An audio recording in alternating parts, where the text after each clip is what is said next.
Baltimore City seeing another act of violence this weekend, and this time it involves a dirt bike rider. How this latest incident is related to a common trend seen over the past year. And Fox 45 News continues to press for clarity surrounding the mayor's Squeegee collaborative plan, why some are questioning which laws will be used to ensure compliance. Cold start to your Monday morning. We'll be tracking what we can expect as we head into your brand new work week. Live from WBFF in Baltimore, this is Fox 45 Early Edition. Good morning, everyone. Thank you for waking up with us. It is Monday, November 14th. I'm Megan Gilland.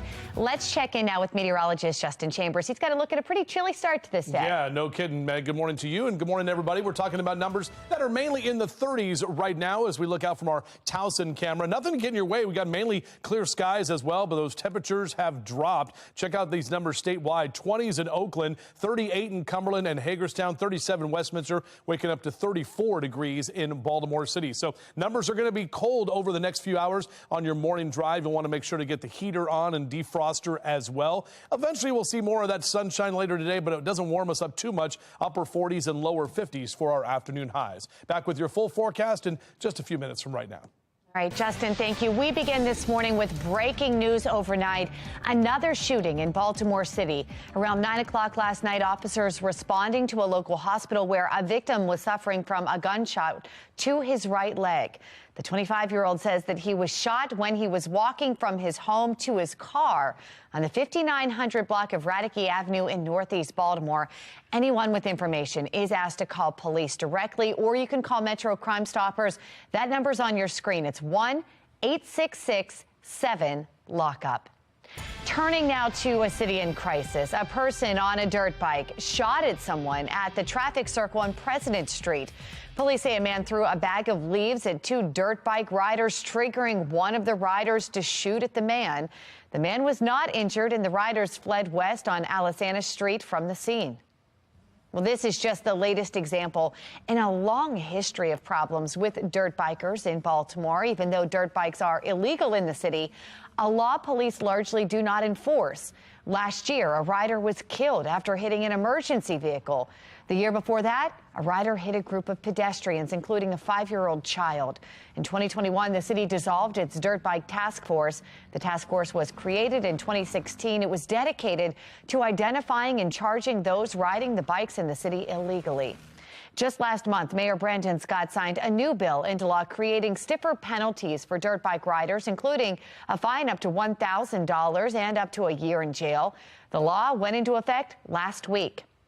If you see dirt bike riders in your neighborhood and you can safely take pictures and videos, we want to see it. You can send them into our website, foxbaltimore.com/chime in, or use your Fox 45 News mobile app. It's obvious that City Hall has changed its tune. Crisis. Mayor Brandon Scott says the city will begin enforcing some laws on the books banning squeegeeing activity in certain areas. And this comes after months of conversations with the Squeegee Collaborative, a group the mayor created after police say a 15-year-old squeegee kid shot and killed Timothy Reynolds in July. Fox 45's Mackenzie Frost is looking into those laws and questions the mayor. Squeegee kids at some of the busiest corners in Baltimore will have to stop darting between cars looking to squeegee and make some cash starting in January. It comes after Mayor Brandon Scott that the buck would stop here. Unveiled the long-awaited recommendations from his Squeegee Collaborative. The lengthy plan includes banning the activity at these high-volume corners. But it's a switch from the rhetoric Scott in the mayor's office has been saying for months about not moving squeegee kids from the corners.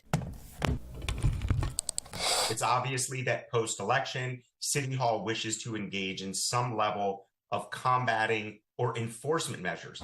Jeremy Eldridge, a former city prosecutor, says it's clear the city has made an about-face when it comes to their approach to enforcement of these laws. But a central piece to the enforcement and accountability portion of the Squeegee plan still remains uncertain. The million-dollar question here is what law goes on the citation that's issued to either the adult or the juvenile. After 2 warnings, the Squeegee kids will get a citation. But right now, Police Commissioner Michael Harrison says That's still being developed. What's the citation that they would get? We're now developing protocols, policy, training. Eldred says there are several laws that could be used to issue the citation. Some of the same ones Fox 45 News has been questioning and reporting on for months. Aggressive panhandling, solicitation, or loitering. Now the deputy solicitor, Ebony Thompson, says the law department believes a targeted approach to banning squeegee kids will be constitutional. I've always thought that there was a way to narrowly tailor the issuance of citations and subsequent prosecution. And I think the city has now realized that it can take a pragmatic and lawful approach. But in the enforcement zones, Eldred says it won't just be squeegee kids who will be told to move. In order to make sure enforcement is lawful, he says it's likely panhandlers will be told to leave as well. What's good for the goose has to be good for the gander here. The change in tune is something the mayor himself will not admit. So the laws on the books are now being enforced, but for the last several months they weren't? No, Mackenzie. Let's go back again. We enforce laws each and every day. We have a plan. There's support for the plan across the board. So let's have you guys do some responsible journalism and work alongside that plan to talk about how things will change. Thank you. Either way, the switch comes after incoming state's attorney Ivan Bates made it clear he did not agree with how the Scott administration was handling the squeegee kid issue. Well, I don't necessarily view it as clearing the corners. I view it as enforcing the law. Now, Bates is out with a statement in support, calling the enforcement, quote, a step in the right direction. While the plan is being touted by some, the enforcement zones don't extend to all corners in Baltimore City. What's patently obvious is that the squeegee workers want to make money, leading to concerns about simply moving squeegee kids from certain intersections to other areas in Baltimore.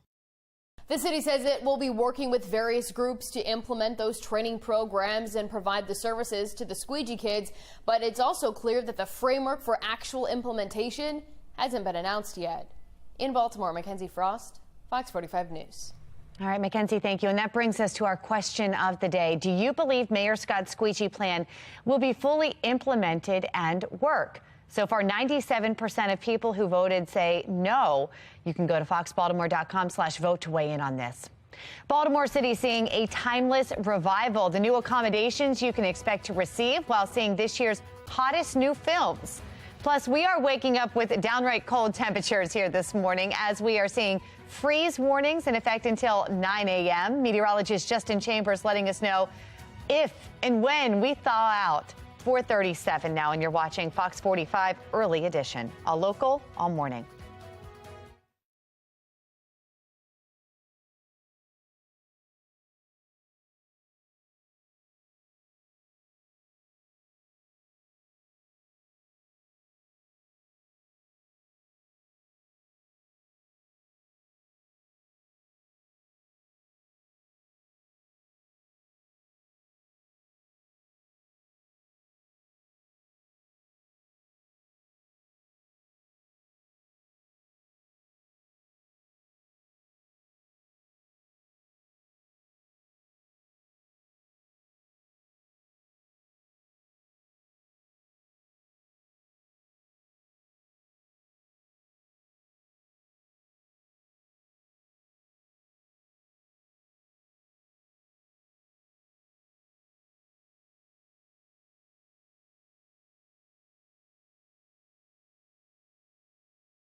4:40 is your time right now on our Weather Authority forecast. Happy Monday, everybody. Hope you had a great weekend. Temperatures are starting off cold. Numbers are mainly in the 30s and even below freezing there for Cockeysville and Columbia at this time. Essentially, the growing season over after this morning because we have all of these freeze warnings in effect. This goes through 9 o'clock this morning. All of Baltimore City and County, Harford and Cecil counties down through Howard and Anne Arundel counties under those freeze warnings. We do have some temperatures that are not bad later this week, which we'll talk about coming up.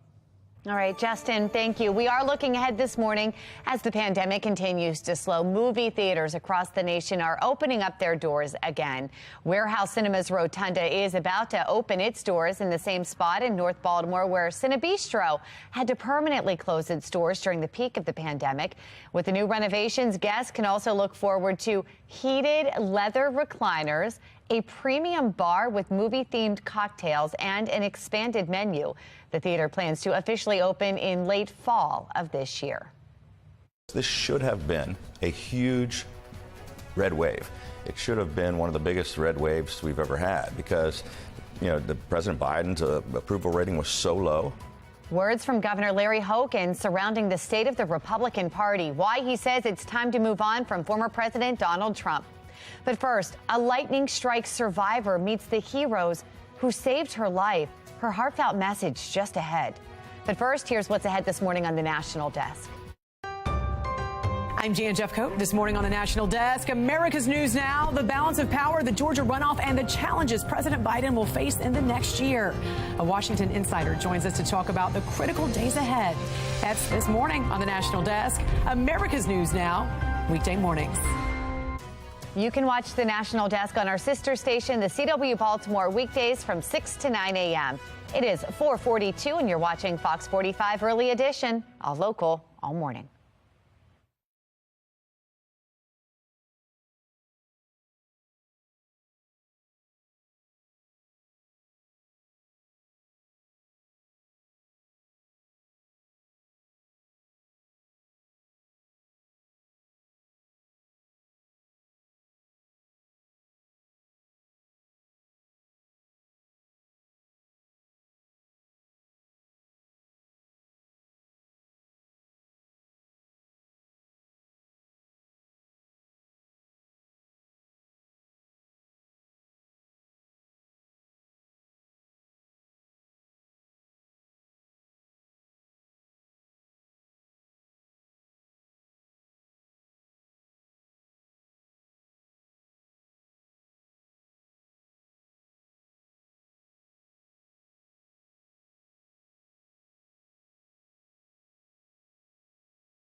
It is 4:45. Turning now to your Vote 2022 coverage. Democrats are urging more cooperation and less criticism as they retain control of the Senate. Senate Majority Leader Chuck Schumer is keeping his job, and it comes after Nevada Senator Catherine Cortez Masto held on to her seat after a close race against Republican challenger Adam Laxalt. Schumer credits quality candidates and the rejection of extremist Republicans. He says Democrats proved they could get a lot done in 2 years and urged lawmakers across the aisle to focus on getting more work done. And I'm making a plea to my Republican colleagues. We can disagree on so many issues. That's fair. But let's not have this kind of divisive negativity. Let's not have the condonation of viciousness and even violence. Democrats hold 50 seats and Republicans hold 49. That's until the runoff vote in Georgia on December 6th. But even if Republicans win in Georgia, Vice President Kamala Harris will continue to cast the tie-breaking vote, guaranteeing the Democrats' majority. Making headlines this morning, a night of appreciation and praise for those who put the lives of others before their own. Jay Korf with our Sinclair sister station in Washington, D.C. has the story. For the first time in 3 years, the award ceremony for D.C. Fire and EMS was held in person, to the delight of Amber Escudero Contostates. I've been waiting a really long time. It's kind of like meeting your biggest hero. Back in August, Amber and 3 others took shelter under a tree in Lafayette Park during a violent storm. Lightning strikes hit that tree. Amber was the only one to survive.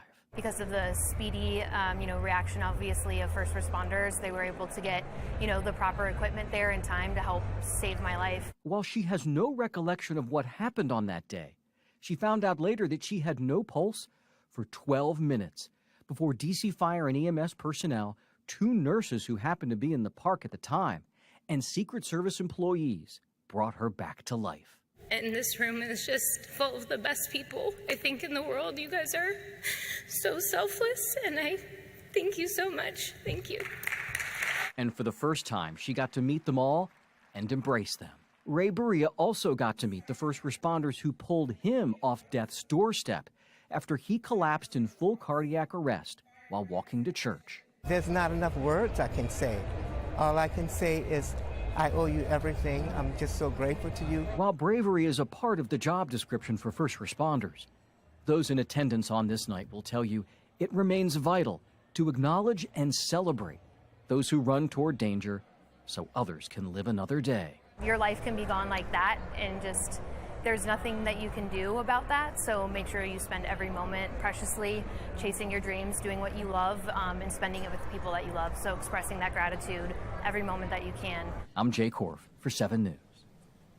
All right, Jay, thank you. 4:48 here on a Monday morning. Let's check in with meteorologist Justin Chambers and to look at our forecast. Justin. Yeah, good morning, Megan. Good morning, everyone. Hopefully you enjoyed the weekend with temperatures that definitely dropped, especially yesterday when you woke up. You saw the cooler air, and then they had all that wind that was blowing what was left of any of those leaves on the trees around your neighborhoods, and temperatures that got into the lower 50s. Now, we're definitely starting off cold, not as windy, so that's good news. We don't have to deal with much in the way of any kind of major wind chills here. Our Towson camera is nice and clear at this time. Your temperatures have dropped into the low 30s, even some mid 30s around, right about 34 officially in Towson, with a little bit of that west wind at about 5 to 10 miles an hour. Here's a look at our HD radar. Nice and dry. Not talking about anything happening. Very quiet conditions for today. For tomorrow, that is when we'll have to deal with some rain moving into the area. So after a cold Monday morning, it will be a cool afternoon, but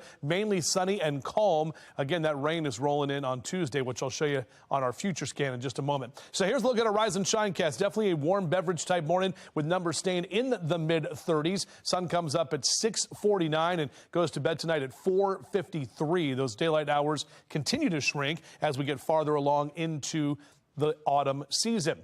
High temps for today, typically in the upper 50s is where we are. Most of us will be in the mid to upper 40s for the eastern shore across the bay into Annapolis, right about 50 in Baltimore City, 47 in Cockeysville this afternoon. Up and down the East Coast, the mid-Atlantic, seeing those temperatures staying well below average. And that's going to be the trend.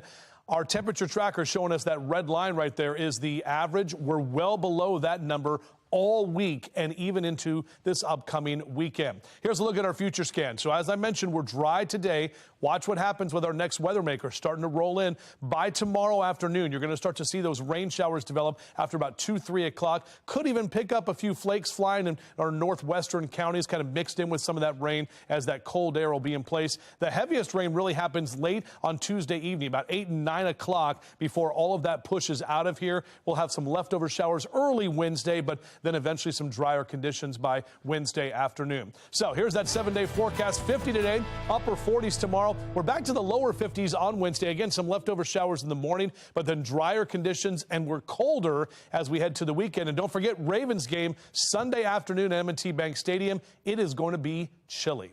Back to you. All right, Justin, thank you. Looking at our roads, we've got your Len Stoller traffic network pulled up here this morning, and we are in the green. 9 minutes, your longest commute from 95 to 83. Looks good. For a check on mass transit, let's chat with Mark Jones with the MTA. Hi, Mark. Well, good morning, Megan. Good morning, everyone. Out there on the MARC train system, you'll find Pan Train 401 operating with a 5-minute delay. But the other trains of MARC look good for your Monday start. Out there on Light Rail Link, no delays or issues. Looking good for travel there. Metro Subway Link on time, but the Upton station remains closed due to flooding from a little while ago, and you'll find shuttle buses in place to and from Upton station in place there. For the MTA Transit team, I'm Mark Jones.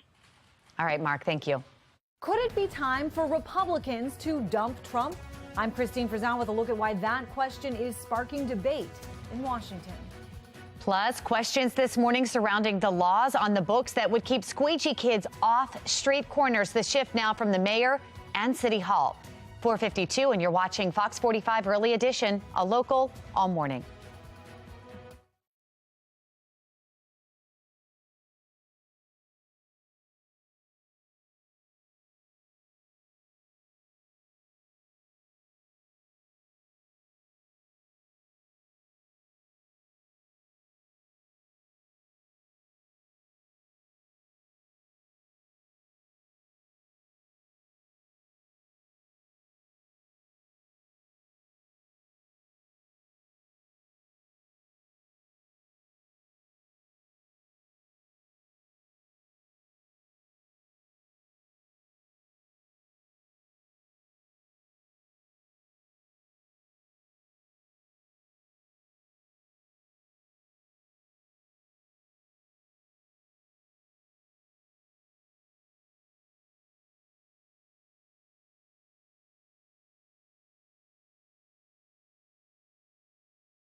The MTA Transit team, I'm Mark Jones. All right, Mark, thank you. Could it be time for Republicans to dump Trump? I'm Christine Frizan with a look at why that question is sparking debate in Washington. Plus, questions this morning surrounding the laws on the books that would keep squeegee kids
It is 4:55 and turning now to your Vote 2022 coverage. Current Governor Larry Hogan and Governor-elect Wes Moore both appearing on national news programs. Governor Hogan appeared on CNN's State of the Union, while Moore appeared on Fox News Sunday. Moore's appearance comes before he is expected to announce key administration leaders this afternoon. Fox host Shannon Bream asked him about Fox 45 News' reporting on his upbringing, despite Moore talking about growing up on the streets of Baltimore City in his book, The Other Wes Moore. Fox 45 News found no evidence Moore was born or grew up in Baltimore, instead finding that he moved to New York City as a young man and attended a prestigious military school in Pennsylvania. Moore has maintained he stands by what he has said about his upbringing, doubling down yesterday morning. There's nothing in my book on anything that I've written or that I've ever said that has been exaggerated or misled anybody. I don't have a reason to exaggerate my life. But I'm proud of my background, and I'm proud of the fact that I've been honest about it the entire time. Fox 45 News has done extensive reporting on Wes Moore's background, including interviews with the family of the officer the so-called other Wes Moore was convicted of killing, and Moore's failure to correct people who have said that he has a Bronze Star for his military service. You can find all of our reporting on our website, foxbaltimore.com. Meanwhile, Governor Larry Hogan addressing the Republican Party on CNN's State of the Union, saying that it is time for the party to move on from former President Donald Trump. The governor has been a longtime critic of Trump and says that he isn't the lone voice in his party anymore. He says the midterms should have seen a huge red wave, and Republicans did score victories when they focused on the economy, crime, and education, but lost when they sounded too much like Trump. People who tried to relitigate the 2020 election and focused on conspiracy theories and talked about things the voters didn't care about, they were almost universally rejected. Governor Hogan himself is rumored to be a 2024 GOP contender and did not deny it yesterday morning. Taking a live look from our nation's capital now this morning, where there are some tough conversations going on among members of the Republican Party. Those conversations coming after President Joe Biden and his party lost the fewest seats in Congress in 4 decades. As national correspondent Christine Frizzell reports, Governor Larry Hogan isn't the only one pointing the finger at Donald Trump. Thank you, Nevada. For Republicans in 2022, it was a moment of reckoning, laying out a clear choice between the future and the past. Those that were most closely aligned with the past, those are the ones that underperformed. We as a party need to have a debate about ideas. The past, according to Senator Bill Cassidy, synonymous with one man, former President Donald Trump. We're going to win so much, you may even get tired of winning. That winning, at least of a Republican majority in the House, is still not certain, and Democrats will keep control of the Senate, despite low approval ratings for President Joe Biden. When you say an election is stolen and there's no evidence, that's the roots of the beginning of the end of a democracy. Threats to democracy often coming in just below the economy and inflation as a top issue driving voters to the polls. It's basically the third election in a row that Donald Trump has cost us the race, and it's like, 3 strikes, you're out. Even Missouri Senator Josh Hawley, considered a Trump loyalist, tweeting Saturday night, "The old party is dead. Time to bury it. Build something new." That task may be made much more difficult with a big announcement expected from the former president this week and an upcoming runoff election in the state of Georgia between incumbent Senator Raphael Warnock and Trump-endorsed candidate Herschel Walker. Republicans reportedly now questioning whether the former president will help or hurt Walker's chances in the December 6th runoff, with even the New York Post appearing to distance itself from Trump, seeming instead to endorse Florida Governor Ron DeSantis, who won his re-election by 15 points. This race is over. Certainly, some Trump-endorsed candidates did sail to victory, while others, who defeated more moderate opponents in the primary, did not. The former president blaming Mitch McConnell in a post on Truth Social. With some Republicans pledging their loyalty to Donald Trump, others now appear to be walking away as the country watches and waits to see what happens next. I'm Christine Frizzell reporting. Shots fired from a dirt biker right here in the busy Harbor East area over the weekend. Coming up, we are live with the renewed calls for the city to do more about this kind of crime. The mayor finally released the details of the Squeegee collaborative plan, but there's still questions that remain. I'm Olivia Danson. Coming up next, an expert weighs in on how the plan could actually be enforced. Temps are cold this morning. You'll want to make sure to bundle up. We'll talk about how long these numbers stay below average. Live from WBFF in Baltimore, this is Fox 45 Early Edition. Good morning on this Monday, November 14th. I'm Patrice Sanders. I'm Tom Rogers. Cold one again when you step outside this morning on Monday morning. Woo! Yeah, it's just what he said. Meteorologist Justin Chambers here to look at the numbers behind that woo. Yeah, good way to say that. I like that. Tom, Patrice, good morning to both of you. Yeah, we are near freezing for a lot of us, and we still have freeze warnings that we're dealing with as we head into the morning time. Taking a live look outside over the inner harbor. Not frozen, don't you worry about that. But overall, looking very nice. It is calm. The wind has definitely died down. But look at some of these numbers. Some of us below freezing, right at 31 in Cockeysville and Hunt Valley. 32 in Joppatown, lower 30s for Towson down through Baltimore City, and 35 your temp right now in Brooklyn Park. And here's the freeze warning that does extend through most of our entire viewing area, the exception being Carroll County right there, because we've already seen an end to the growing season. But either way, freeze warnings, that'll go until 9 o'clock this morning. A cold Monday morning, sunny and cool for the afternoon. We're tracking rain for tomorrow, and you can see Mr. Bo says we're good to go. Just get the heater flow over the next few hours as temperatures stay in the 30s. Back with your full forecast in just a few. 5:01, we begin this morning in a city in crisis and two major issues facing the city. Fox 45 continues to demand answers and clarity regarding the mayor's Squeegee collaborative plan after Thursday's announcement left more questions than answers. We have live team coverage this morning. In just a few minutes, Olivia Dance will join us live with a closer look at the change in policy from City Hall. We want to begin with Shannon Lilly. She's in southeast Baltimore, and the investigation that is underway right now surrounding a shooting involving a dirt bike rider. Shannon. Yeah, this all happened in the busy, popular Harbor East area, Tom. Shots were fired right here along South President Street, and the bikers flew down Alisana Street. Now, luckily, though, no one was hurt.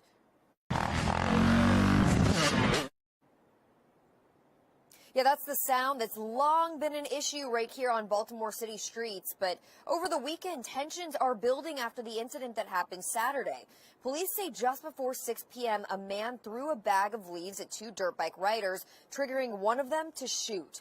Now, thankfully, the man wasn't hit, and the biker sped away westbound on Alisana Street. But this brings into question our leaders' handling of dirt bikers in the city. Right now, dirt bikes are illegal to possess or own, but police cannot pursue bikers, which often means there's little enforcement. So we spoke with former Department of Justice legal analyst and community leader Will Hanna, who's long dealt with the dirt bikes that disrupt traffic in his Park Heights neighborhood. Ultimately, what's going to happen is until someone gets hurt, they're not going to change the policy. They didn't come up with a Squeegee collaborative to change policy about Squeegee kids until someone actually got killed. So why can't we be a little more proactive than being reactive?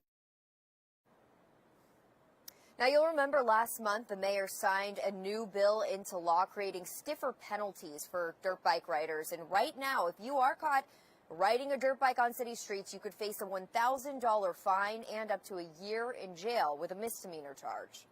Reporting live in Harbor East, I'm Shannon Lilly, Fox 45 News, Early Edition. Thank you, Shannon. Now, the city used to have a dirt bike task force dedicated to identifying and charging those riding illegally along the city. Well, however, that task force was disbanded in May of 2021, 5 years after it was created.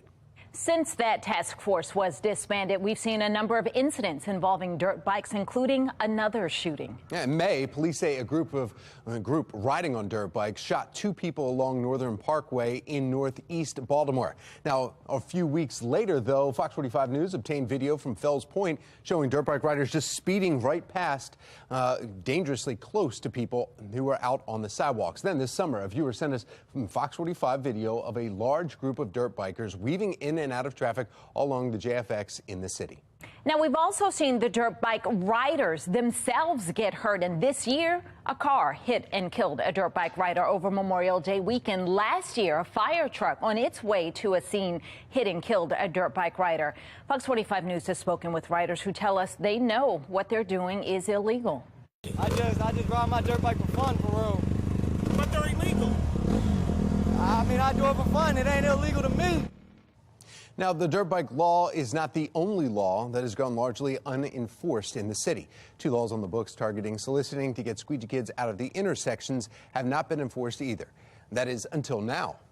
Mayor Brandon Scott says the city will begin enforcing some laws on the books banning squeegee activity in certain areas. It comes after months of conversations with the Squeegee Collaborative. That's a group the mayor created after police say a 15-year-old squeegee kid shot and killed Timothy Reynolds in July. Olivia Dance continues our team coverage this morning. She's looking into the lingering questions. Olivia. Well, Tom and Patrice, the lengthy plan includes banning squeegeeing from some high-volume intersections like this one here at Light and Conway Streets. And with the plan, after 2 warnings, the squeegee kids will get a citation. But the question now is what law will be used to actually enforce this? The $1 million question here is what law goes on the citation that's issued to either the adult or the juvenile. Jeremy Eldridge, a former city prosecutor, says the city has made a 180 when it comes to their approach at enforcing the laws. Police Commissioner Michael Harrison says they are still developing protocols on what citation squeegee kids would be given. But Eldridge says there are several laws that could be used to issue the citations, including aggressive panhandling, solicitation, or loitering. I've always thought that there was a way to narrowly tailor the issuance of citations and subsequent prosecution. And I think the city has now realized that it can take a pragmatic and lawful approach. Eldridge says it's likely that squeegee kids won't be the only ones told to move. In order to make sure enforcement is lawful, panhandlers could be told to leave as well. The city law department now says a targeted approach to banning squeegee kids will be constitutional. In the past, though, Mayor Scott said he wouldn't clear the corners, but now he won't admit the city's change in tune on squeegee kids. We enforce laws each and every day. We have a plan. There's support for the plan across the board. So let's have you guys do some responsible journalism and work alongside that plan to talk about how things will change. Thank you. Now, the enforcement zones do not extend to all corners of the city, so some are concerned that the plan will just move squeegee kids to other parts of the city. But we hope to learn more about the plan as we get closer to January. For now, reporting live in Baltimore, I'm Olivia Dance, Fox 45, Early Edition.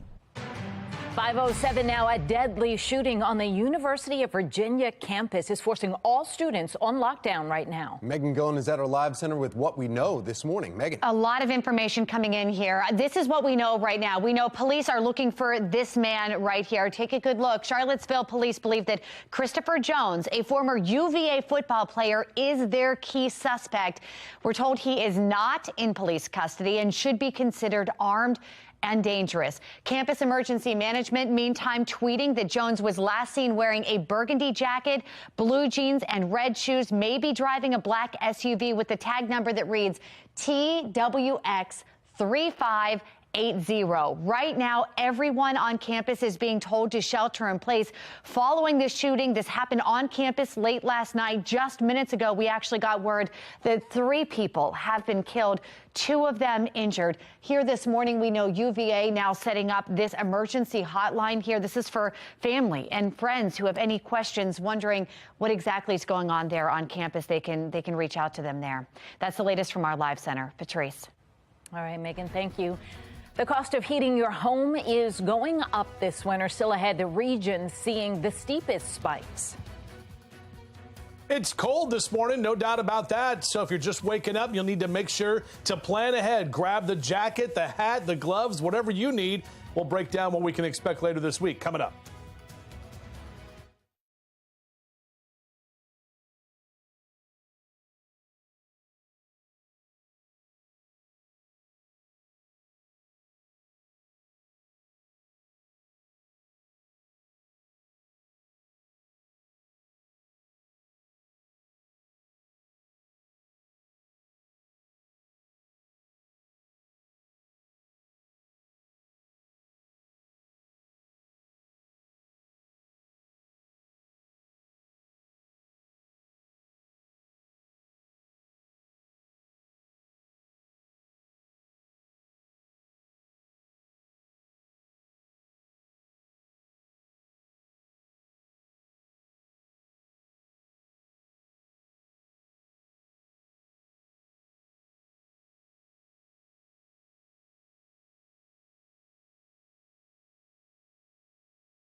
Welcome back. Time right now, just about 5:12 on your Monday morning, and we are seeing those colder temperatures, not only here along the Chesapeake and in central Maryland, but across the state. A lot of blue there with temperatures in the 20s and 30s this hour. So as you head out the door, as I mentioned earlier, jacket and the sunglasses, plenty of sunshine today and less wind. Out for a run or a jog in the next few hours, you'll definitely need some extra layers with temps staying near freezing over the next couple of hours.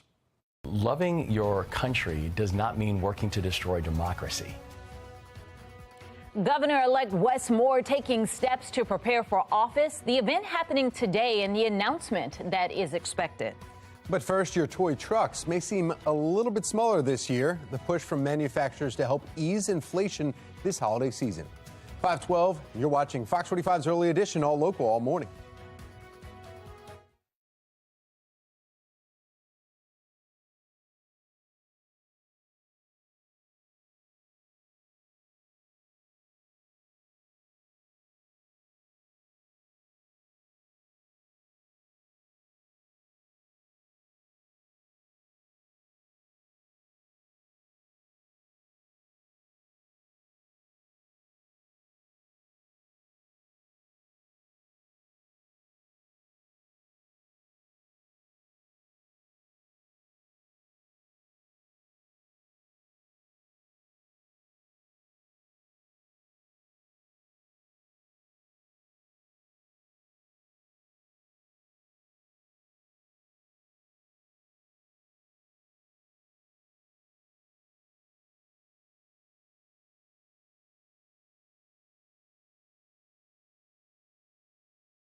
.15 in your consumer news this morning. Manufacturers and retailers are pushing smaller toys this year to help shoppers deal with inflation. Smaller toys also mean lower prices to help cash-strapped consumers.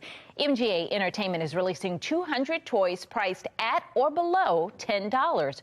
Retailers like Walmart and Target are also marking down toy prices in an effort to get consumers to buy. Well, drone delivery is about ready to drop your Amazon packages. Amazon's preparing to roll out a delivery drone. You see it right here. The drone will begin making deliveries in Lockford, California, and College Station, Texas. By the end of this year, 80-pound drone has a ground-level operator scanning the airspace for safety. Now, these drones can make independent decisions for things like collision avoidance and underneath safety, as the drones will be dropping packages from up to 12 feet. It's not safe. If it's not safe underneath, though, the parcel will not be dropped.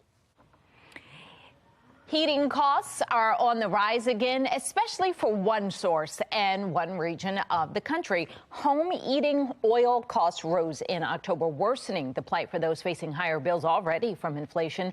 The Labor Department says fuel oil surged 20% in October after dropping almost 3% in September. Government data also says the country has just 25 days of diesel supply, and people living in the Northeast rely heavily on diesel for home heating. Diesel prices for November delivery have already skyrocketed 38%. The national average for diesel fuel is $5.30 a gallon. Well, a bright spot for you this morning, a second of its kind birth, making one creature first in the hearts of those who look out for it. Yeah, the Fort Worth Zoo in Fort Worth says that a new lowland gorilla has been born at their zoo. The lowland birth of Bruno is the second one now at the Fort Worth Zoo. The zoo has made fun of using the song "We Don't Talk About Bruno" from the Disney movie Encanto, but they didn't talk about him for a while and not spill the beans about the upcoming birth. But now Bruno's out there along with his parents, Mom Gracie and Dad Elmo. And the cutest. So now we do talk about Bruno. No. Love it. There you go. That song's going to be in my head now. Again, Yeah. It was for the whole time that movie was out, for months, a year afterwards, and now it's back. All right, 5:17. Who else is back? Meteorologist Justin Chambers. Good morning. I wonder if, I was trying to think of something. I wonder if Bruno likes pickles. Not random at all. Well, the only reason is because today is National Pickle Day. Okay. I'm glad you had a tie-in. Which is interesting because I like cucumbers, which I think is the same thing. Maybe it's not, I don't know. But I do not like pickles at all. But people, it's a polarizing vegetable. I don't know. Either way, happy National Pickle Day to you. Good morning, everybody. Our live cam, taking a look out over downtown Baltimore. Cold, no doubt about that, with our Toyota Inner Harbor Sky Cam right now. Our temperature officially at BWI right near the freezing mark, 33 degrees, one of the coldest mornings we've had in a while. We had cold temperatures yesterday, but even colder this morning. So as the kids get out to the bus stop, beep, beep, make sure they are bundled up and ready to go and attack the day. We're in the mid-30s through 7 a.m. Only upper 40s into the noon hour and recess, and it'll be in those mid to upper 40s and lower 50s when you pick them up this afternoon. The good news today, a lot less wind. So if you are going to get out there and play some golfers, maybe some frost delays possible this morning, but upper 40s through lunchtime and keeping those upper 40s going this afternoon with a lot less wind. Definitely was gusty yesterday. Temperatures across the region are going to be below average and pretty well below average for some of you. 58 is typically where we are. Only mid-40s in Westminster and Eldersburg this afternoon. 45 in Reisterstown. Perry Hall and White Marsh in the upper 40s. Close to 50 in Dundalk. Right about 50 in Baltimore City. Hartford and Cecil counties also seeing those mid to upper 40s for your highs later today. And the Eastern Shore staying on the chilly side with those upper 40s for Centerville over to Rock Hall, down into Chester and Easton as well. Here's a look at your car wash cast. You're good to go today, but I do have those 2 red lights Tuesday and Wednesday. That's because the rain is rolling in. And you can see that here on our future scan. Dry today, no issues. Our next weather maker is an area of low pressure. That's going to bring the rain in starting tomorrow afternoon. Could see a little rain-snow mix in some areas to the north and west of Baltimore City, especially in the western Maryland mountains. But then more of that rain goes through Tuesday night and some of that left over into early Wednesday morning. Then we'll be dry as we head toward the weekend, but overall our temperatures are staying chilly. So 53 Wednesday, back to the upper 40s on Thursday. Notice we hang on to the mid-40s into this weekend. Ravens game this Sunday will be chilly at M&T Bank Stadium. If you don't want to go live, guess what? You get to watch it right here on Fox 45 as we're airing their game this weekend. Back to you. All right, thank you, Justin. 5:20 now. We want to go to your Lens Solar Traffic Network. You're looking right now at US 50 in Annapolis, and it's closed westbound because of an accident. We're hearing hazmat team is out there too, so you can see the flashing lights. Eastbound, there's one lane coming, but westbound, you are completely shut down and being rerouted in that area. Now we're going to check if you're mass transit, though, in the Baltimore region. Here's Mark Jones with the MTA. Good Monday morning, Mark. Well, good Monday morning, Tom. Good morning, everyone out there on the MARC train system. You'll find train 554 on the Penn line and Penn train 505 operating with 5-minute delays. Be aware of that for the start on MARC train. Light rail link showing no delays or issues, on time in both directions. Metro subway link is on schedule, but the Upton station remains closed due to flooding, and you'll find shuttle buses in place still to and from Upton station. For the MTA Transit team, I'm Mark Jones.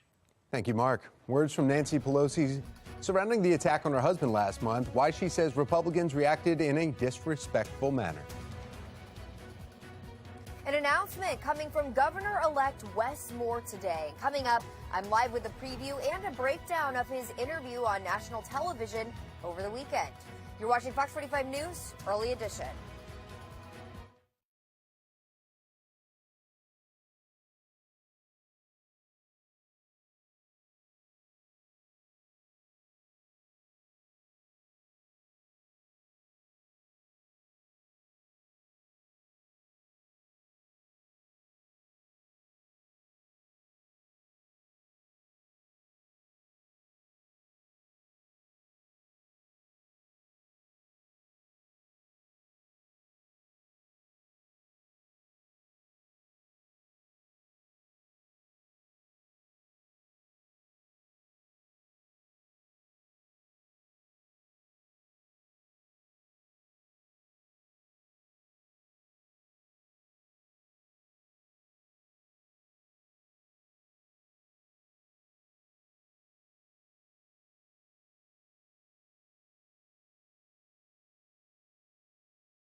.524 and making headlines this morning. Authorities are confirming that 6 people died in Saturday's mid-air plane crash at a Dallas air show. It is still not clear if there were any injuries or deaths on the ground. Witnesses say it appeared that a smaller P-63 fighter plane crashed into a 4-engine B-17 bomber. The Wings over Dallas Air Show was scheduled as a Veterans Day event featuring more than 40 World War II era aircraft. The FAA and the National Transportation Safety Board are investigating. Well, turning now to your vote 2022 coverage, House Speaker Nancy Pelosi says that voters were influenced on the attack of her husband and the Republicans' response to it. A man broke into the couple's San Francisco home last month and attacked Paul Pelosi with a hammer. He suffered a skull fracture and injuries to his right hand and arm. Pelosi says the attack has been traumatic for her entire family, but she thinks that voters were turned off by Republican rhetoric after the fact. I mean, imagine how I feel as the one who was the target and my husband paying the price and the traumatic effect on our family. But that trauma is intensified by the ridiculous, disrespectful attitude that the Republicans, and there's nobody disassociating themselves from the horrible response that they gave to it. Well, as for the House race, neither party has clinched the 218 seats needed to control the House. Republicans have 211 seats compared to 204 for Democrats. 20 seats are still undecided. Pelosi has repeatedly said that she would step down as Speaker after 2 more terms, which ends now. But Pelosi says she's waiting on the full results to decide her next steps in the new Congress. Baltimore City Council is moving quickly on a bill to change their pensions. I'm Olivia Danson. Coming up next, we'll take a look at how this compares to the approval time of other bills. Plus, President Biden meeting with China's leader for the first time since coming into office. The hopes coming out of this meeting and what is next in the coming days. It is 5:26, and you're watching Fox 45 Early Edition.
Live from WBFF in Baltimore, this is Fox 45 Early Edition.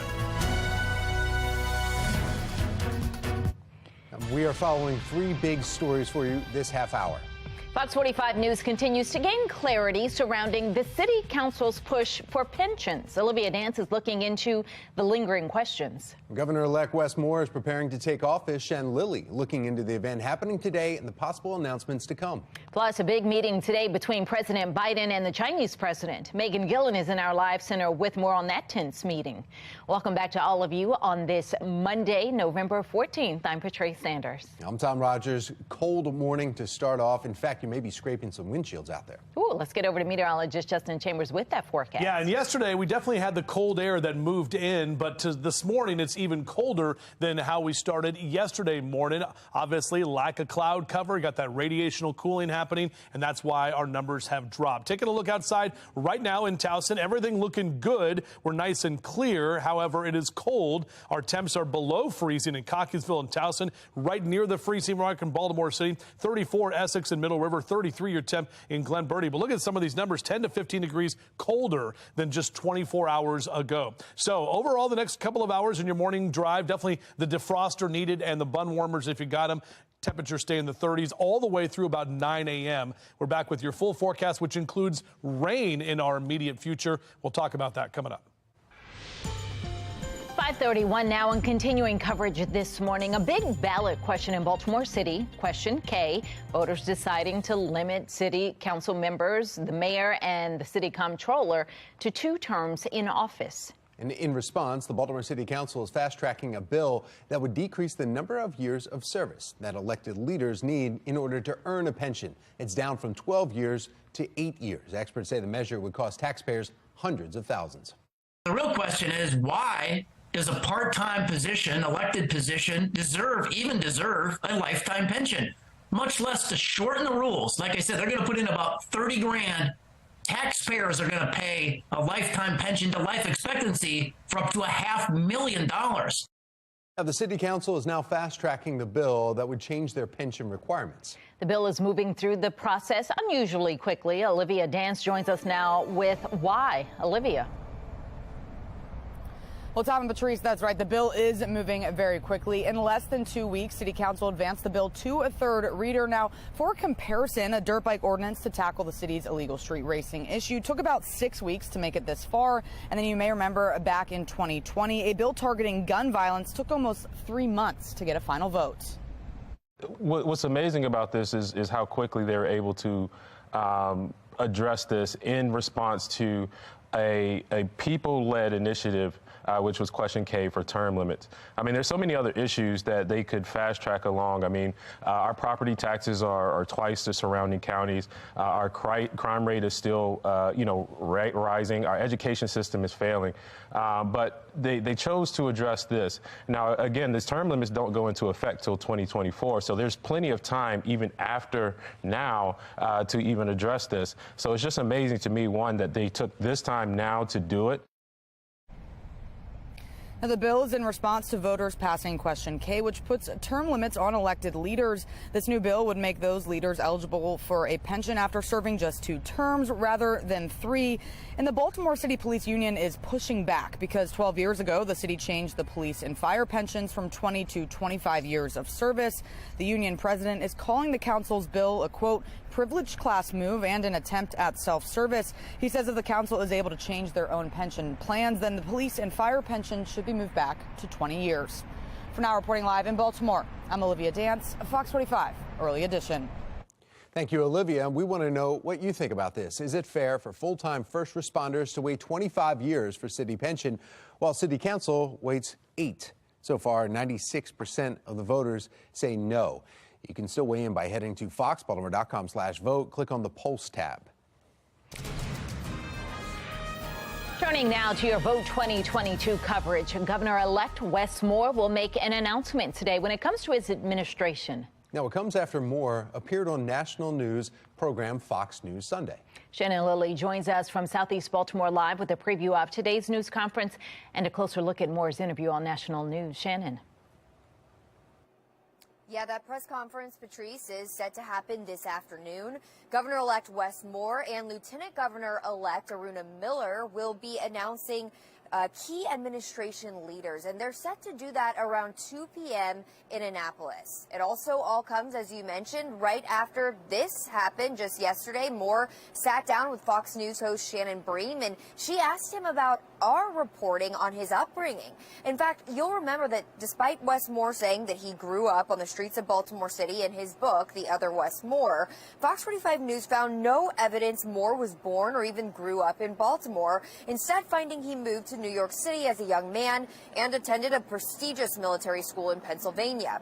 Well, Moore has maintained he stands by what he said about his upbringing, doubling down in this interview. Take a listen. There's nothing in my book on anything that I've written or that I've ever said that has been exaggerated or misled anybody. I don't have a reason to exaggerate my life, but I'm proud of my background, and I'm proud of the fact that I've been honest about it the entire time.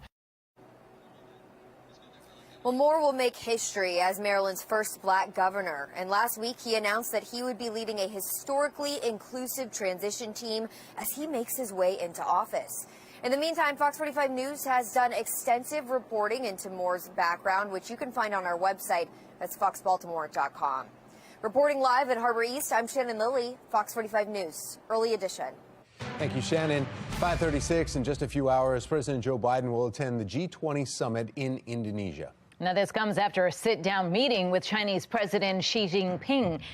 Megan Gillen is at our live center with what we're hearing about these talks. Megan. Here's what we know right now. We know this relationship has certainly been tense in recent months. Early this morning, this was the first in-person meeting since President Biden became president. We are expected to hear from Biden at 8:30 this morning on what these two leaders talked about earlier this morning. What we do know is that before the president left the White House, he did say that he wanted to talk to China's president about differences in their stance on the self-governing island of Taiwan and China's relationship with Moscow amid Russia's war in Ukraine. Before this sit-down with China's president, we know that Biden also was meeting with Indonesia's president, and that was to discuss the upcoming G20 summit and opportunities to deepen the U.S.-Indonesian partnership there. Tomorrow, we know the president will have two G20 sessions. He is also expected to meet with the Italian prime minister to discuss a joint effort to help Ukraine defend itself against Russian attacks. We want to take you live now to the airport in Bali there, where we know world leaders are now arriving for the G20 summit. We're going to keep you posted as we learn more about those talks that will certainly be getting underway. That's the latest from our live center. Tom? Thank you, Megan. Baltimore City seeing a timeless revival. Still ahead this morning, the newest addition to Baltimore entertainment and the special accommodations now being offered. Plus, we are seeing freeze warnings in some areas across the state this morning. Meteorologist Justin Chambers lets us know if we warm up this afternoon. 5:37, you're watching Fox 45 Early Edition, all local all morning.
Good body, everyone, at 40 after 5:55. I was trying to do the radio voice, but didn't work. All right, our live cam, good morning to you as we look out over the stadiums here. Of course, M&T Bank Stadium, the Ravens hosting the Panthers this upcoming Sunday afternoon. It'll be a chilly fall day, and it's cold this morning. Look at these freeze warnings. Pretty much all of us, except parts of western Maryland, not in that freeze warning as that growing season has already ended. But we'll be talking a little bit more about how long these colder temperatures stay with us in just a few minutes from right now.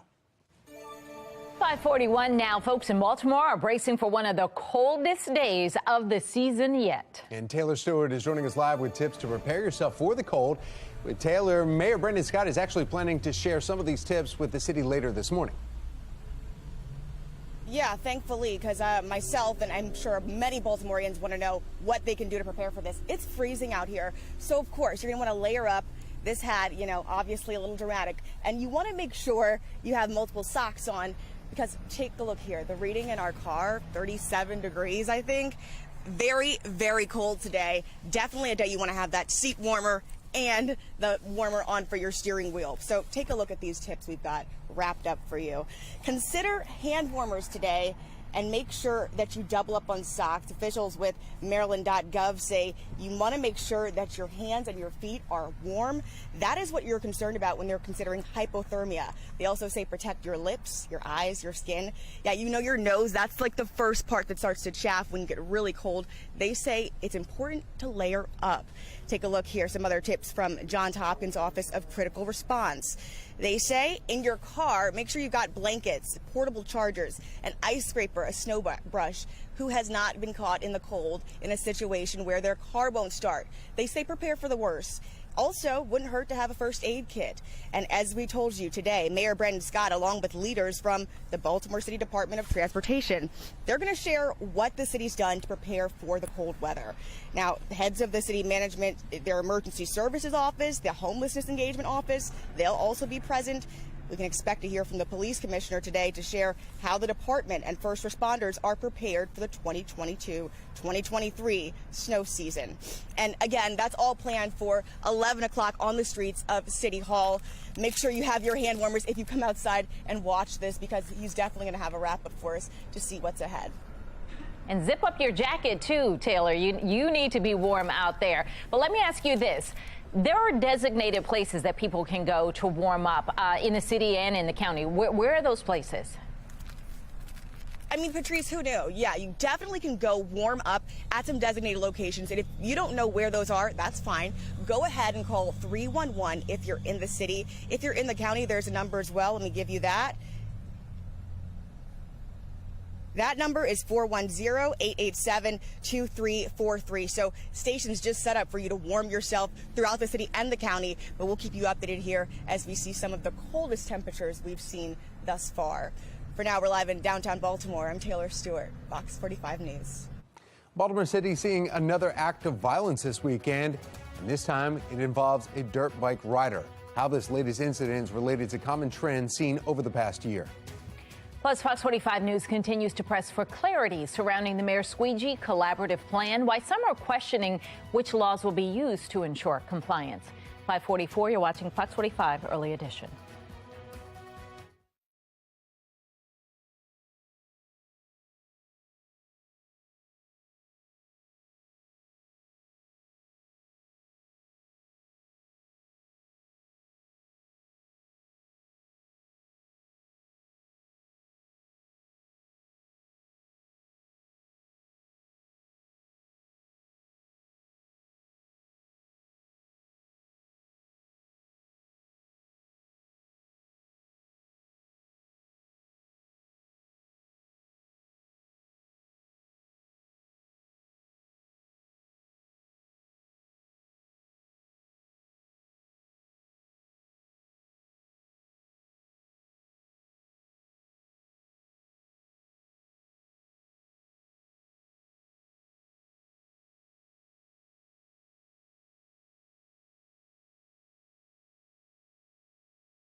547 and trending this morning as the pandemic continues to slow. Movie theaters all across the nation opening up their doors again. We went to one this weekend. Warehouse Cinema's Rotunda is about to open its doors in the same spot in North Baltimore where Cine Bistro had to permanently close its doors during the peak of the pandemic. With the new renovations, guests can also look forward to heated leather recliners, a premium bar with movie-themed cocktails, and an expanded menu. The theater plans to officially open in late fall of this year. Nice to see it back. That was a good place to go. Oh, yeah, and the Inner Harbor Ice Rink is back. The winter attraction returned this weekend. It will be open until January 16th. Justin is sharing the movie theater. He's sharing the ice rink. It is one of a number of attractions coming to the downtown area for the holiday season. The German Christmas Village will return to the Inner Harbor next week. Be More Lifestyle host Mark Clark will head out to the ice rink this morning for today's So Baltimore. Wow, all right. Mark out on some skates. I wonder if he'll get on the skates. Don't know about that. Well, it's starting to feel like the holiday season yet again. We're waking up to much cooler temperatures this morning. That's right. Let's get over to meteorologist Justin Chambers and talk about these temperatures. The German market last year, and I think it's raclette. It's like the cheese that they take and they scrape it off. Do you remember that? I think Amy was down there last year, and like they melt it off and it just puts on a sandwich. Oh my gosh! No, it was nobody's. good. It was good. Remember that? No, it was like on a big giant rotating spit. Yeah. Okay, yeah. That's what I'm excited about for the German market. So, and all the other things that come along with that. Yes, temperatures have dropped. No longer those shorts. Put them away. Pack them back up. Never know. It might get a nice little warm afternoon still to come. But, I mean, it's the middle of fall now, and our temperatures have dropped off significantly. So this is what we talked about last week, and now we're waking up to those temperatures that are near or even below freezing. As we look out in Towson right now, 33, your current temp. Not much wind, just about 5 to 7 miles an hour. So you'll definitely need a warm beverage as you're up and at 'em with us here this morning on our Rise and Shine cast. Numbers in the low to mid and upper 30s. Sun not coming up for another hour and will only be up until 4:53 this evening. So hanging out at Brewers Hill this morning, 8 a.m., grabbing that cup of joe. We're talking about 37 for your temperature. As we get into the noon hour, we'll be in the upper 40s. So lunch outdoors today, just got to make sure you get the heaters going because our highs will only get to the upper 40s and lower 50s later this afternoon. But a lot less wind, plenty of sunshine. You can just see these temperatures here across central Maryland, Eastern Shore, across the bay into areas in Cockeysville and Baltimore, upper 40s and right near 50 degrees. Same thing for D.C. at 49 today, 48 in Philly and 49 your temp in Ocean City this afternoon. Here's a look at our future scan. Great looking day today. Again, plenty of sunshine, not much wind. Tomorrow, different story. Our next weather maker bringing in some rain. We'll start off the morning dry, but by the afternoon, we're going to see more of that rain roll in. Those blue areas in western Maryland, that's where we could pick up some snow showers. Even some of those areas in Carroll County and northwest Baltimore County may get kind of that light rain snow mix for a brief moment, but really it's going to be the heavier rain through tomorrow night and a cold rain at that. By Wednesday, we're left with some leftover showers in the morning, but we stay dry through the rest of this week. Overall, our 7-day forecast, again, 40s and 50s is what we're talking about. Overnight lows in the 30s and 40s. We stay dry, however, as we head toward the weekend. Note the Ravens helmet right there as they are off their bye and back home at M&T Bank Stadium this Sunday afternoon. Mark Jones with the MTA, a look at our mass transit. Good morning, sir. Morning, Justin. Good morning, everyone out there on the MARC train system. You'll find Pan Train 407 operating with a 5-minute delay, along with Pan Train 511, allow time for travel there. If your ride is on Light Rail Link, nothing in your way, looking good, in fact, in both directions of Light Rail Link service. Metro Subway Link on time, no delays, but the Upton station remains closed due to flooding. Shuttle buses in place still to and from Upton. For the MTA Transit team, I'm Mark Jones. The head of U.S. Customs and Border Protection is out. I'm Christine Frizell with a look at his tumultuous term and the challenges ahead.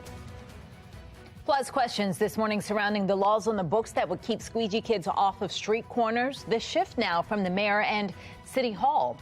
5:51, you're watching Fox 45 Early Edition, all local, all morning.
5:54 and in your Vote 2022 coverage, Governor Larry Hogan addressing the Republican Party on CNN's State of the Union, saying it's time for the party to move on from former President Donald Trump.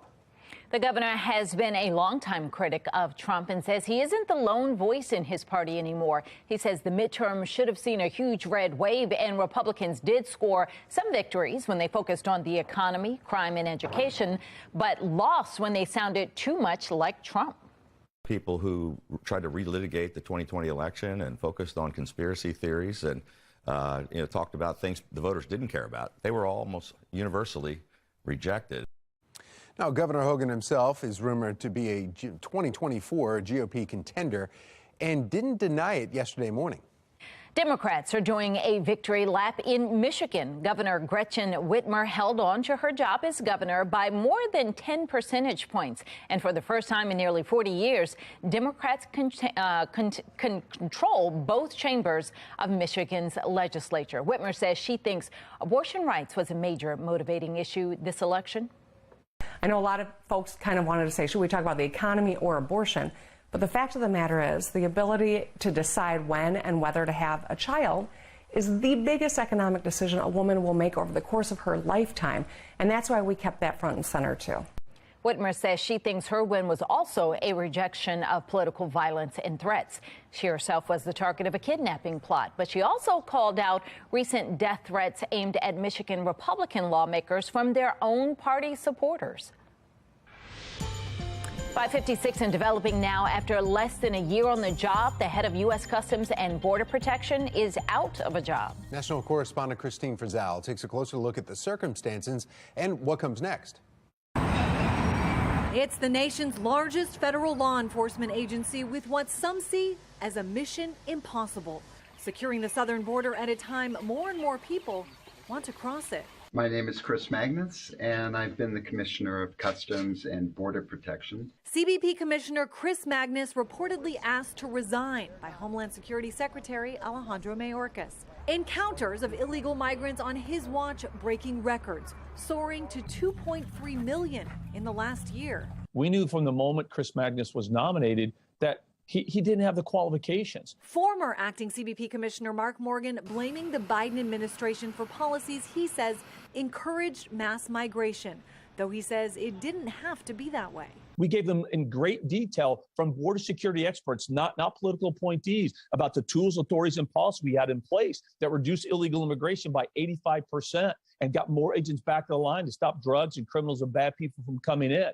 And they ignored it all. In the last week and a half in El Paso, Texas, more than 600 migrants have been released from federal custody to a bus company charged with taking them to their next destination.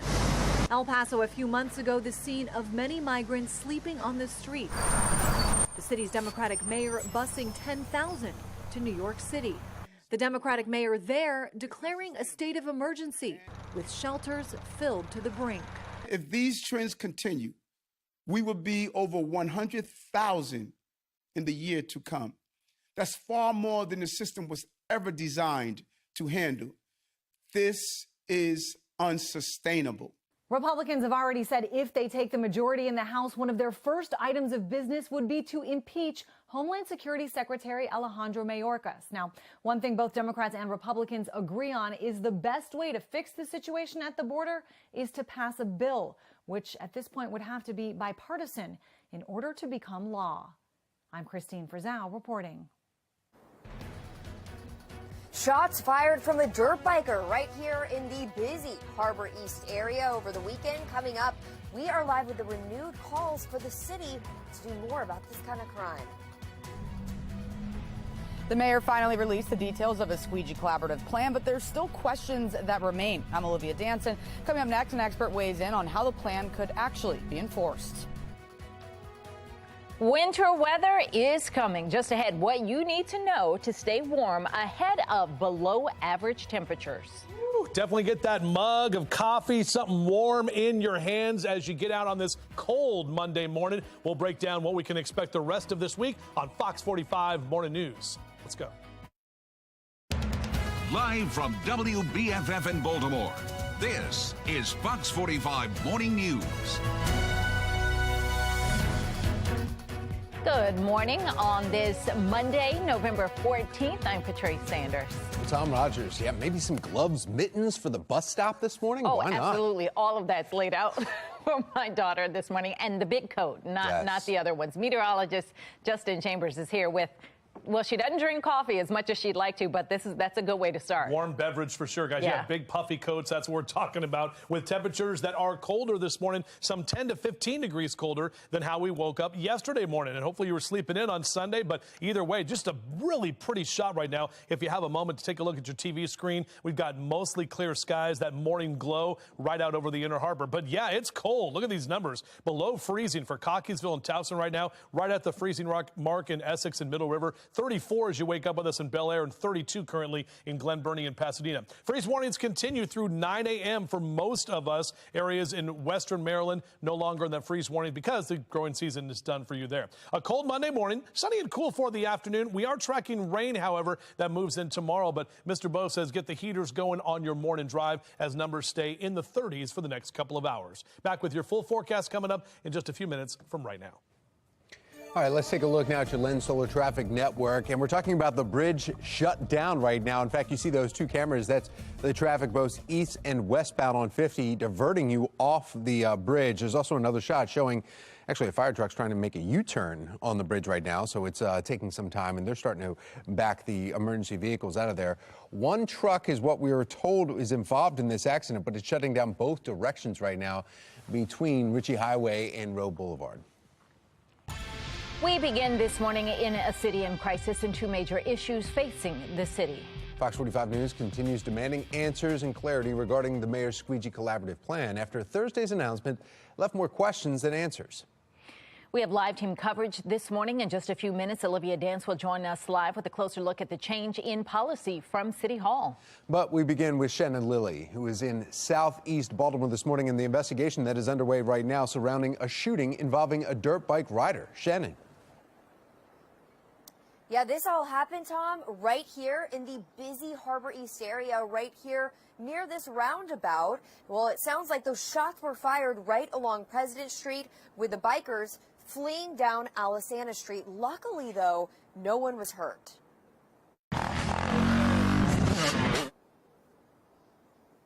Yeah, that's the sound that's long been an issue right here on Baltimore City streets. But over the weekend, tensions are building after the incident that happened on Saturday.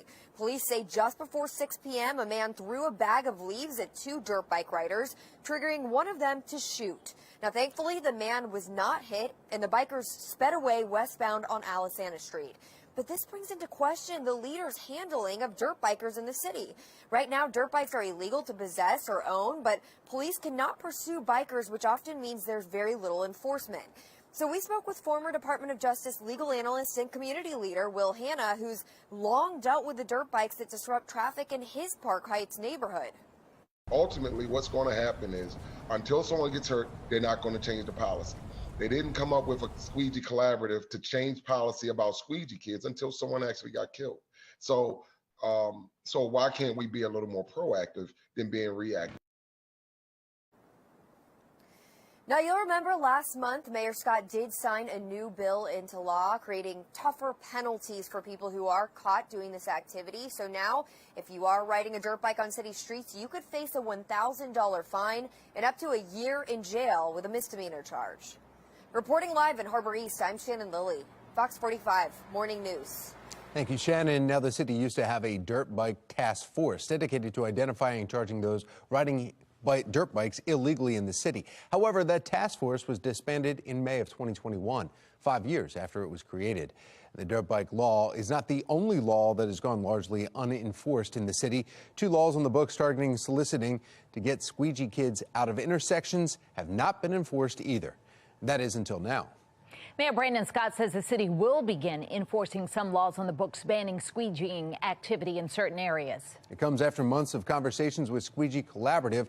That's a group the mayor created after police say a 15-year-old Squeegee kid shot and killed Timothy Reynolds in July. Olivia Dance continues our team coverage this morning. She is looking into some of those lingering questions. Olivia?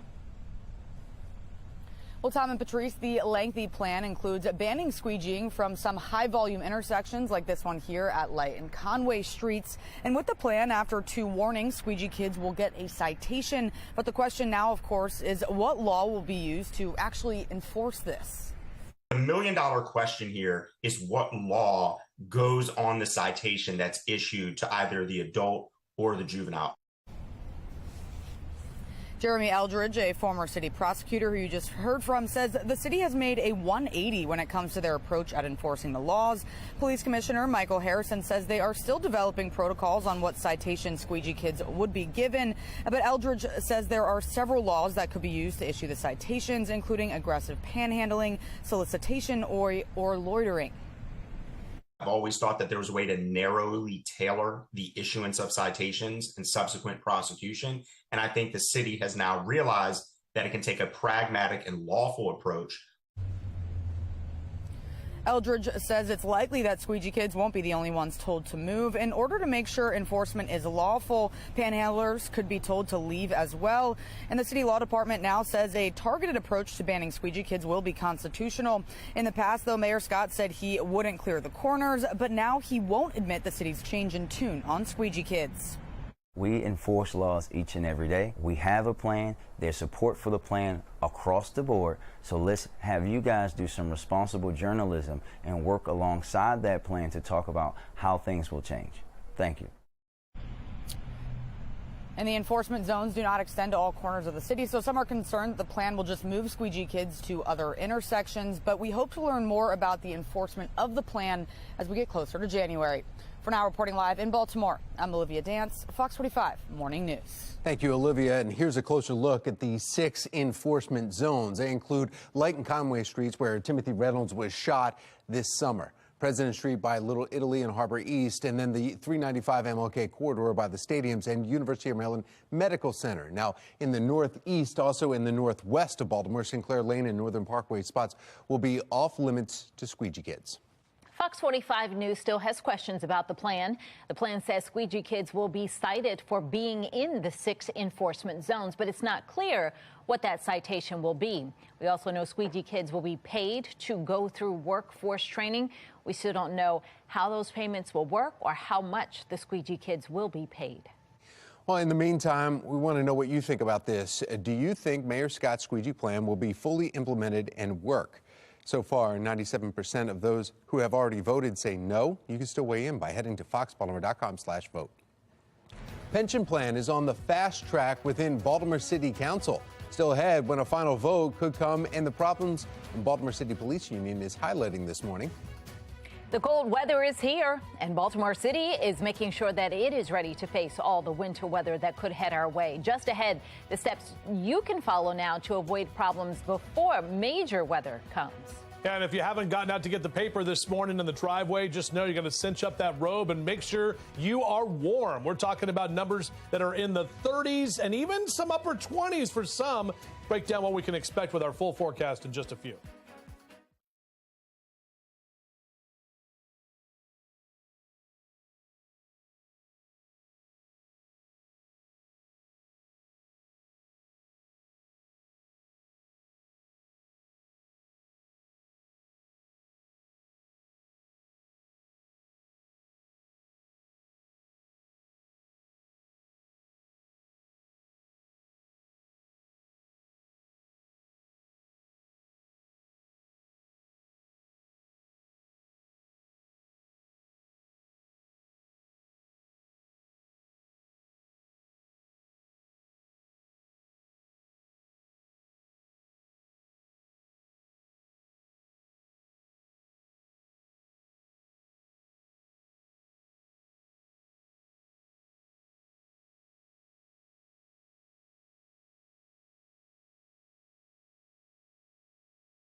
We have some breaking news this morning. Baltimore police on the scene of a barricade situation in northeast Baltimore. Police tweeting that it's happening right on Sinclair Lane, the 3800 block, and Eastmont Avenue. A couple of elementary school and a high school in that area.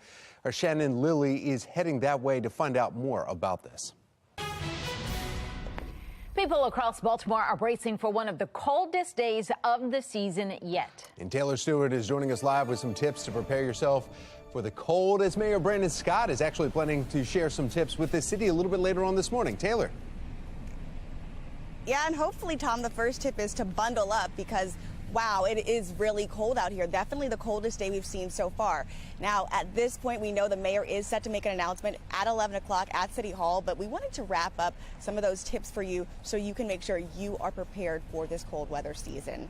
Now, Maryland.gov giving us a list of tips to prepare in advance, but it's already here, frankly, when you think about those temperatures. They are saying make sure you bundle up, layer up, and make sure you have your gloves and take care of your face. You want to make sure your face, your lips, your nose, all of those areas are protected. Also, get tips from the Johns Hopkins Crisis Management System. They're saying in your car, you want to make sure you've got your batteries. You want to make sure that you have a charger, something portable, and blankets. You don't want to get caught in the unexpected. So today, we're still waiting to hear from Mayor Brandon Scott. He'll be with not only the homeless engagement team as well as transportation officials to hear what they've already done in advance of this season. They say they're ready, but we'll have to wait and see. That'll be today at 11 a.m. outside of City Hall. For now, we're live in downtown Baltimore. I'm Taylor Stewart, Fox 45 Morning News. All right, thank you, Taylor. Annapolis returns to one-party rule. Just ahead, what this new political dynamic could mean for taxpayers. Many families will be gathering to share a meal during the holiday season, and you'll want to keep your family happy and healthy. Just ahead, the big warnings this morning about food expiration dates. 6:12, you're watching Fox 45 Morning News, all local, all morning.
.6:15 now, a deadly shooting on the University of Virginia campus is forcing all the students there into lockdown right now. And Megan Gillen is at our live center with what we know right now. Megan? A lot unfolding throughout the morning here, guys. We know police are looking for This man that you see right here, take a good look. Charlottesville police believe that this man you see, Christopher Jones, a former UVA football player, is their key suspect. We're told he is not in police custody and he should be considered armed and dangerous. Campus Emergency Management, meantime, tweeting that Jones was last seen wearing a burgundy jacket, blue jeans, red shoes, maybe driving a black SUV. I've highlighted the tag number right here. It is TWX3580. Right now, what we know is that everyone on campus is being told to shelter in place following this shooting that happened on campus late last night.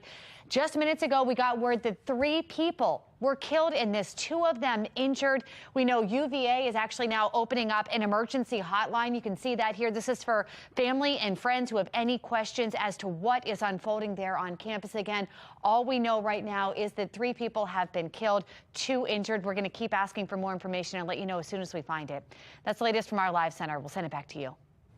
Thank you, Megan. Making headlines this morning, authorities are confirming 6 people died in Saturday's mid-air plane crash at a Dallas air show. Now, it's still not clear if there were any injuries or deaths on the ground, but witnesses say it appears that a smaller P-63 fighter plane crashed into a 4-engine B-17 bomber when looked like they were just about to come over the runway there. The National Transportation Safety Board says they are in the beginning of a very long and very difficult process, and answers are not guaranteed. It's very difficult for us to determine the probable cause, but the expertise of our investigators and the witness marks of the wreckage and things like that provides us a lot of information. But there are times that we cannot determine the probable cause to an accident. The NTSB says the preliminary report will take about 4 to 6 weeks to come back, but the full investigation will take between a year and a year and a half. The Wings Over Dallas Air Show is scheduled as a Veterans Day event featuring more than 40 World War II era aircraft. The company that owned the planes has had other crashes in its more than 60-year history.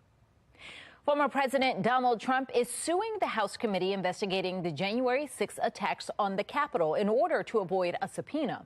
Trump's suit says that former presidents have provided testimony voluntarily, but no president can be compelled. His lawyers argue the separation of powers prevents Congress from forcing a president to testify. The committee has so far declined to comment. The suit likely rejects any hope of hearing from Trump since the committee is expected to disband at the end of the legislative session in January. Take a look at this. We are seeing incredible images of a star factory from space. This is courtesy of the European Southern Observatory. It is marking its 60th year by releasing this spectacular look of the Cone Nebula, first discovered by an astronomer in the late 18th century. Now, this horn-shaped star region is about 2,500 light years away from Earth, and a spokesperson for the observatory says this image is just one example of the many stunning and awe-inspiring observations the ESO telescopes have made over the past 60 years. It's always interesting. You have no idea what's out in space. It's like you have no idea what's under the ocean. I mean, so much there, so much in space. Always interesting when you get those images. We've got meteorologist Justin Chambers taking a look closer to home. It looks like a sloth. Did you guys see that? It does, kind of. Yeah, that's what I thought. I was like a little sloth face, like just kind of hanging out there. But, you know, all interpretation, right? See? Or a pickle. Oh. Could be a pickle. Do you see what I'm talking about? The eyes. I do right see there the sloth. Yes, yeah. I don't see. Okay. I don't see the pickle on this pickle day. On National Pickle Day. Yes. Good morning, everybody. It is cold. There's no doubt about that. Our numbers are in the 30s and even some upper 20s. You can look outside right now from a beautiful shot. Our Toyota Inner Harbor Skycam, top of that Transamerica building, looking out over mainly clear skies right now. But yeah, temperatures have dropped. This is the official number of BWI, the one we go with. 34 is your current number right now. A little west wind, about 3 to 5 miles an hour, but it is definitely a see your breath and bundle up type morning. As the kids get out to the bus stop, beep, beep, we're talking about numbers here in the next hour that will stay in the 30s, only upper 40s for noontime and recess. And we'll see those upper 40s and close to the lower 50s for some of the kids later this afternoon when you get them at the bus stop. Hank the Bird trying to hide this morning. Yeah, not a lot of leaves out there because those leaves have been blowing all around and blowing away and dropping as well. Upper 30s here in the 9 o'clock hour, but Hank and his feathered friends enjoying the sunshine and less wind later this afternoon. And speaking of flying around, pilots on your pilot cast, not a bad day. Not as windy as yesterday for sure. We're talking VFR all day, visual flight rules for sure. Get your flights in today because tomorrow the rain is rolling in. We're going to have to deal with IMC. So we're talking about mid to upper 40s for your high temps across Carroll and Baltimore counties this afternoon. 48 in Towson, 48 your number as well in Perry Hall and White Marsh. Numbers in Howard and Anne Arundel counties also in those mid to upper 40s for Ellicott City and Elkridge down through Odenton, Severna Park, right about 48 for your high today. On your rake cast, if you do want to get the leaves raked up, do it today because the red lights for Tuesday and Wednesday indicate we'll have some wet leaves out there. And you can see on our future scan, we're staying nice and dry today, but the next weather maker is the one that we're going to be tracking as we head into tomorrow. Late morning, early afternoon, you'll start to see some of those showers roll in. There is some purple and blue right there in western Maryland. Could be enough cold air mixing in with some of that precip where we'll get a few of the flakes flying, possibly some slushy conditions there. Again, mainly to the west of where we live here in Baltimore. But again, Tuesday, 9, 10 o'clock tomorrow night, that's when we'll see the heaviest rain. All of that rain pushes out of here on Wednesday. Some leftover showers in the morning, but overall, we dry out nicely toward the end of the week. So temperatures, though, below average, upper 40s and lower 50s for the next few days. It actually will be colder as we head toward the weekend. Excuse me, but we do stay dry just in time for the Ravens game Sunday afternoon. Tom? All right, thank you, Justin. Now to your Lynn Solar Traffic Network. We continue following the Severn Bridge, which is closed because of an accident that happened in Annapolis, right there along that bridge. Both directions shut down on US 50 Ritchie Highway, and they are changing you and making you go over the Naval Academy Bridge, which is a much smaller bridge, and it's causing some backups there on 450.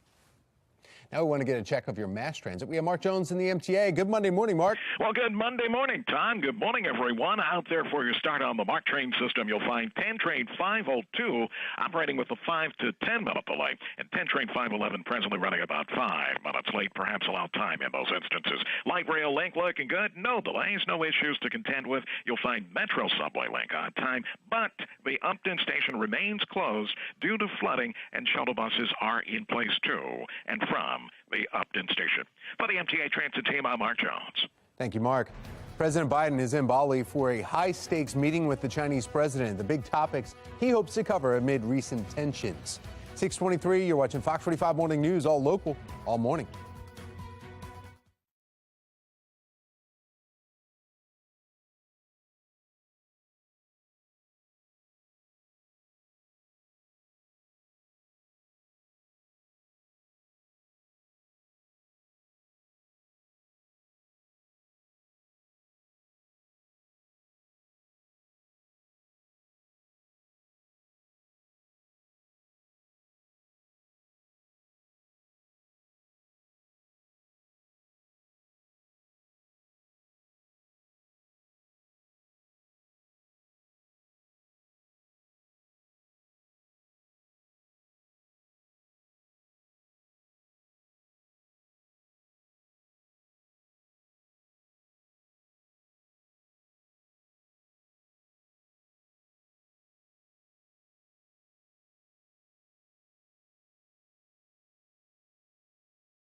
Live from WBFF in Baltimore, this is Fox 45 Morning News.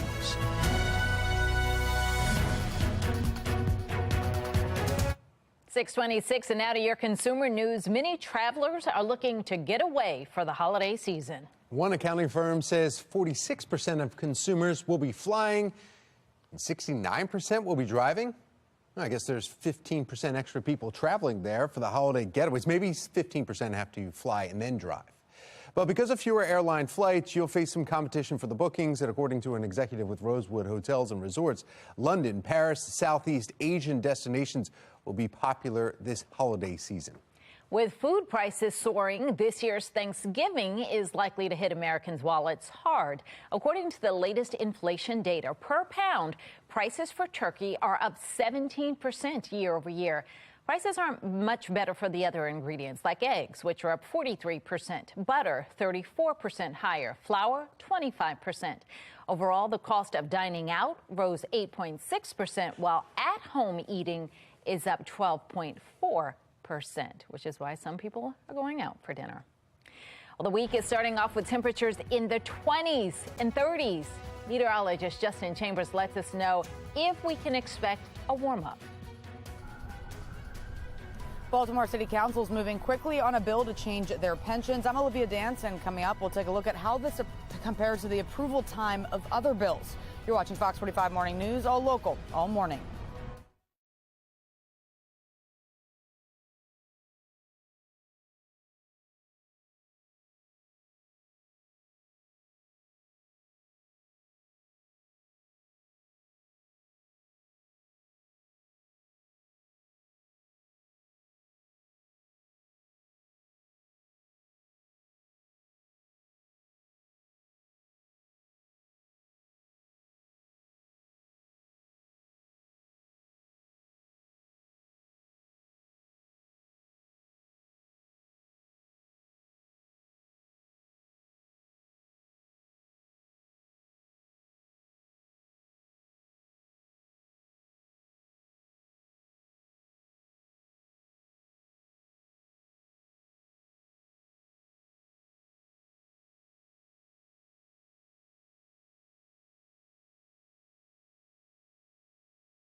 Live from WBFF in Baltimore, this is Fox 45 Morning News.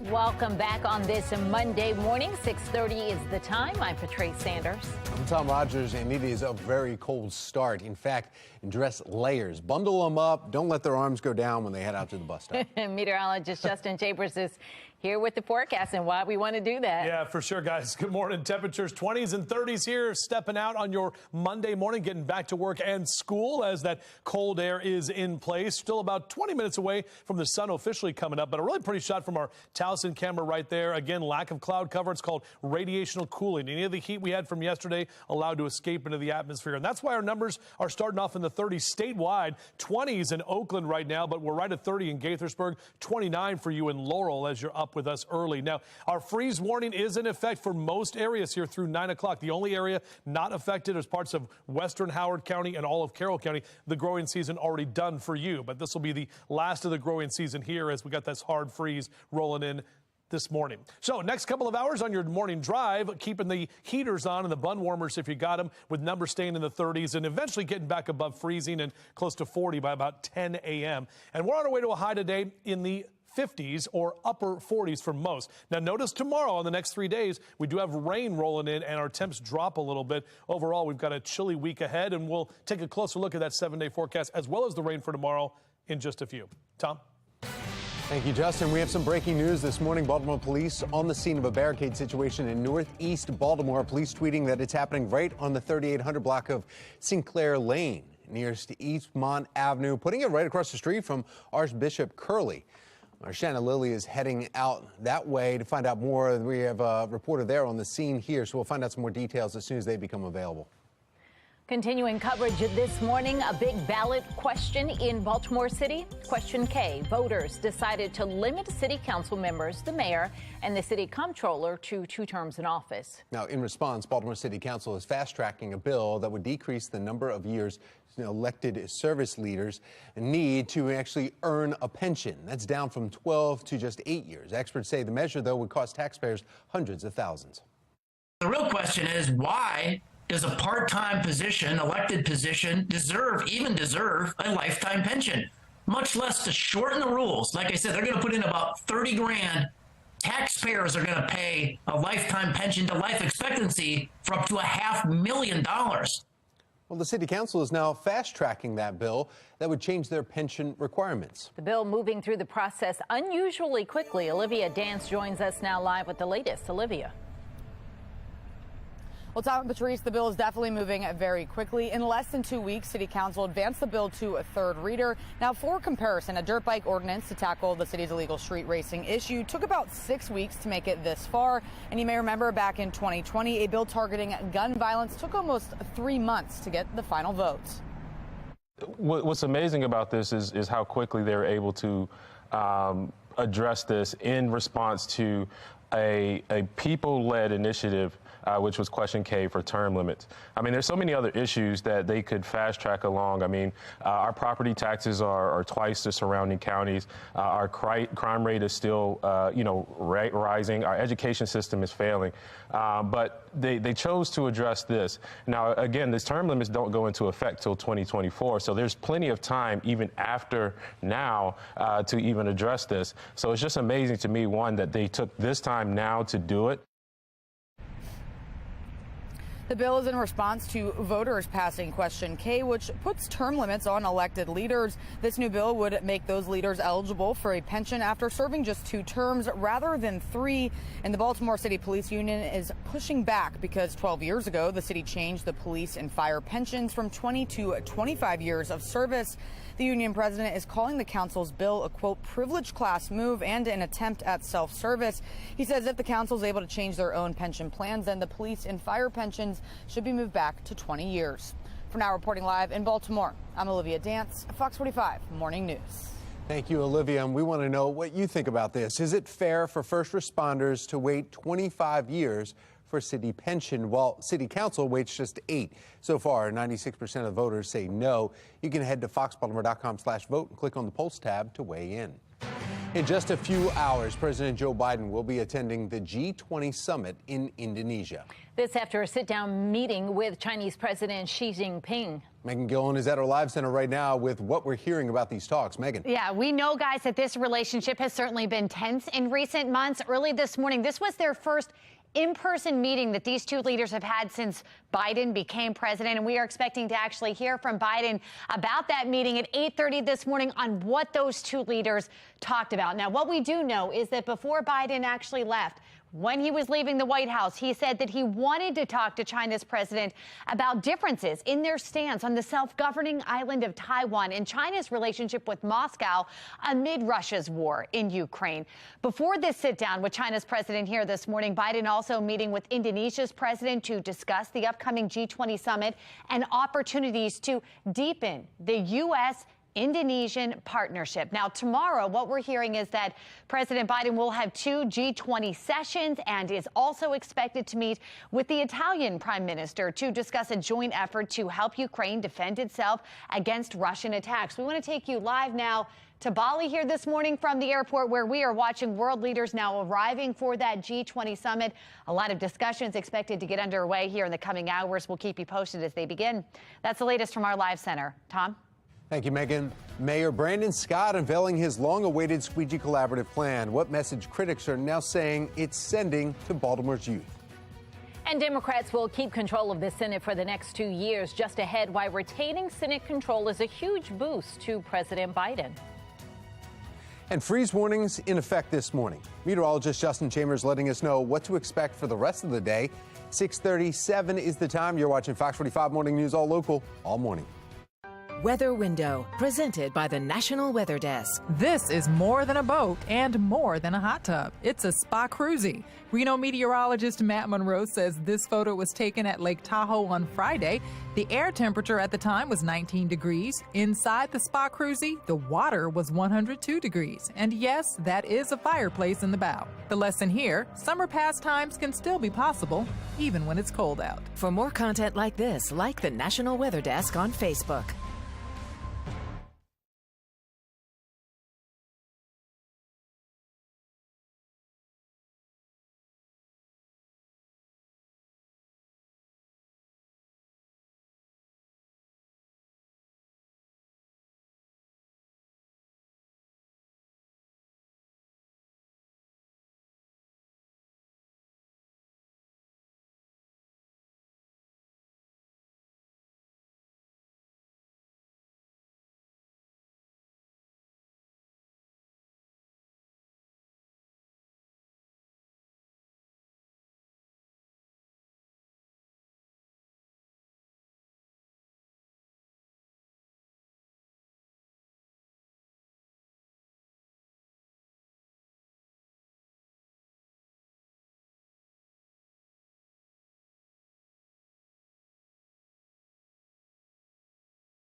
Welcome back. 6:40 is your time right now. We're 20 in front of 7 o'clock. And check out these numbers. A lot of us waking up to the 30s, near or even below freezing at this hour. So as you make your way out, make sure to grab the coat, sunglasses too. Plenty of sunshine on the way for us later this afternoon, but no need for the umbrella. That's going to change tomorrow as we're tracking rain moving back into the area. Out for a run or a jog, though, next couple of hours, numbers in the mid to upper 30s. Make sure to dress in layers. We're back with that full forecast, including what we can expect for the Ravens game at home this weekend. Back to you.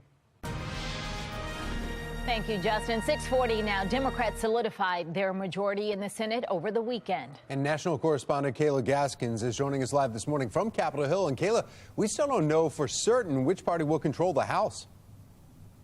No, Tom, we don't. Republicans appeared to be favored to win the House majority, but after Democrats beat expectations by solidifying their control of the Senate with this weekend's win in Nevada, analysts are a little less confident the House will go red. As of this morning, Reuters reporting 18 House races yet to be called. 13 of them are in very competitive districts, 10 of those in blue-leaning California. House Speaker Nancy Pelosi telling ABC News Sunday that Democrats have not given up hope of keeping control of the lower house chamber. Now, back to the Senate. Democrats, with Nevada's win, will have 50 seats, plus Vice President Kamala Harris's tie-breaking vote. Now, if Democrats win the Georgia runoff election this December, they will have an outright 51-vote majority. This will boost their sway over committees, bills, and judicial picks. Georgia's runoff election between Democrat Raphael Warnock and Republican Herschel Walker will take place December 6th. Tom, Patrice. All right, Kayla Gaskins, live in Washington. Thank you. It is officially feeling a lot like winter in the holiday season. One of the many attractions that's coming to the downtown area.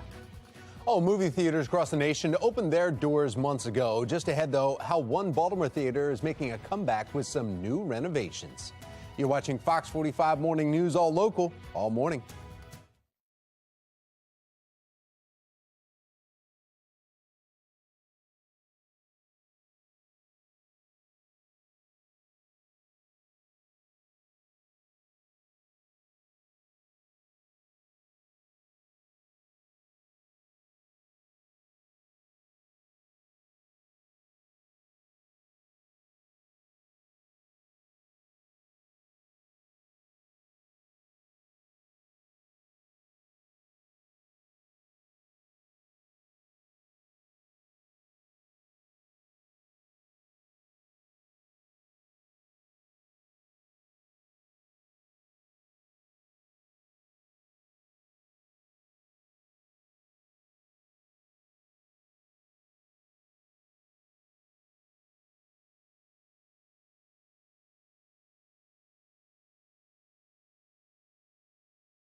We have breaking news this morning in your morning rush. There is a man barricaded inside of a home on Sinclair Lane right near the Archbishop Curley School. Now, the Baltimore Police Department is currently on the scene. Shannon Lilly is also at the scene. She's going to give us an update in the next 15 minutes.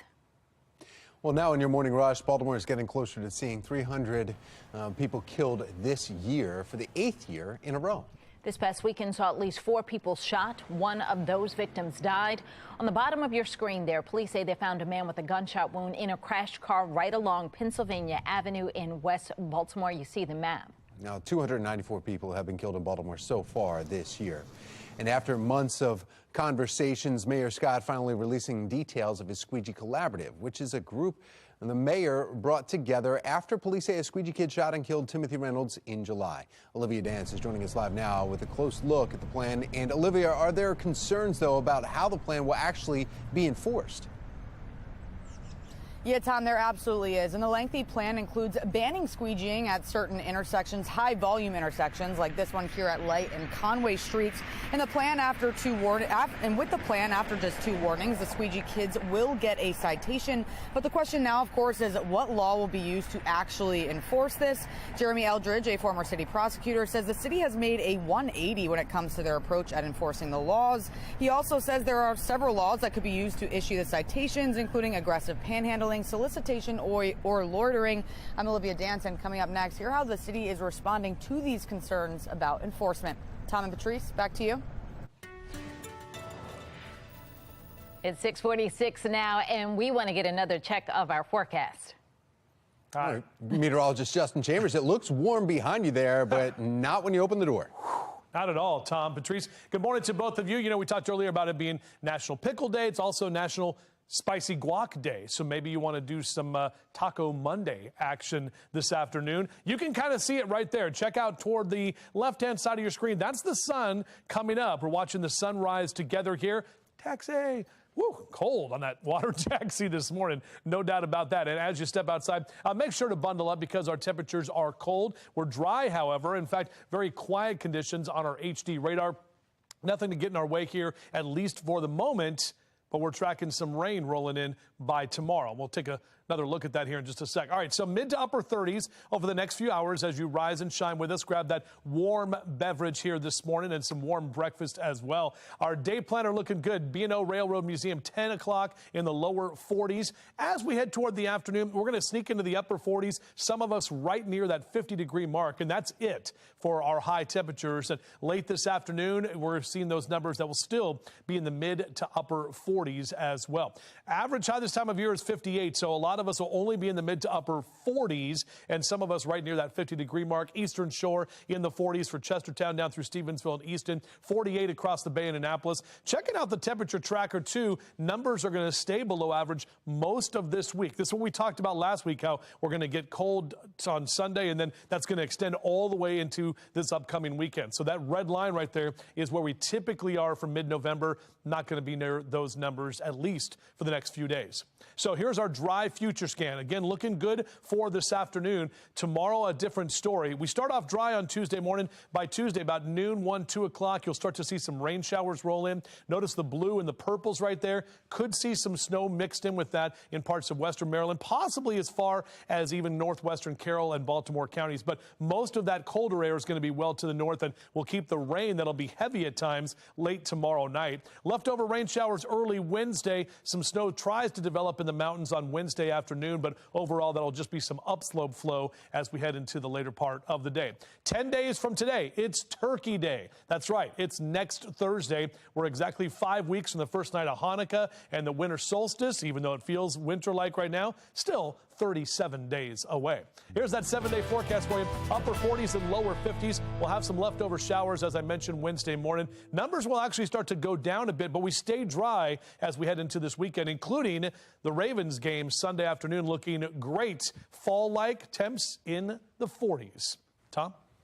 All right, thank you, Justin. Taking a look at your Lens Solar Traffic Network now, just about 6:50, a bridge still closed because of a crash in Annapolis. This is US 50 between Ritchie Highway and Rowe Boulevard.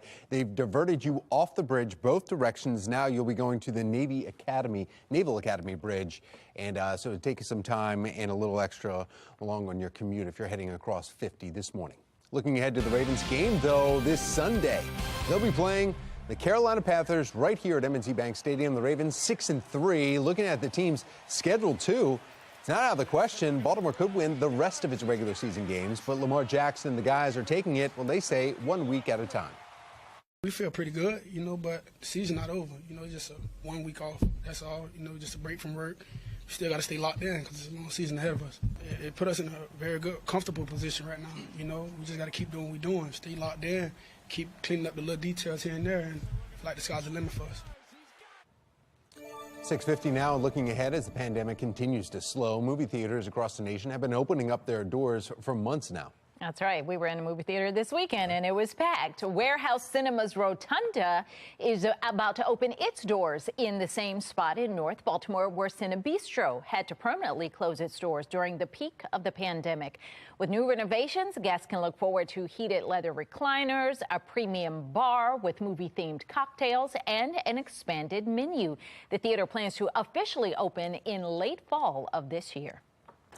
You can go for a spin and glide around the ice because the Inner Harbor Ice Rink is back. Winter attraction returning this weekend, and it will be open until January 16th. I'm looking at the kids with the help. All the little cards? That's what I need on the ice. It is one of a number of attractions coming to the downtown area for the holiday season. The German Christmas Village will also return to the Inner Harbor next week. Make sure you stay with us this morning because Be More Lifestyle host Mark Clark is going to tell us more about the Inner Harbor Ice Rink. Looking forward to that and connecting the community through literature. The program that's promoting change in the community. And with the holiday season upon us, many are already popping out family recipes. Just ahead, how you can gear up this morning with heart-healthy exercises. All right, well, before you head out to the gym or on your morning run, one way to kick it up a notch with some caffeine. And some warmth, as cold as it is out there. It's time for a coffee break.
The million-dollar question here is what law goes on the citation that's issued to either the adult or the juvenile.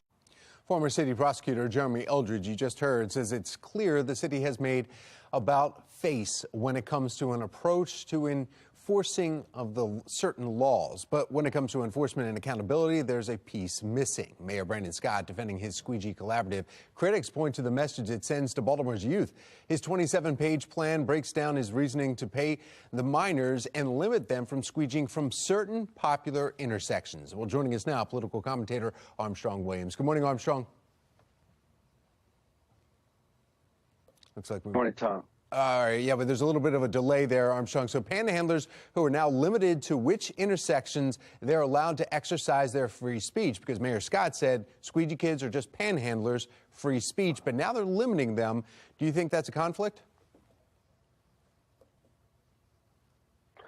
What is important, Tom, is whether the Squeegees think it is a conflict and whether the Squeegee believe they will be held accountable and responsible for their actions. And though you say these 6 areas you cannot populate anymore, do they believe there are any severe consequences if they decide to disregard what the mayor and the city is asking them to do? Now, you're going to there will be some that will obey the law and act accordingly to what is being asked of them. But I think a lot of these kids are really don't have the best education, don't have the best skills to navigate and really understand this. And I think instead of now we're having trouble. In some kind of a all right, Armstrong, we're having trouble with your interaction. Let's see. Get real skills. I don't think anybody could disagree with that. Yeah, well, let's see, because they are talking about the mayor is saying, hey, we're going to pay you $250 a month, is roughly the number's been throwing out if you go to classes and training consistently. So this is for 18 years and younger. Isn't that what schools are supposed to do? But you don't have to pay the kids. They're just supposed to follow the law and go to school? Yeah, but these kids are not going to ever go to school, Tom. That time has passed, and the kids are deserving of an education and skills that can give them an opportunity to navigate their lives and provide for themselves. I mean, this is not a panacea. We're not going to say it's perfect, but it is a start. But I just think that the mayor and his administration, they do have blinders on, because I don't think these kids will look at $250 as a lot of money. They may see it more as an insult because they see themselves as entrepreneurs. And I've interviewed the kids out on the street, and in my estimation, they think they make a lot of money. And so it all depends upon how the Squeegee kids react to this. But I don't think this is the last chapter on the outcome of what the mayor and his board are proposing to deal with this Squeegee kid problem. I don't think the problem is going to get any better in the short term. Yeah, we'll have to wait to see this program going on for the next year. Armstrong Williams, thank you. We appreciate your input. Thank you, Tom. Well, Fox 45 News will continue to demand answers to those questions in the week ahead. Our commitment to you is to hold city leaders accountable for the plan that they've announced, as well as other problems facing Baltimore.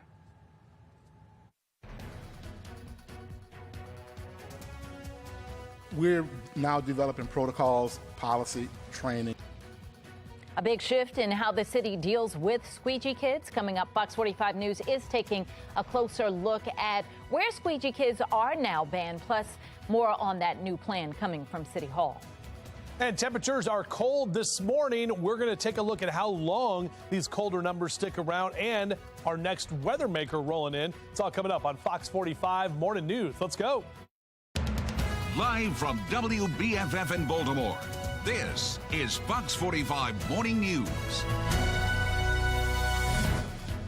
Good morning on this Monday, November 14th. A cold start to the day. I'm Patrice Sanders. I'm Tom Rogers. That's right. It's that time of year we have to plan an extra 30 seconds to go outside and scratch off, the windshield before you start. We've got meteorologist Justin Chambers here with the temperature. You guys are dressed in blue, which is appropriate because that's how a lot of us feel this morning. Temperatures are cold and colder than where we were yesterday by about some 10 to 15 degrees as you make your way outside. Really pretty start to the morning. However, you can see the sun lighting up the stadiums and the city at this hour, and overall dry conditions. Now, the wind is not going to be as much of an issue today. We're actually still below freezing in Cockeysville and Hunt Valley down through Columbia. 34 your number in Baltimore City. We're in the upper 30s in parts of Annapolis and Anne Arundel County this hour. Morning drive looking like this. Mid to upper 30s here over the next few hours. Mr. Bose says we are good to go. Obviously just cold, so get the heaters going in the car. We'll top out at about 50 today. Overnight tonight, drop into the 30s again, and then rain is on the way for us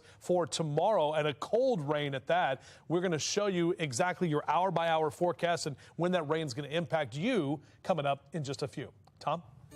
Thank you, Justin. Now to your Lens Solar Traffic Network here this Monday morning, taking a look at the Baltimore region map. Not bad at all there, but if you go south of this map, 50 is still shut down if you're traveling eastbound across the Severn River. If you're going westbound, though, completely shut down. They're still trying to clean up an accident that happened on the bridge a couple hours ago, and hazmat teams were called.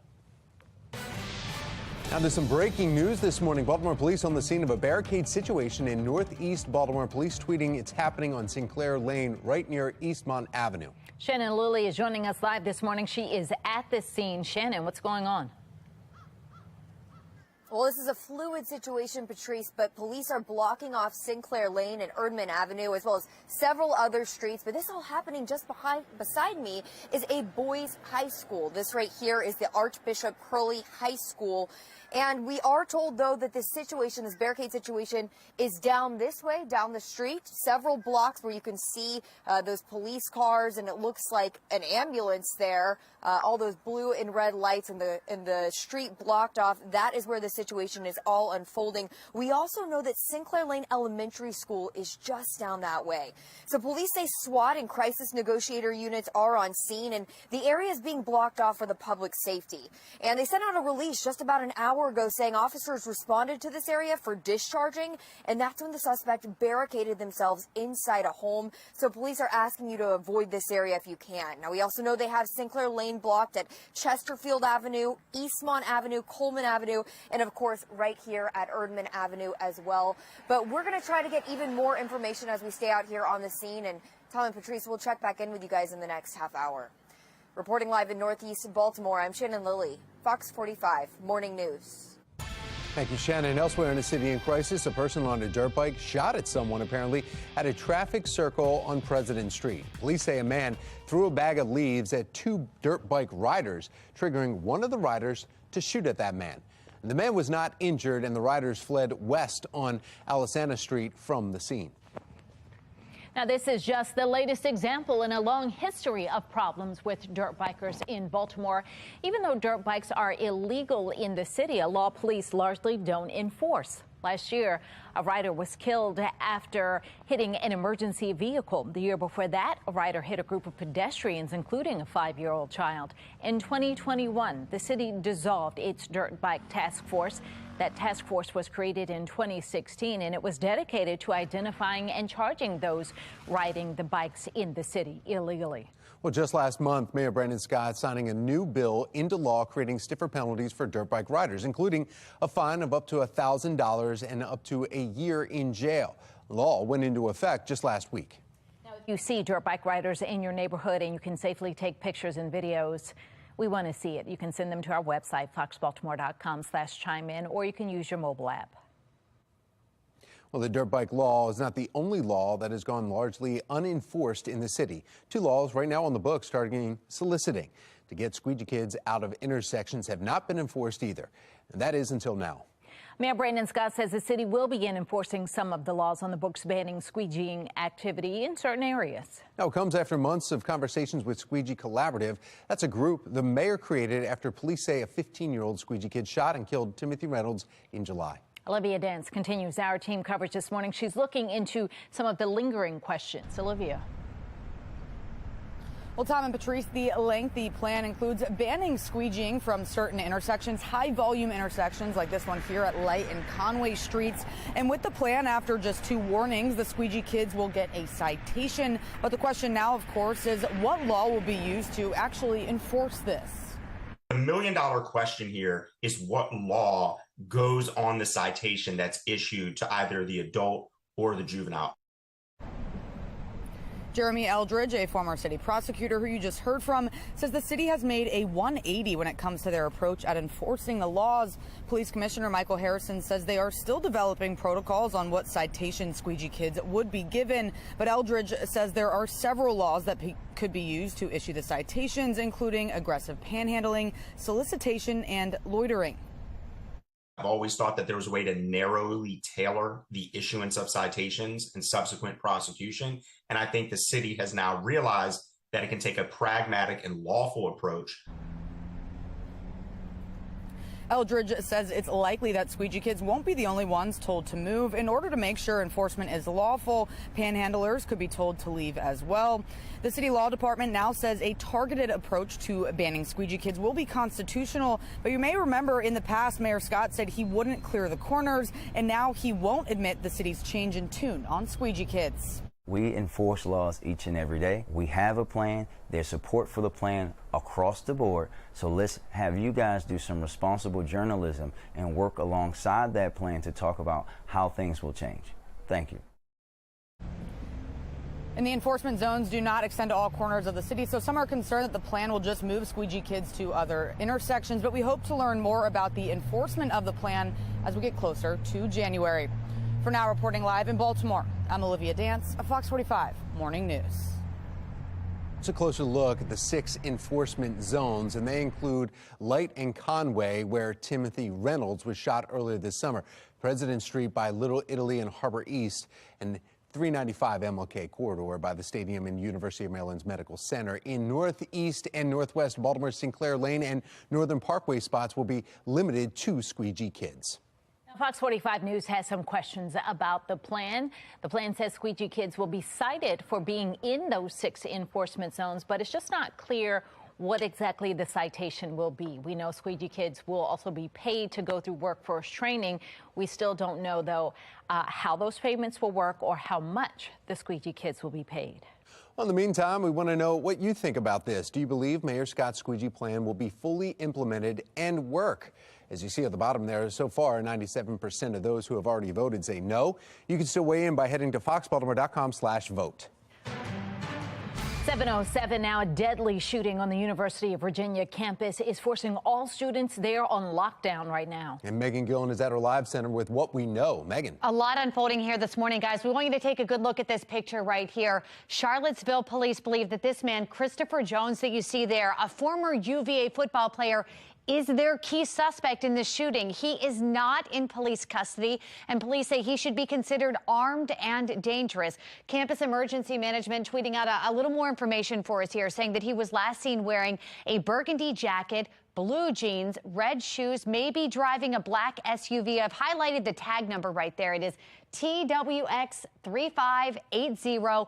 Right now, everyone on campus still being told to shelter in place following the shooting on campus late last night. It was just minutes ago that we actually got word that 3 people have been killed, 2 of them injured. We are now seeing the emergency management from UVA now posting a hotline there. This is for family and friends who have questions as to what's unfolding there right now if they're unable to get a hold of their students that are there. We'll keep you posted as this continues to unfold. Patrice.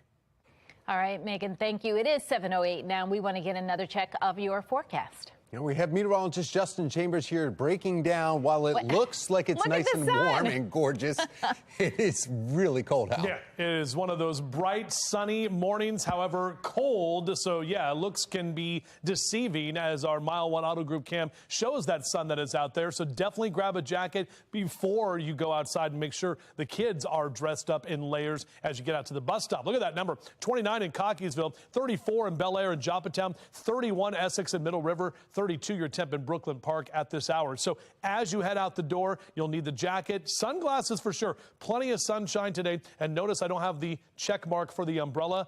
Tomorrow, different story. We are tracking some rain and some cold rain at that by the time we head into tomorrow afternoon. Next hour, 36 there, Brewers Hill. We'll see those numbers in the mid to upper 40s through lunchtime. Again, the wind's not going to be an issue today, but just a little chilly if you're going to be out trying to have lunch outside. And those temperatures stay in the upper 40s and a few lower 50s through the afternoon. We'll come back in a few minutes and do the 7-day forecast all the way into our Sunday afternoon for the Ravens game at M&T Bank Stadium. Let you know how the weather's shaping up for that game. Back to you. All right, taking a look now at your Lynn Stoller traffic network and your drive times. A bit of a slowdown as you're starting to get up and out. 795 to 95 is a 14-minute drive in the yellow. 95 to 83, not so bad. It's in the yellow, but still just an 11-minute ride. 7:10 now. The most wonderful time of year is here, and it goes hand in hand with What's So Baltimore. Mark Clark is live at the Inner Harbor. He's got a preview of What's So Baltimore today. Good morning, Mark. That's right, guys.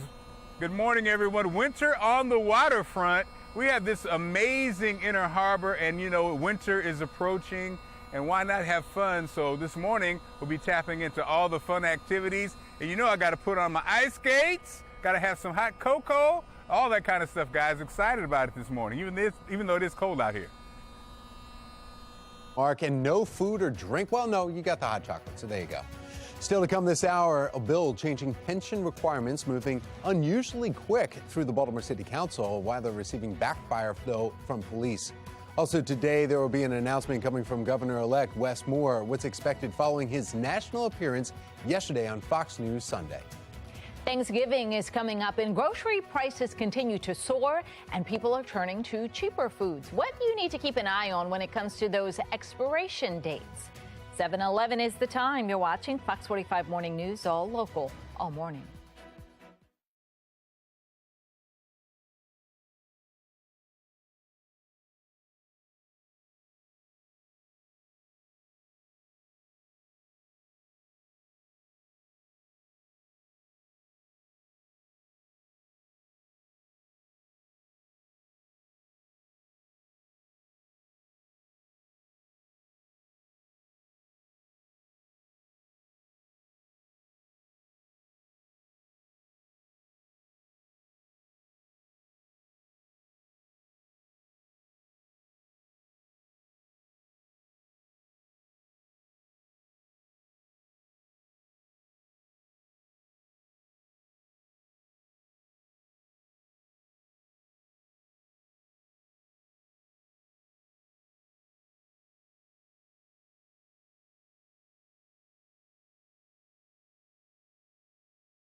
Fox 45 News, winner of 17 2022 Regional Emmy Awards, more than all other Baltimore news stations combined.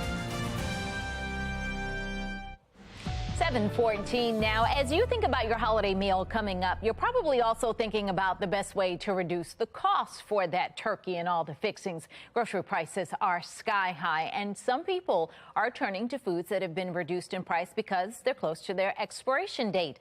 For today's Monday morning house call, Madison Friel, a registered dietitian for the GBMC Comprehensive Obesity Management Program, is joining us with more on what we need to know about those dates. Good morning, Madison.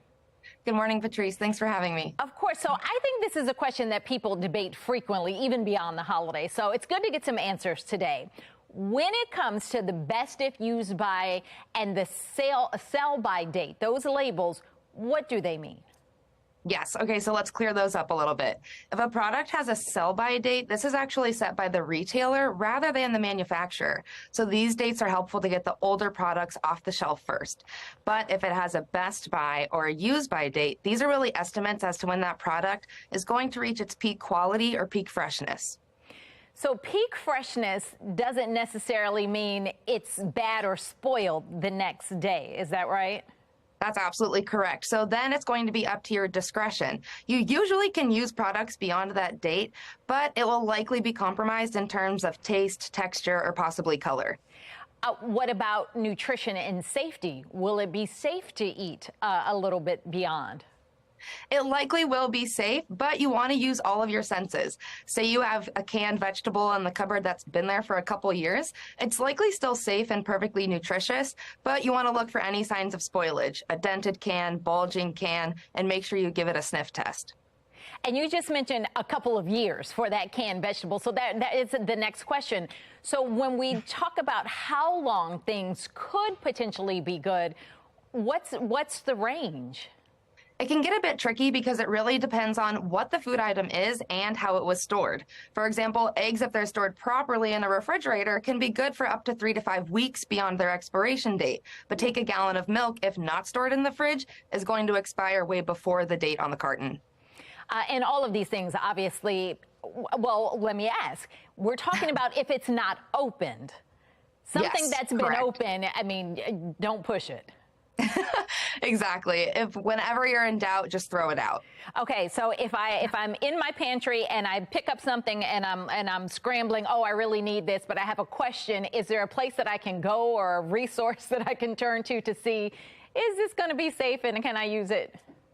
Yes, so a helpful resource that I really like to use is called the Food Keeper app. This was created by the USDA. It's a really helpful site because you can search for a particular food or a beverage, and then it will actually give you guidelines on when to use that product by, all based on how you stored it. Okay, very good to know. Madison, that was so helpful. Thank you. Thanks for having me. I'm sending the Food Keeper app right to my mother-in-law right now.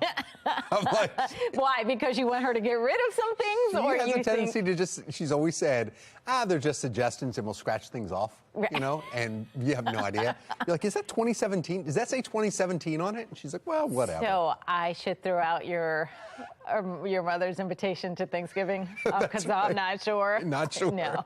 No, I mean, some things you have a little leeway. She's okay. Foodsafety.gov. You grew up to be a grown man. She said you're fine. Yes, All right, let's get over to meteorologist Justin Chambers. I mean, you guys know what I do in that fridge over there in the studio. You are, yes. If it's in there for 2 days, it's gone. Doesn't matter about a date. Just get rid of it. If we don't need it, if you don't need it, I'm sorry. If you forgot about it. But you may need it years down the line. Wow. All right, let's take, yeah, true. For some people, mainly that weather guy at night, he's always like, he seems to always leave weird stuff in there. Either way, good morning to all of you. Yeah, Mark Clark, we're going to join him here in just a second. This is zoomed in on that ice rink. Now, think about this. If they were to make this last week, which I know they were kind of getting ready for it and everything, but we had those temperatures that were in the 70s, even some lower 80s, and now it feels a lot closer to more winter-like numbers, and we're thinking about ice skating and the Christmas market. 28-year temp in Cockeysville right now, 37 in Bel Air and Chestertown, 34 in Baltimore City. All of us waking up to cold temperatures and freeze warnings for pretty much the entire area. All of us here in purple under that freeze warning until 9 a.m. The only places that are not in that are Carroll County and Western Howard County. That's because your growing season has already finished. But this will be done now for basically all of us as those plants Probably didn't survive last night if you didn't cover them up. Here's a look at our HD radar. Everything is nice and quiet right now, but the difference is tomorrow we'll be tracking rain, and a cold rain at that. As the kids get out to the bus stop, beep, beep, make sure they are bundled up and ready to go here this morning.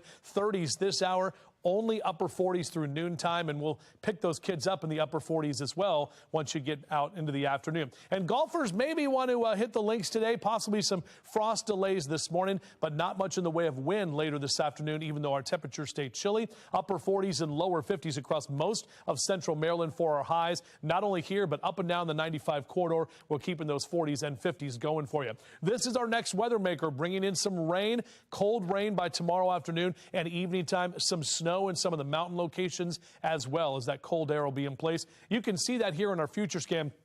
Taking you through the afternoon today, those rain showers are coming in tomorrow, midday into the afternoon and into the evening time. Could see some pockets of heavy rain as well before this thing rolls out of here on Wednesday. Shout out to Sue L. And Sue says that is Smith the cat. If you look closely, those are two cat eyes underneath that blanket. And that's a good way to have the morning too, Sue, because it is definitely cold for cats, dogs, and all of us as well. Love those pet pics. JC Chambers at foxbaltimore.com would love to put your pets on TV. Let's take a look ahead at our forecast again. We're going to have to deal with rain tomorrow afternoon into early Wednesday, but we're dry through the rest of the week. However, we're colder, especially as we head toward that Ravens game Sunday afternoon, which you can watch right here on Fox 45.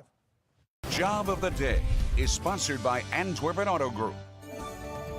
Well, Fox 45 is getting Maryland back to work. It's time for our job of the day. Kennedy Krieger hiring an administrative services coordinator. If you'd like some more information about this position, you can go to foxbaltimore.com. If you're an employer with jobs that still need to be filled, please send your information to news@foxbaltimore.com. Winter on the waterfront. Yes, it's almost that time. Well, it is that time. We got a nice cold day. We'll be on the ice skates. We'll be talking about all the fun activities going down on the waterfront right here in Baltimore. Breaking news, we are live from a barricade situation in Northeast Baltimore, and it's all happening right here near a high school and an elementary school. Coming up, we are going to tell you what we're learning from police. You're watching Fox 45 Morning News, all local, all morning.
It is so Baltimore, and it is officially feeling a lot like winter out there. Yeah, in fact, right there. This is where we're going to go, right here in just a second. The Inner Harbor Ice Rink officially open to the public. Be More lifestyle host Mark Clark live with more just on side of the ice. No skates yet.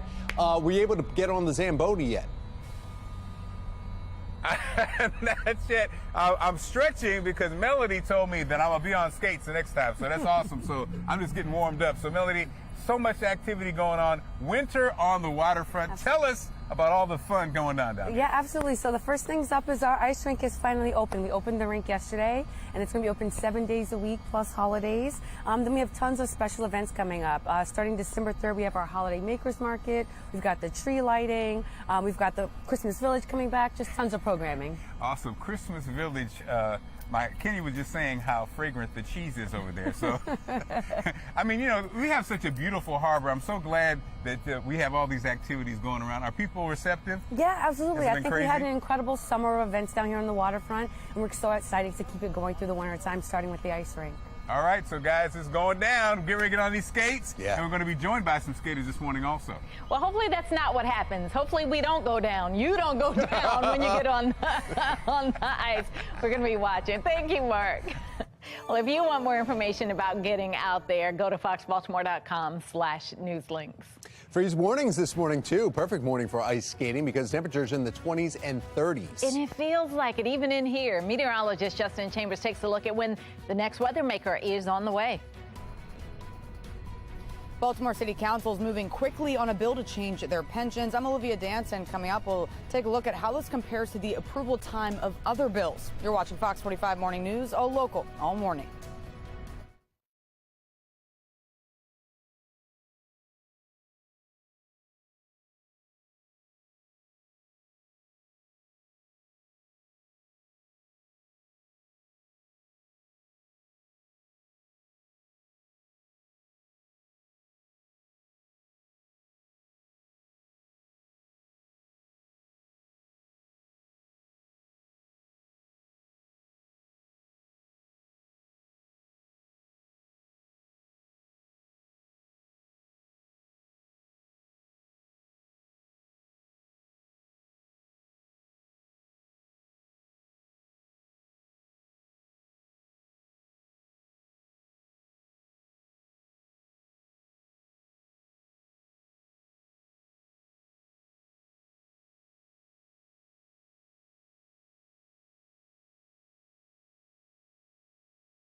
Live from WBFF in Baltimore, this is Fox 45 Morning News.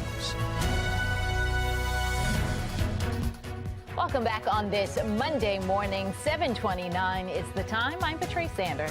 I'm Tom Rogers. I was just looking ahead. Next week, World Cup, it starts. That's right. on our station. Yes. We've got meteorologist Justin Chambers now. He's looking at the forecast. Good thing they're not playing here outside. Right. Yeah, no kidding. And it's going to be cold for the Ravens game on Sunday afternoon at M&T Bank Stadium. Great showing on Saturday. We had the Navy-Notre Dame game. I know Navy didn't win, but overall it was nice weather for that game. But again, it's going to be colder as we head toward the end of the weekend into this upcoming weekend. But looking out from our Towson cam right now, you can kind of see that line or layer of clouds out there. Overall, not much. A lot of sunshine. Temperatures are cold. It will be sunny and cool as we head into the afternoon. And then we are tracking rain that's moving in for tomorrow. So we've been pretty dry. We had that rain from Nicole on Friday and into early Saturday. 20s and 30s statewide. Look at all the blue right there on your screen. So temperatures are definitely cold. Get something warm in your belly here the next couple of hours in your Rise and Shine cast. Mid to upper 30s and even to the lower 40s as we take you through the middle of the morning. We're back with your full forecast coming up in just a few minutes from right now. All right, thank you, Justin. Now to some breaking news this morning. Baltimore police on the scene of a barricade situation in northeast Baltimore when police were tweeting it's happening right on Sinclair Lane near Eastmont Avenue. Shannon Lilly is joining us live this morning. She's out there at the scene. Shannon. Yeah, we just saw a police car come flying by, Patrice, with its flashing lights on and siren going. We've also learned new information from police that this whole situation has been going on since 8:30 last night. So officers have been out here on the scene for almost 11 hours, and they have several blocks of Sinclair Lane closed. Just beside me, though, is a boys' high school. Yeah, right there. That is the Archbishop Curley High School. But we're told that this barricade situation is a little bit further down the road where you can see those police cars and flashing lights. And just past this scene, we're told, is Sinclair Lane Elementary School. So this all what you're looking at right here is the 3800 block of Sinclair Lane. And police say SWAT and crisis negotiator units are on scene, and this area is being blocked off for the public safety. Now, as for what happened, police say officers responded to this area for discharging last night, and that's when the suspect barricaded themselves inside a home. Police are asking you to avoid this area if you can, and they have several areas blocked off. So Sinclair Lane at Chesterfield Avenue is blocked, as well as Eastmont Avenue, Coleman Avenue, and Erdman Avenue. That's where we are right here. Of course, we're going to stay out here and work to get more information, and as soon as we get that information, we'll bring it to you right here on Fox 45 News. Reporting live in Northeast Baltimore, I'm Shannon Lilly, Fox 45 Morning News. Continuing coverage this morning, a big ballot question in Baltimore was question K, and voters decided to limit city council members, the mayor, and the city comptroller to 2 terms in office. Now, in response, Baltimore City Council fast-tracking a bill that would decrease the number of years of service that elected leaders need in order to earn a pension. It's down from 12 to just 8 years. Experts say the measure would cost taxpayers hundreds of thousands. The real question is, why does a part-time position, elected position, deserve a lifetime pension? Much less to shorten the rules. Like I said, they're going to put in about 30 grand. Taxpayers are going to pay a lifetime pension to life expectancy for up to $500,000. Well, City Council fast-tracking that bill that would change their pension requirements. The bill is moving through the process unusually quickly. Olivia Dance joining us now with more on that. Olivia. Yeah, Tom and Patrice, the bill is moving very quickly. In less than 2 weeks, City Council advanced the bill to a third reader. Now, for comparison, a dirt bike ordinance to tackle the city's illegal street racing took about 6 weeks to get to this point. And you may remember back in 2020, a bill targeting gun violence took almost 3 months to get a final vote. What's amazing about this is how quickly they were able to address this in response to a people-led initiative, which was question K for term limits.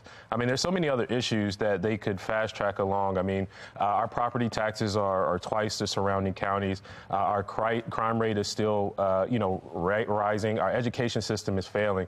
But they chose to address this. Now, again, these term limits don't go into effect till 2024. So there's plenty of time, even after now, to even address this. So it's just amazing to me, one, that they took this time now to do it. The bill is in response to voters passing Question K, which puts term limits on elected leaders. This new bill would make those leaders eligible for a pension after serving just 2 terms rather than 3. And the Baltimore City Police Union is pushing back because 12 years ago, the city changed the police and fire pensions from 20 to 25 years of service.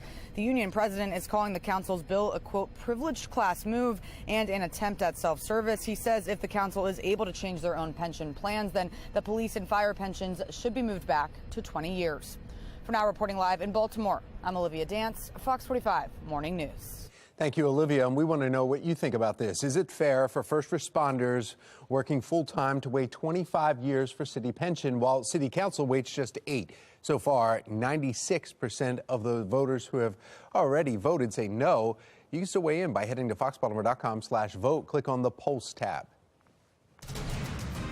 7:35 and turning now to your Vote 2022 coverage. Governor-elect Wes Moore will make an announcement today when it comes to his administration. Now, the press conference is set for 2 this afternoon to announce key administrative leaders. Now, this announcement comes just one day after Moore sat down with Fox host Shannon Bream, and she asked him about our reporting on his upbringing. Despite Moore talking about growing up on the streets of Baltimore City in his book, The Other Wes Moore, Fox 45 News found no evidence that Moore was born or grew up in Baltimore. Instead, we found that he moved to New York as a young man and then attended a prestigious military school in Pennsylvania. Moore continues, though, to stand by what he said about his upbringing, doubling down in this interview. There's nothing in my book on anything that I've written or that I've ever said that has been exaggerated or misled anybody. I don't have a reason to exaggerate my life. But I'm proud of my background, and I'm proud of the fact that I've been honest about it the entire time. Well, Moore will make history as Maryland's first black governor. Last week, he announced he would be leading a historically inclusive transition team as he makes his way into office. Now, in the meantime, Fox 45 has done extensive reporting into Moore's background, which you can find right on our website. President Biden meeting with China's leader for the first time since coming into office. The hopes coming out of this meeting and what's next in the coming days. Freeze warnings in effect until 9 o'clock this morning, and then the sun shining bright this afternoon. Meteorologist Justin Chambers lets us know just how the temperatures hold up for the rest of your work week. 7:36, you're watching Fox 45 Morning News, all local, all morning.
Well, in just a few hours, President Joe Biden will be attending the G20 summit in Indonesia. This after a sit-down meeting with Chinese President Xi Jinping. Now, Megan Gillen is at our live center this morning with what we're hearing about these talks. Megan. Yeah, a lot unfolding, guys. We know this relationship, of course, has been tense in recent months, but early this morning, this was their first in-person meeting since Biden actually became president. We are expecting to hear from Biden at 8:30 this morning on what these two leaders, in fact, talked about just a little while ago. What we do know is that before President Biden left the White House, he mentioned that he planned to talk about their differences in their stance on self-governing, the island of Taiwan, and China's relationship with Moscow amid Russia's war in Ukraine. Before this sit down with China's President Biden, also meeting with Indonesia's president to discuss the upcoming G20 summit here.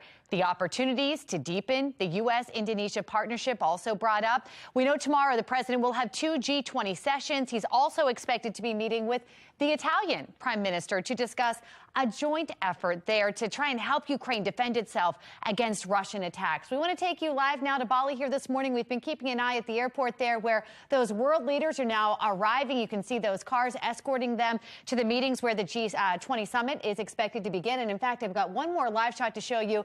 This is one of the arenas there where those world leaders will be gathering here for one of the first discussions. We're going to keep you posted as that unfolds. That's the latest from our live center. Tom? Thank you, Megan. A lot of concern now behind why students are failing, but the root of the problem doesn't seem to relate to education at all. Why the Fresno School District is introducing a new approach to grading. Still to come in the next hour, an investigation is underway into a shooting involving a dirt bike rider. The penalties that dirt bike riders can now face. 7:41, you're watching Fox 45 Morning News, all local, all morning.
$7.44 now. Despite massive amounts of spending, new federal test scores show Baltimore has hit an all-time low since testing began 13 years ago. One community leader has been calling for a new city school CEO, while many question what is being done to correct the failures.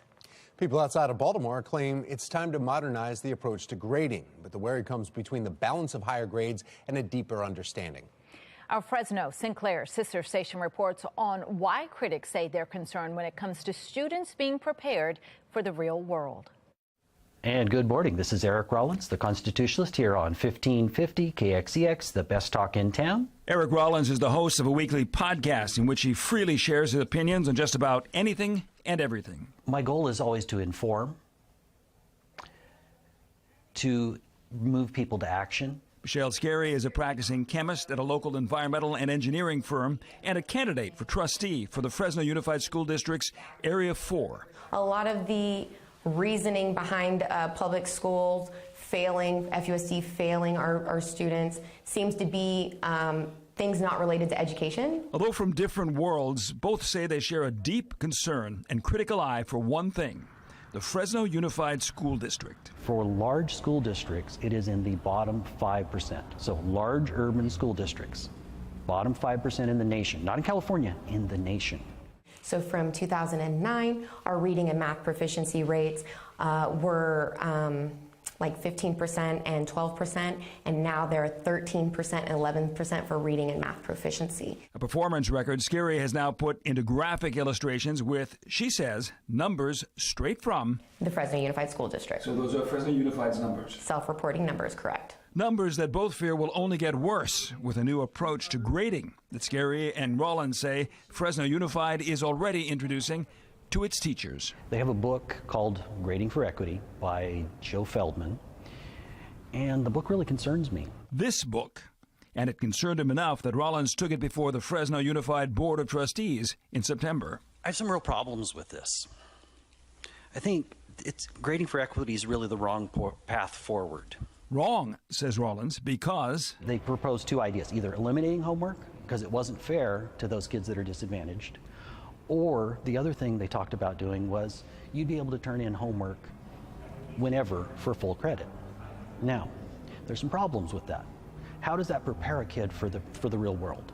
And that's not all, Michelle Scarry adds. So if you're of a minority, if you have socially disadvantaged background, then, or economic disadvantaged background, you actually can start with a grade already before you put your name on the top of the paper. I honestly think it's from good intentions. I really think that a lot of people think that this is going to help students from disadvantaged backgrounds, but really in the long, it's a short-term gratification that we're giving students, and we're sacrificing long-term competence and confidence. A trade-off that no one wants. But is it true?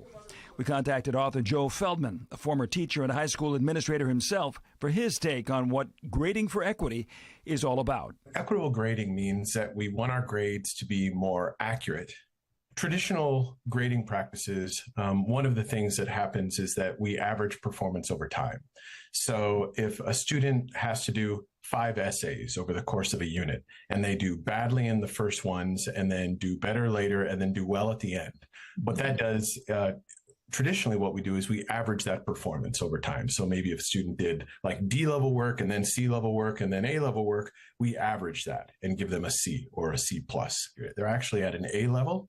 It just took them a number of times to get there. Feldman says Grading for Equity can also help limit race, socioeconomic, and gender-based bias. We know that girls oftentimes are more adherent to a lot of classroom compliance ideas.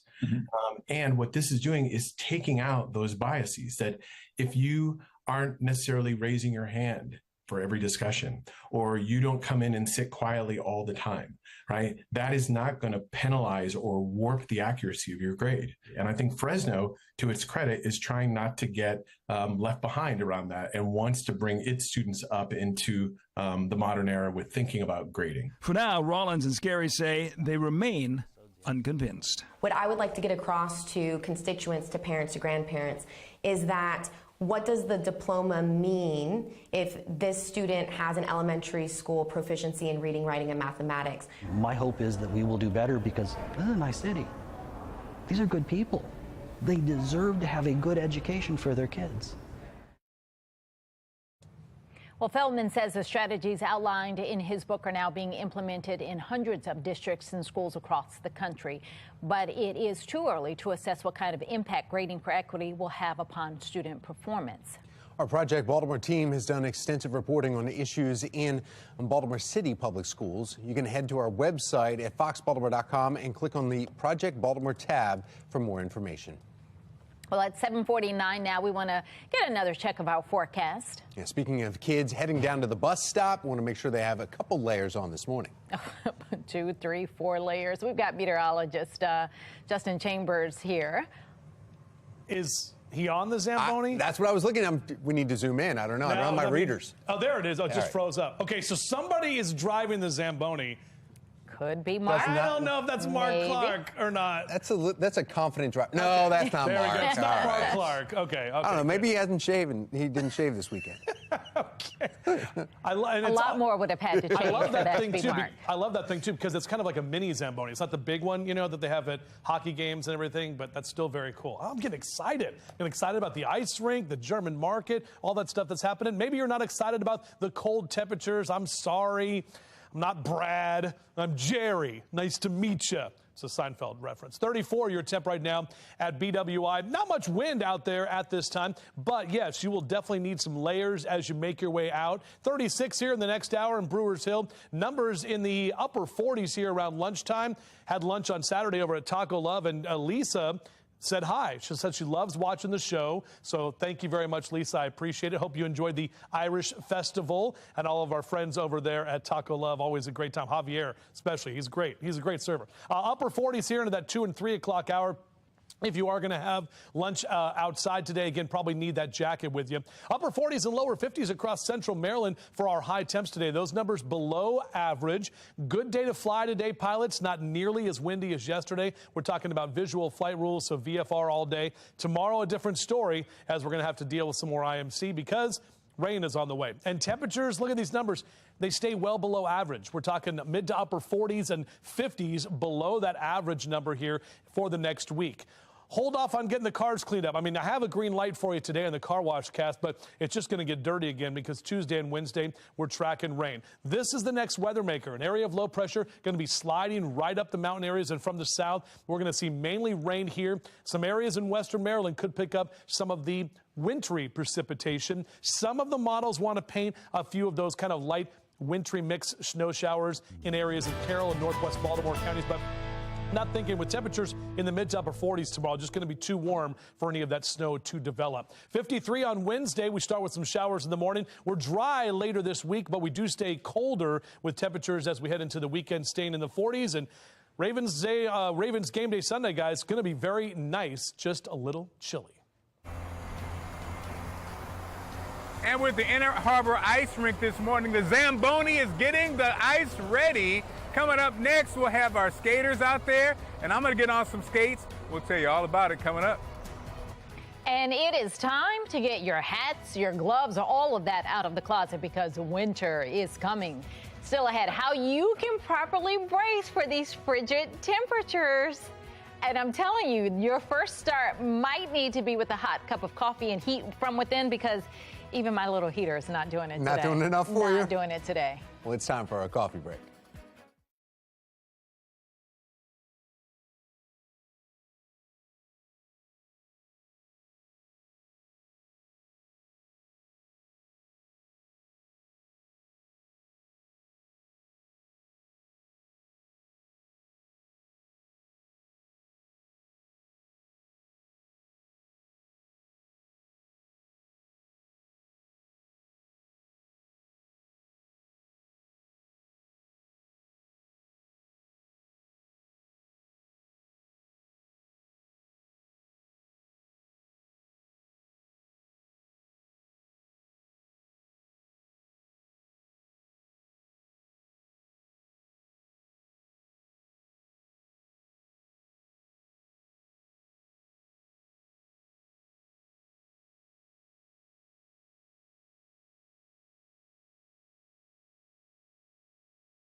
People in Baltimore are bracing for one of the coldest days of the season yet. And Taylor Stewart is joining us live this morning with tips to prepare yourself for the cold, as Mayor Brandon Scott actually planning to share some of these tips with the city later on this morning. Taylor.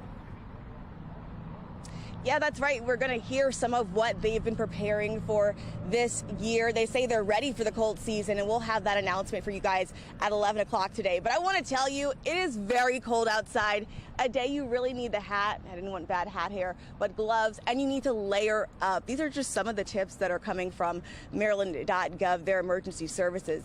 They say you want to make sure you avoid hypothermia. Obviously not that cold yet, but they say wear extra layers, bundle up, and start inside with that really nice layer that hugs your body and keeps you dry, and then end off with a windshield or a windbreaker.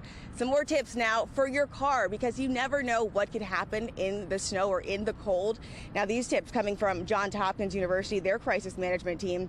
They say make sure you have an ice scraper, a snow brush, first aid kit, a blanket, all things you need to have in your car as we get into this cold season this year. Now, Mayor Brandon Scott expected to be in front of folks along with the transportation department. They'll tell us what they've done this year to prepare for the cold weather. The head of the city emergency management team will also be present, and we'll keep you guys updated on what comes from that announcement. That's the latest here in downtown Baltimore. Taylor Stewart, Fox 45 Morning News. Well, as she just said, and you saw, it's a cold morning. Temperatures in the 20s and 30s, and there are freeze warnings in effect until 9 a.m. Meteorologist Justin Chambers, though, he is joining us this morning, and he has all the warmer temperatures he says that will be coming. Breaking news, the City Elementary School is now closed today due to this ongoing barricade situation in Northeast Baltimore. Coming up, what we are learning from police right now.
Live from WBFF in Baltimore, this is Fox 45 Morning News.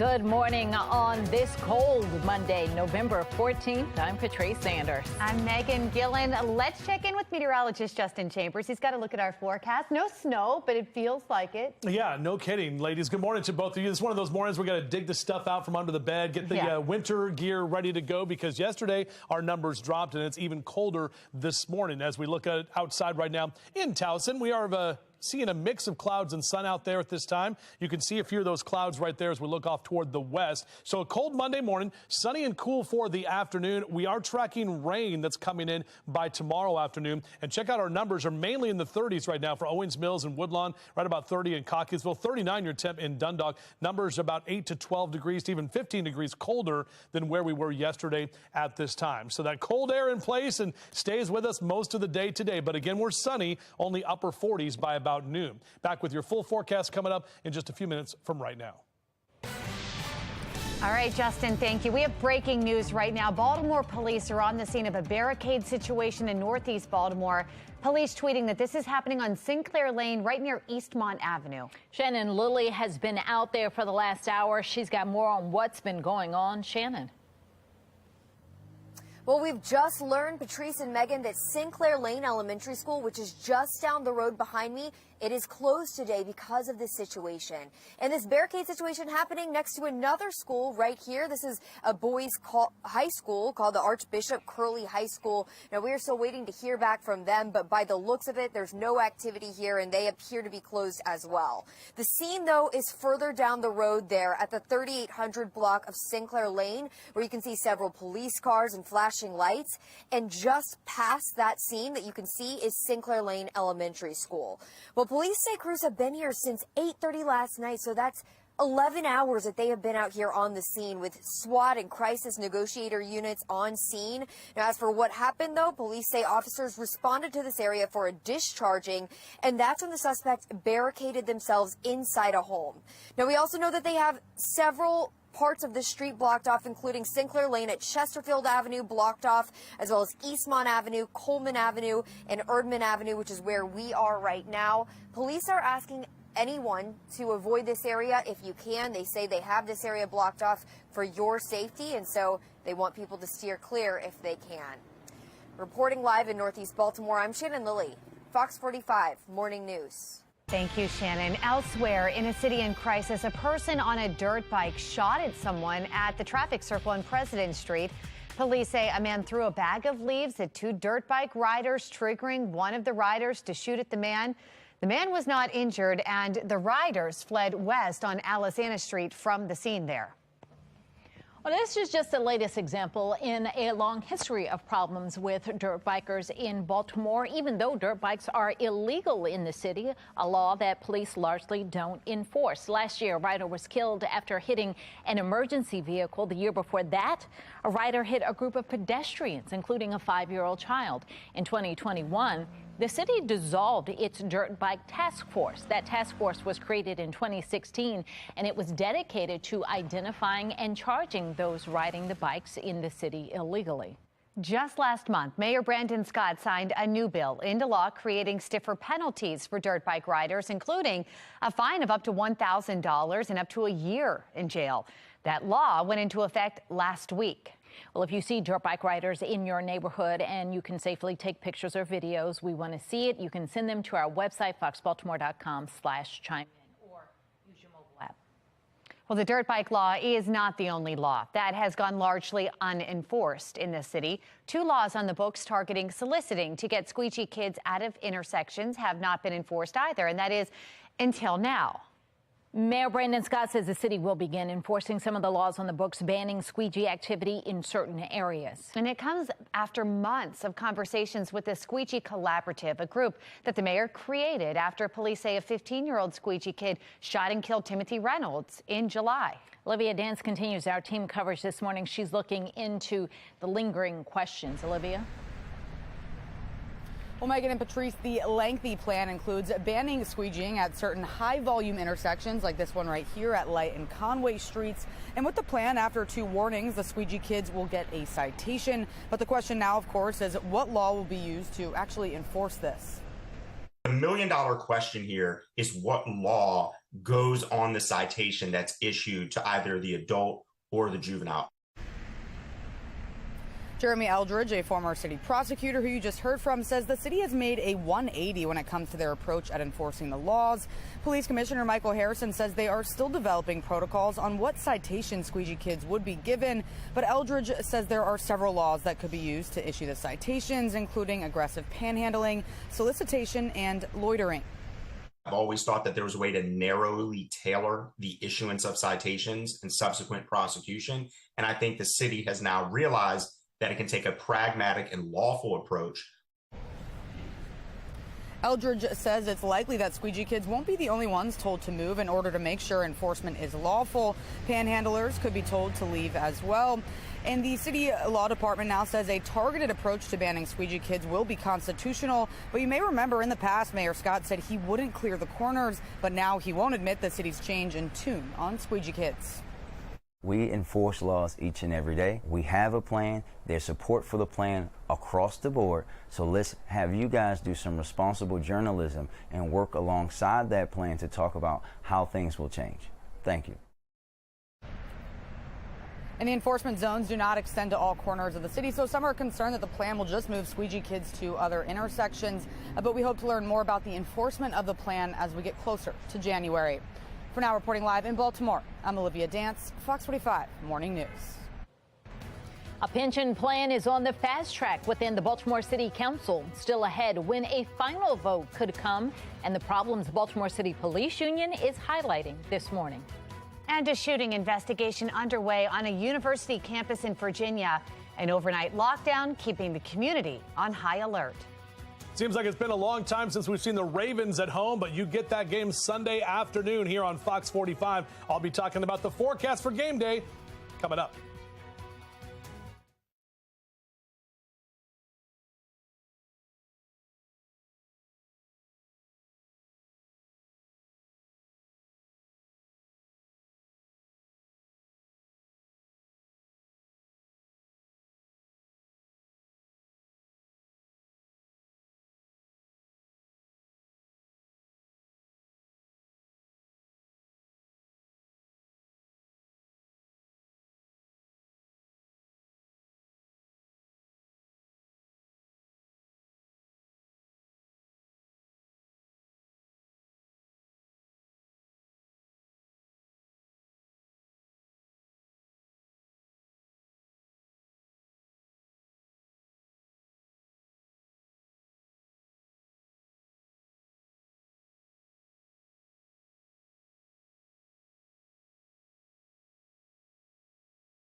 A deadly shooting on the University of Virginia campus, and it is forcing all students there on lockdown right now. We have Tom Rogers at our live center with what we're learning right now. Tom. Yeah, Megan Patrice actually taking you live to the campus here, University of Virginia's campus. We know police are looking for it. Let me just show you. See, this is a live camera. So let me pull up the shot of the suspect that they are looking for. This is the man. You have UVA police sending out this description of him right here. They're saying that he is responsible for killing 3 and injuring 2 others on UVA's campus. Charlottesville police say this man, Christopher Jones, former UVA football player, is their key suspect. We're told he is not in police custody as of 8 o'clock this morning and should be considered armed and dangerous. Now, just minutes ago, though, the University of President Jim Ryan releasing a statement on the school's website detailing Jones is a student and is the suspect of the shooting that happened at 10:30 last night right on campus. He also provided some details from campus emergency management that Jones was last seen wearing a burgundy jacket, blue jeans, red shoes, and maybe driving a black SUV with tag number TWX 3580. As of right now, everyone on campus is told to be sheltering in place as classes are canceled today. Only essential personnel should be reporting to work. Again, 3 people have been killed, 2 injured, and we are still not sure if they are students. Again, this is the post right on the campus website right here from President Jim Ryan. UVA now on emergency hotline that he posted right here. And he says this is a message any leader hopes never to have to send. I'm devastated that this violence has visited University of Virginia. So that hotline, also student health and wellness right here on that website. That's the latest from our live center. Megan Patrice, back to you. Well, the cold weather is here, and Baltimore is making sure it is ready to face all the winter weather that could head our way. Just ahead, the steps you need to follow now to avoid any problems before major weather comes. And Annapolis returns to a one-party rule. Just ahead, what this new political dynamic could mean for taxpayers. It's 8:12, and you're watching Fox 45 Morning News, all local, all morning.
It is 8:15. For the first time in 8 years, Democrats will have full control of the legislative and executive branches in Maryland.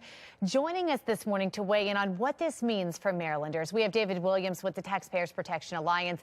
David, good morning. What does this new political dynamic mean for taxpayers? Good morning, Megan. I'm always concerned when one party has control of everything, right? Because you're looking at a potential rubber stamp of ideas, of policies, of spending. And when you look at Maryland, I'm very concerned because there's a supermajority in the House of Delegates and the Senate. So this could be really bad for taxpayers. And a concern I have is that there's a $2 billion surplus. And I think that they're going to be really excited to see this surplus and potentially spend it all. Now, you have the governor-elect coming in, and he has talked about spending money. He wants to quicken the Kerwin Commission, spending the money of the Kerwin Commission. He's talked about a lot of other things. And listen, there's also some problems for consumers here, is that you have the governor-elect, he says that he wants to speed up the minimum wage increase to $15 an hour. And what that means for small businesses, and if you remember his victory speech, he talked about small business, but the minimum wage really could hurt small businesses because either you do one of two things. You fire people or you raise prices, or actually you can do both. So I'm a little concerned when you have one party rule and the Democrats may be spending a lot of money next year. David, Governor Hogan vetoing a number of bills before he left office. Do any vetoes stick out to you as significant? Yeah, one does, and that is the red line. That they wanted to do a study of the red line in Baltimore, and he vetoed that. But now the governor-elect says that he wants to build the red line. And this is a really expensive project. We're talking about $1.5 billion. Now, this is just the starting price tag. And Megan, you and I know that every government project comes in, over budget and over schedule. So that $1.5 billion could be $3 or $4 billion. But that was an interesting veto that he did because I think it could lead to a lot more spending coming in 2023 for Maryland taxpayers. David, we talk about the negative side to having a one-party rule. Is there a positive side of maybe getting more done? Well, more will get done, but is that more better? I mean, that's the problem, is that, there really are no checks and balances now in the system. There's really no threat of a veto. And with the Democrats, and again, this isn't about just Democrats. It's about Republicans also. It's about one party controlling everything. And that's why on the national level, we're probably going to have a split Senate and House. And that's going to really pump the brakes on a lot of spending and potentially bad policy. So again, the dynamic doesn't work for Democrats or Republicans. All right. David, thanks for weighing in. We appreciate it. Thank you.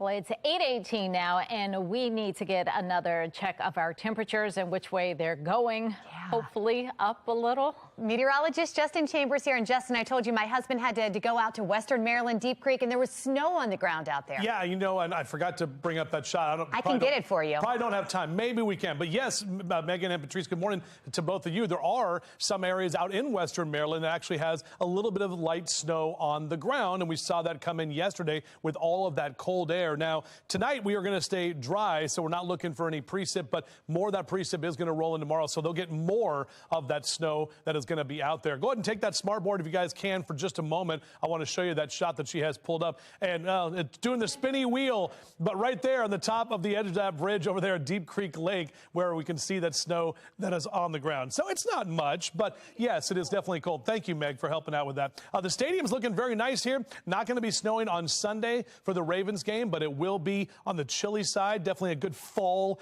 afternoon with plenty of sunshine and numbers in the 40s. We still have freeze warnings going on through the rest of the hour. Pretty much all of us here in Central Maryland, with the exception of our western counties, Carroll and Western Howard County.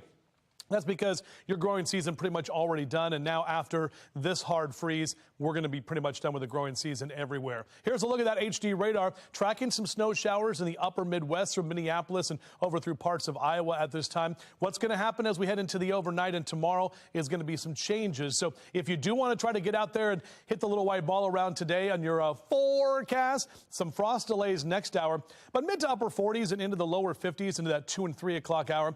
A lot less wind today. today than what we saw yesterday. So that will be nice, especially for folks who can doing stuff outside. Upper 40s here across Carroll and Baltimore counties for your highs today. Only 48 in Towson, 49 in Dundalk, Essex, and Middle River. Eastern Shore also in the mid to upper 40s for Centerville and Chestertown over to Rock Hall and Chester. Close to 50 degrees for a lot of us. You'll see about the high of 50 in Baltimore with 49 in D.C., 48 in Philly. But notice those temperatures staying cold along the 95 corridor. If you want to get the yard work done, maybe get some of those leaves raked up, today is the day. I've got red lights on Tuesday and Wednesday because we'll have wet leaves as we track our next weather maker. And that's an area of low pressure that's going to be riding up the backside of the mountains and into our area. That's going to bring a lot of moisture here as well. So notice on our future scan, we stay dry today. Watch what happens as we head into tomorrow. Morning time is dry, but tomorrow midday, we'll start to see those showers develop 2, 3, 4 o'clock. Those areas in purple indicating that kind of wintry mix with that rain snow, especially west of Baltimore. As we head into Tuesday night and Wednesday, still some leftover showers, but drying out by the time we head to the rest of this week. So we are going to get rain tomorrow. Just be aware of that. Temperatures don't really warm up too much. Back to 53 on Wednesday. That'll be the warmest day, but then our numbers actually come back down to the mid 40s for highs for the weekend. Meg? All right, Justin, thank you. Looking at our Len Stoller traffic network, we are hearing about a crash.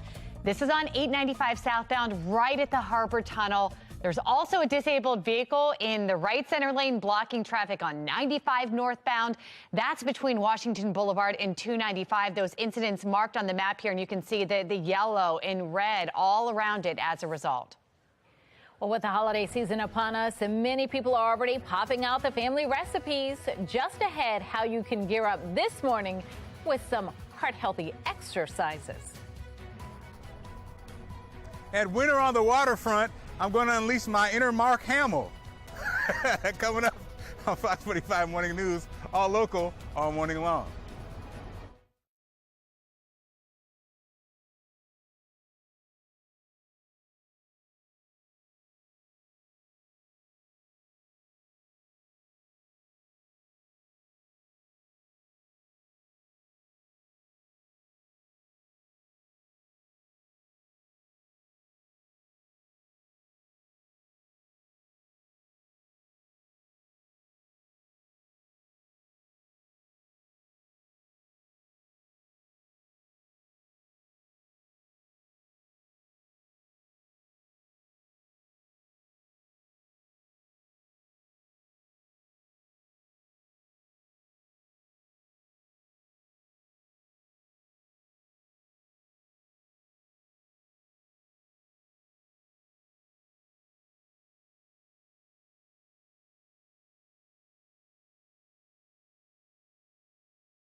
It's so Baltimore. Grab your family, your friends, something to hold on to, for me at least, and then take a spin around the ice. This gets you into the holiday spirit. It's a favorite tradition for so many. We're talking about the Inner Harbor Ice Rink, and it's open. Be More lifestyle host Mark Clark strapping on the skates. Mark, look at you.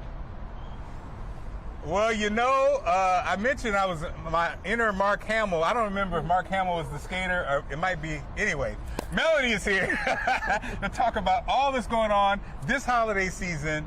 And we have skaters in the background. What's going on, Melody? Yeah, of course. We've got a couple skaters here with Towson Figure Skating, warming up the ice for us. We just kicked off this season of the ice rink. So we'll be open 7 days a week, holidays as well, with tons of programming happening. I love it. I mean, it's such a beautiful area, and this makes it even more beautiful. How has the reception been? You said it's been so warm out, we haven't had a chance to get on the ice, so today's a great day, right? Yeah, absolutely. Come over and join us on the ice. It's our first day, or our second day now. We opened yesterday. Yeah, so we're really excited. It's nice and cold and perfect weather for it. I'm telling you guys, you know, I don't want to show off on the ice. That's why I'm not skating much this morning. But this is just what a great idea for the family. Come on down and check out all the wonderful things going on. This is just one of the few things that are going on. And it's always a good time. And if you don't know how to skate, I'm guessing they have things that can help you out there. So. Or you could just stand like Mark and, you know, just you're out there. Here he goes. Mark, be careful. Oh, Lord. He's got it. He's got it. All right. We're proud of you, Mark. If you need more information about how to get out there, it's all on our website, foxbaltimore.com/newslinks. Well, you might have your own ice in your backyard. We're talking about freeze warnings in effect for 1 more hour here. Meteorologist Justin Chambers is going to let us know what we could expect for the rest of the day. Baltimore City Council is moving quickly on a bill to change their pensions. I'm Olivia Danson. Coming up, we'll take a look at how this compares to the approval time of other bills. You're watching Fox 45 Morning News, all local, all morning.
We are taking a live look from the G20 summit in Indonesia. President Biden talking about his meeting with Chinese President Xi Jinping.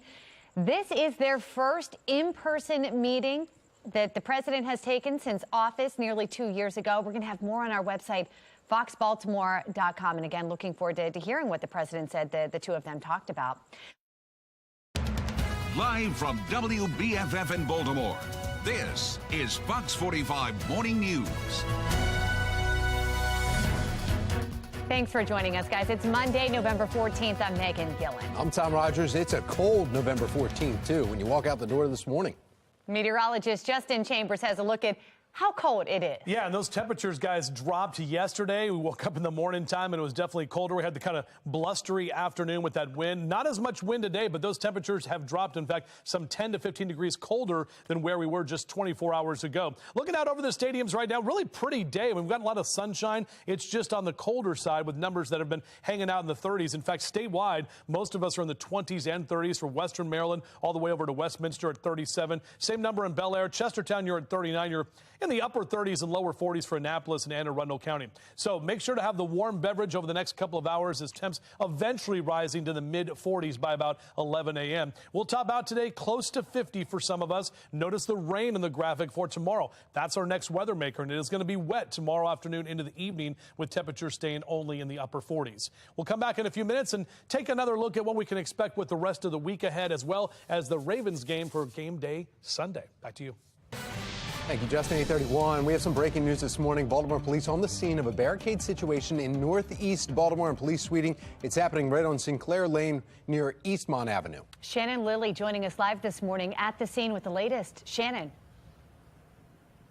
And we're learning this morning, Megan, that 2 schools are having to close because of this ongoing situation. One of them is just beside me right here. This is the Archbishop Curley High School. It's going to be closed today. Now, we also know that Sinclair Lane Elementary School, which is just down this road, well, it will also be closed today because of this situation. And just down this road, what you're looking at right now is where this barricade situation is all unfolding at the 3800 block of Sinclair Lane. You can see those flashing lights and police blocking the road. Well, police say crews have been here since 8:30 last night, so that's 11 hours that they have been out here with SWAT and crisis negotiator units on scene. As for what happened, police say officers responded to this area for discharging last night, and that's when the suspect barricaded themselves inside a home. So they also have other areas of Sinclair Lane blocked off as well at Chesterfield Avenue, blocked off at Eastmont Avenue, Coleman Avenue, and right here at Erdman Avenue as well. And police say they are blocking off this area for your safety, so they are asking you to avoid this area if you can at all possible. Reporting live in Northeast Baltimore, I'm Shannon Lilly, Fox 45 Morning News. Thank you, Shannon. We do have continuing coverage here this morning. A big ballot question in Baltimore City, Question K. Voters decided to limit city council members, the mayor and city comptroller, to 2 terms in office. And in response, Baltimore City Council is fast-tracking a bill that would decrease the number of years of service that elected leaders need in order to earn a pension, down from 12 to just 8 years. And experts say the measure would cost taxpayers hundreds of thousands. The real question is, why does a part-time position, elected position, deserve a lifetime pension? Much less to shorten the rules. Like I said, they're going to put in about 30 grand. Taxpayers are going to pay a lifetime pension to life expectancy for up to $500,000. City Council is now fast-tracking that bill that would change their pension requirements. The bill is moving through the process unusually quickly. Olivia Dance joining us live with the latest on this. Olivia. Yeah, Megan and Tom, the bill is moving very quickly. In less than 2 weeks, City Council advanced the bill to a 3rd reader. Now, for some comparison, a dirt bike ordinance to tackle the city's illegal street racing took about 6 weeks to make it this far. And then you may remember back in 2020, a bill targeting gun violence took almost 3 months to get a final vote. What's amazing about this is how quickly they were able to address this in response to a people-led initiative, which was Question K for term limits. I mean, there's so many other issues that they could fast track along. I mean, our property taxes are twice the surrounding counties. Our crime rate is still, rising. Our education system is failing. But they chose to address this. Now, again, these term limits don't go into effect till 2024. So there's plenty of time, even after now, to even address this. So it's just amazing to me, one, that they took this time now to do it. The bill is in response to voters passing Question K, which puts term limits on elected leaders. This new bill would make those leaders eligible for a pension after serving just 2 terms rather than 3. And the Baltimore City Police Union is pushing back because 12 years ago, the city changed the police and fire pensions from 20 to 25 years of service. The union president is calling the council's bill a, quote, privileged class move and an attempt at self-service. He says if the council is able to change their own pension plans, and the police and fire pensions should be moved back to 20 years. For now, reporting live in Baltimore, I'm Olivia Dance, Fox 45 Morning News.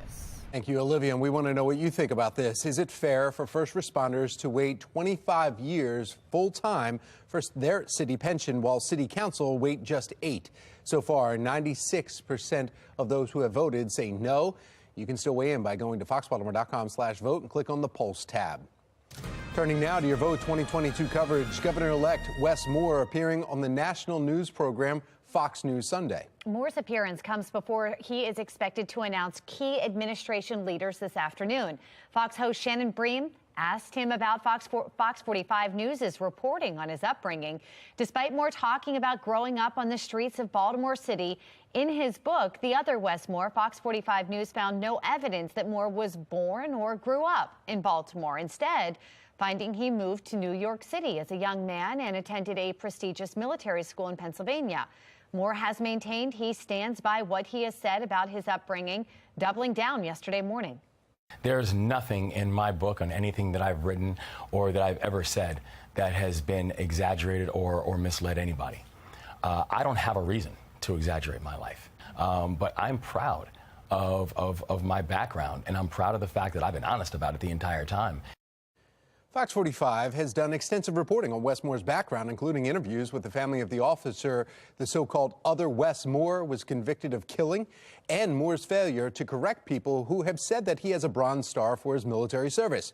You can find all of our reporting right on our website, foxbaltimore.com. By reading the same book, the program is promoting change in the community. Work week starting with below average temperatures. Meteorologist Justin Chambers lets us know if we should expect a warm up anytime soon. 8:37 is the time. You're watching Fox 45 Morning News, all local, all morning.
8:39, and we have some breaking news this morning. The family of Timothy Reynolds plans to speak to the public for the first time.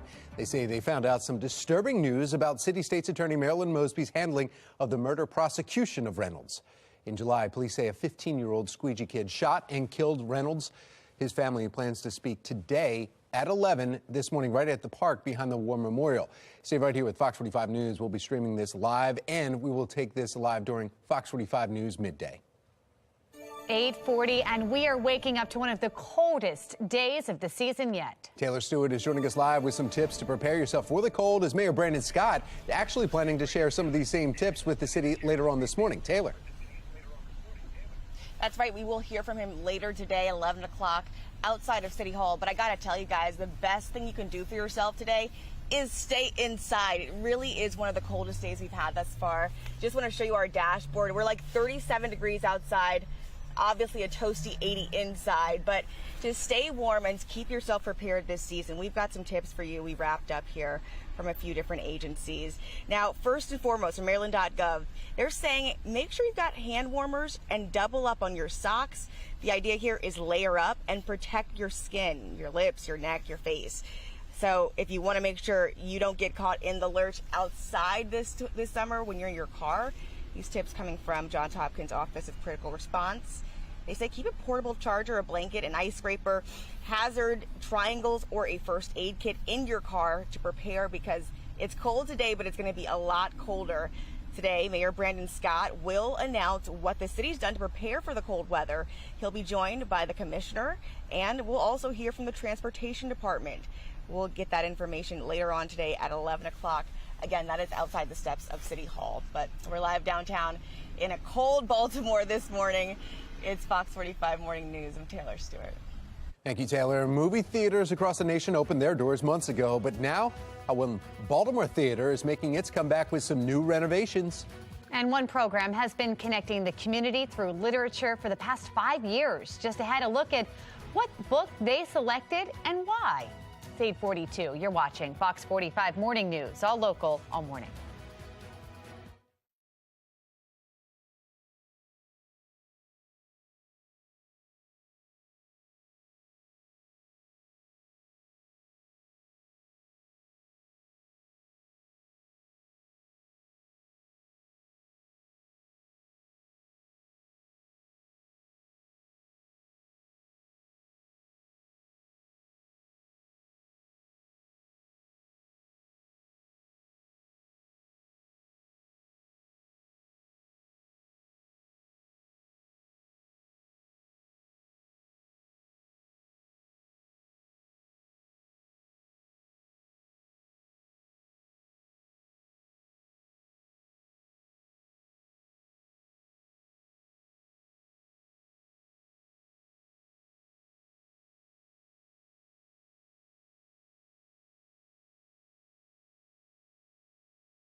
.844, and yeah, we have a bright spot.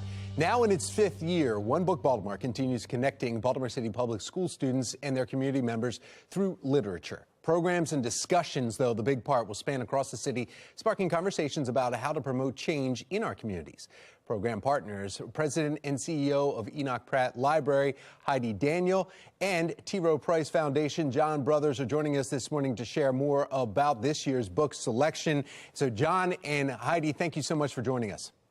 Oh, good morning. Thanks for having us. Sure. Heidi, I want to start with you first here on this. The book, though, it is a great book to start a conversation, perfect for, we have World Cup soccer coming up here, you know, and so it's perfect to start that conversation, but it can go deeper and travel throughout 7th and 8th grade programs. Is that correct?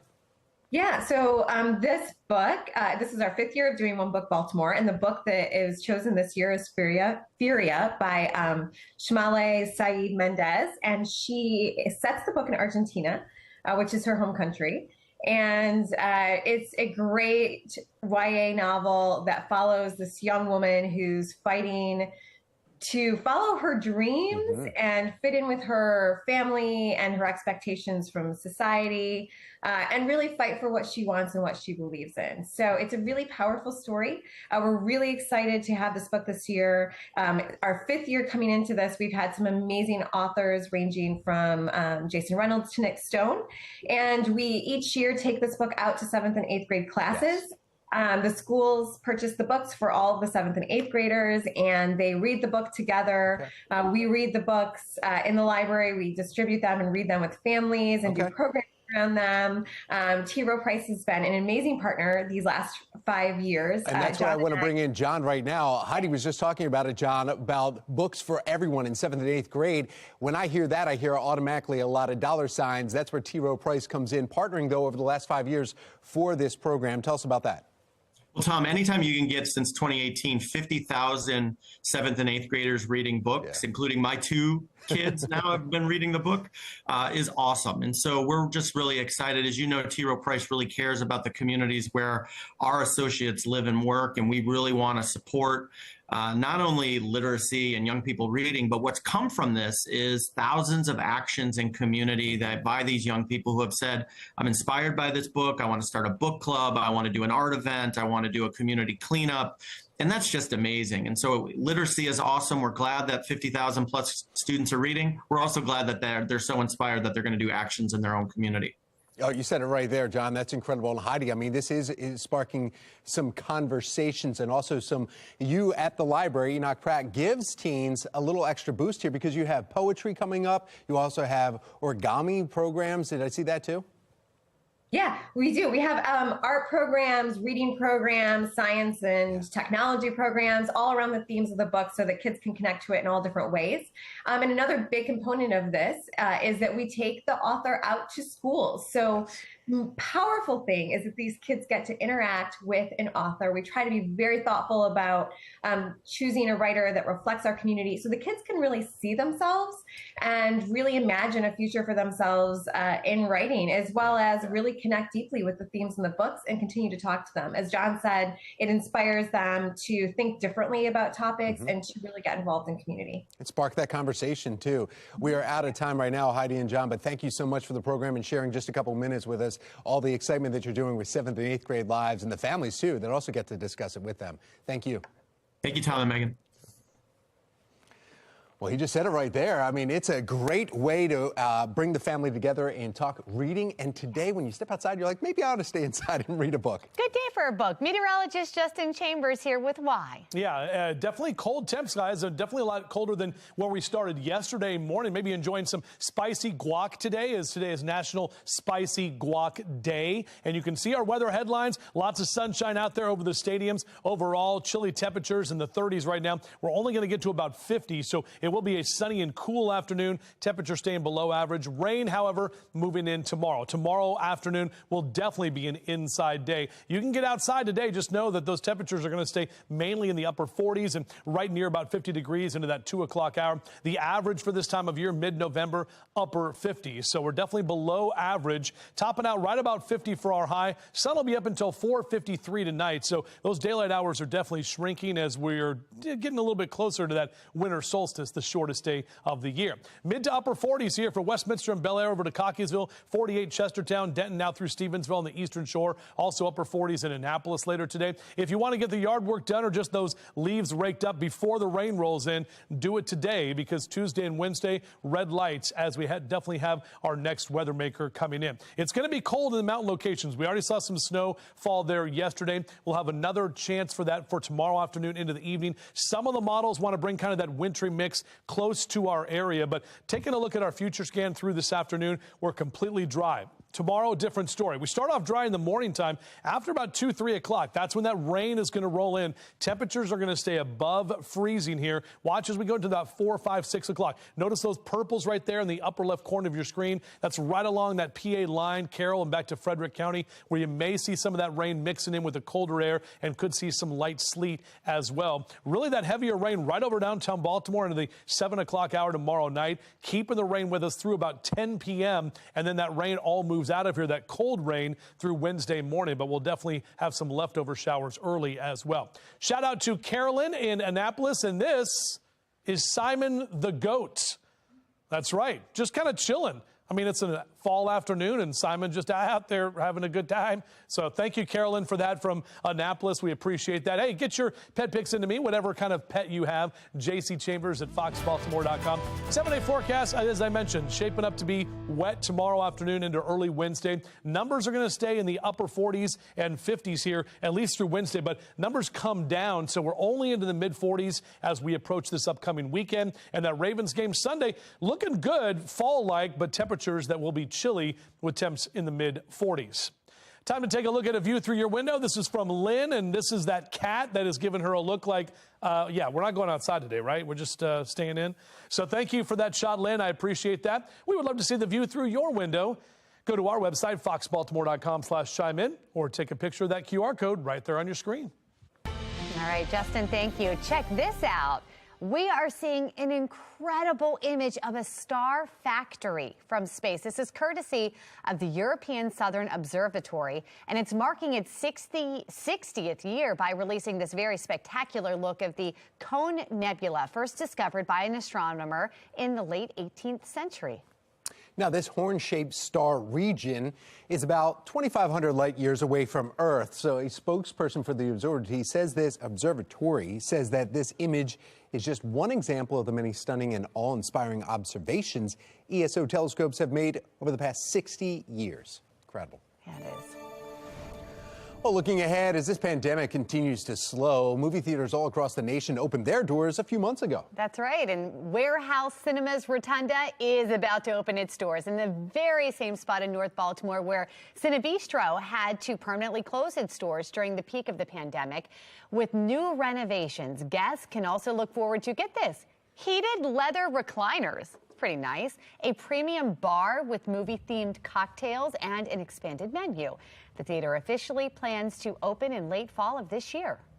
Well, we are gearing up for the holidays here. What you can do to stay healthy and in shape with all that shopping and gift giving happening. And we're on the ice rink in the Inner Harbor. It's going down. We're going to talk all about it. And coming up, we're going to have a DJ who will be down here this winter also entertaining you. Coming up on Fox 45 Morning News, all local, all morning long. DJ and hot chocolate also, especially if you're out there with the kids on the ice rink, to some hot coffee for most of us this morning. You know what's going down right now? A coffee break.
It is 8:56, topping your morning business report. Amazon is about to embark on drone delivery. The drone will begin making deliveries in California and Texas by the end of the year. The 80-pound drone has a ground-level operator scanning the airspace for safety. These drones can make independent decisions for things like collision avoidance and underneath safety. The drone will drop packages from 12 feet up. I'm just trying to envision what this is going to look like. If it's not safe underneath, the parcel will not be dropped. Well, the parent company of Facebook and Instagram is wielding the axe on employee perks. Meta is reducing many of its lavish employee perks while facing cost-cutting measures across the company. CEO Mark Zuckerberg said in a memo the perks would be cut back in the face of 11,000 layoffs. He says the company needs to be leaner and more efficient. Free laundry and dry cleaning has been curbed, and qualified office time for a free evening meal has been adjusted by 30 minutes. Some sad news for workers at the happiest place on earth. Walt Disney Company is planning to freeze hiring and cut some jobs ahead of the winter holidays. In a memo sent to employees, Disney CEO Bob Chapek said that Disney will begin enacting layoffs as part of the company-wide cost-cutting measures. He also announced a ban on all non-essential work travel and a freeze on new hires except for a few key positions. Well, speaking of Disney, it is a first in the 67-year history of Disneyland. Characters in wheelchairs are now represented in one of the attractions there. The California theme park unveiling 2 dolls in wheelchairs on the It's a Small World ride. The project took more than half a year in what the resort says is its aim to look with a magnifying glass for opportunities for inclusion. Holiday parties are about to kick into gear. Nick Calderon is here with a new product to make you the life of the party in today's America Steals and Deals. The following segment is sponsored by Knocking. It's the holiday season just around the corner, which means it's party season. Time to start entertaining and get together with family and friends again. I can't wait. And there's nothing worse than the music killing the mood of a party. I've got the solution. It's called the Raycon speaker. And don't let its tiny little size fool you. This thing can bump.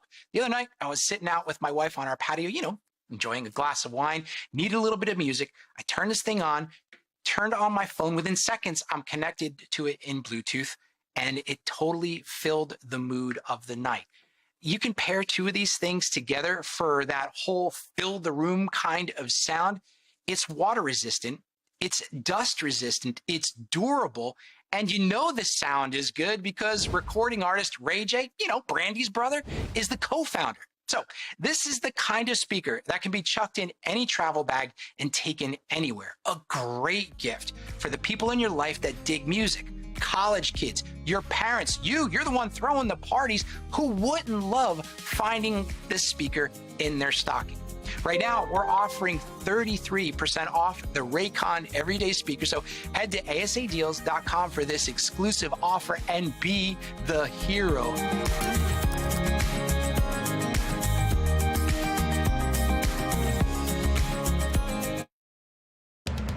Live from WBFF in Baltimore, this is Fox 45 Good Day Baltimore.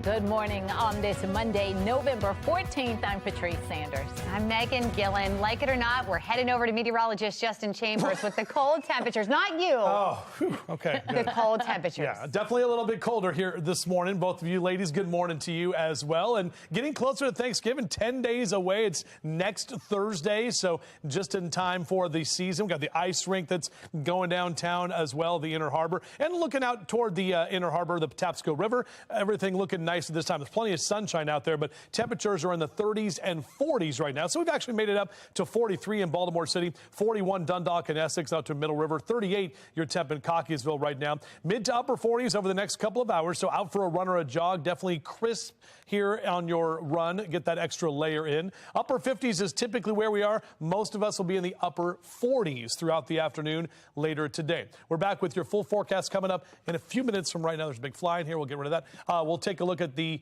chance for rain as well on your Tuesday. Back to you. All All right, Justin, thank you. 9:01, and we have some breaking news right now. Baltimore police are on the scene of a barricade situation in Northeast Baltimore. In fact, police tweeting that it is happening on Sinclair Lane right near Eastmont Avenue. Shannon Lilly is joining us live from Sinclair Lane. She's been there all morning and has the very latest. Shannon. Yeah, and we're learning this morning, Patrice, that 2 schools are having to close today because of this ongoing barricade situation. One of those schools just behind me here, the Archbishop Curley High School. Well, this school will have to close, according to a school administrator, because of this barricade situation. The other school is just down this road, Sinclair Lane Elementary School. It will also have to close, according to a school spokesperson, because of this barricade situation, which is what you're looking at now.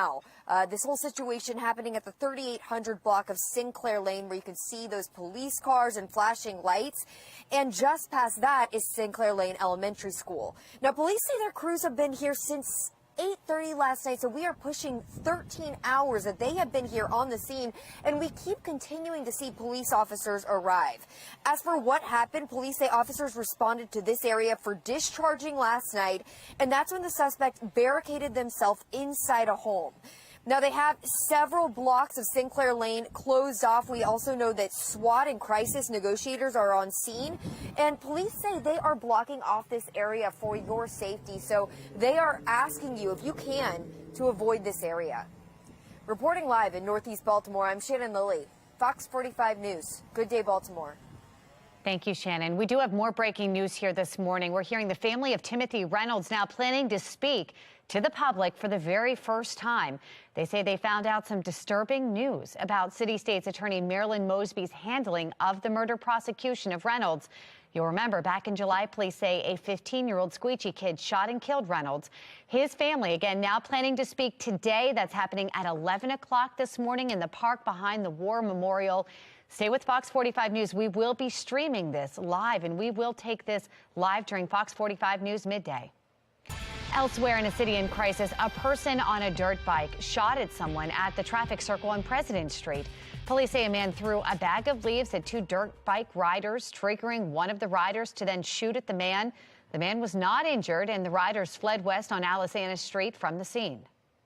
This is just the latest example in a long history of problems with dirt bikers in Baltimore. Even though dirt bikes are illegal in the city, it's a law that police largely don't enforce. Last year, a rider was killed after hitting an emergency vehicle. The year before that, a rider hit a group of pedestrians, including a 5-year-old child. In 2021, the city dissolved its dirt bike task force. The task force was created in 2016, and it was dedicated to identifying and charging those riding the bikes in the city illegally.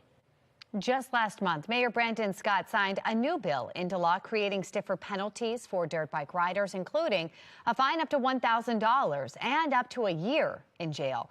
That law went into effect last week. If you see dirt bike riders in your neighborhood and can safely take pictures and videos, we want to see it. Send them to the website foxbaltimore.com/chime in, or you can use the Fox 45 News mobile app. A major meeting taking place in Bali this morning between President Biden and Chinese President Xi Jinping. National correspondent Kayla Gaskins joins us live this morning with more on the high-stakes sit-down. She's live in Capitol Hill. Hi, Kayla. Hi, good morning. So President Biden actually is just starting to speak right now. So the meeting wrapped up earlier this morning. The leaders are in Bali for the Group of 20 summit. It's a meeting of leaders of the world's largest economies. But this is significant because this meeting is the first time President Biden and President Xi Jinping have met face-to-face in their current roles. Secretary of State Antony Blinken and Treasury Secretary Janet Yellen were also in attendance opposite of the Chinese delegation. President Biden is making his remarks right now, but the White House did release a statement following the meeting, which said that the two leaders spoke candidly about their respective priorities and intentions across the range of issues. President Biden reportedly reiterated that the competition between the two countries should not veer into conflict. Biden also raised human rights concerns with China's policies in Hong Kong and in regards to the Uyghur Muslims in the western part of the country. Biden also, according to the statement, maintained that the U.S. has not changed its one China policy, but it does object to China's increasingly aggressive actions towards Taiwan. Kayla, now, expectations for this meeting. Expectations for this meeting has been very low. China actually cut off communication with the United States. So really what Biden is trying to do today is open that line of communication back up. And that's the best way for negotiations between the two powers. All right. Kayla Gaskins live from our nation's capital. Thank you. Well, for today's number of the day, if America needed to fight a war today, 68% of voters believe the military would be ready to fight and win. A Scott Rasmussen national survey shows 23% disagree. The survey also finds that nearly half of voters think that the U.S. military is better trained and prepared today than it was 20 to 30 years ago. 9:07, and we want to get another check of our traffic and weather here this morning. Meteorologist Justin Chambers kicking it off. Yeah, we started off the morning with a lot colder numbers than we've seen the last couple of mornings for sure. Sun is out, a lot less wind today. So overall, yes, it will be chilly when you're outside this afternoon, but we're not dealing with the blustery conditions. And today is the day because tomorrow it is going to be rainy for most of the afternoon and into the evening time as well. 20s, 30s, and now some 40s sneaking in across the state of Maryland. Lower 40s for Baltimore out through Chestertown, down into Annapolis in the 40s as well at this hour. So look at your out and about cast. Those numbers steadily rising over the next few hours in the mid to upper 40s. Going to get close to that 50-degree mark as we head toward the afternoon today. Right about 50, the official high we're going for. 37 for you tonight. So not as cold tomorrow morning, but tomorrow afternoon. Even though we'll only be in the upper 40s, that rain is going to be with us throughout most of the day. We're going to take you hour by hour on our future scan, let you know exactly how much rain we're talking about and if there's any wintry precipitation to worry about as well. Back to you. I hope not, but thanks for that, Justin. Looking at the Lynn Solar Traffic Network, a bridge in Annapolis still closed this morning, 50 right near Ritchie Highway, so give yourself an alternate route if you typically go that direction. Still in the red there. 9:08, and it is so Baltimore. It is a party for all at the Inner Harbor. The ice rink is back open, and that, of course, means plenty of fun and entertainment. Be More Lifestyle host Mark Clark is live with more on all the festivities down there. Hey, Mark.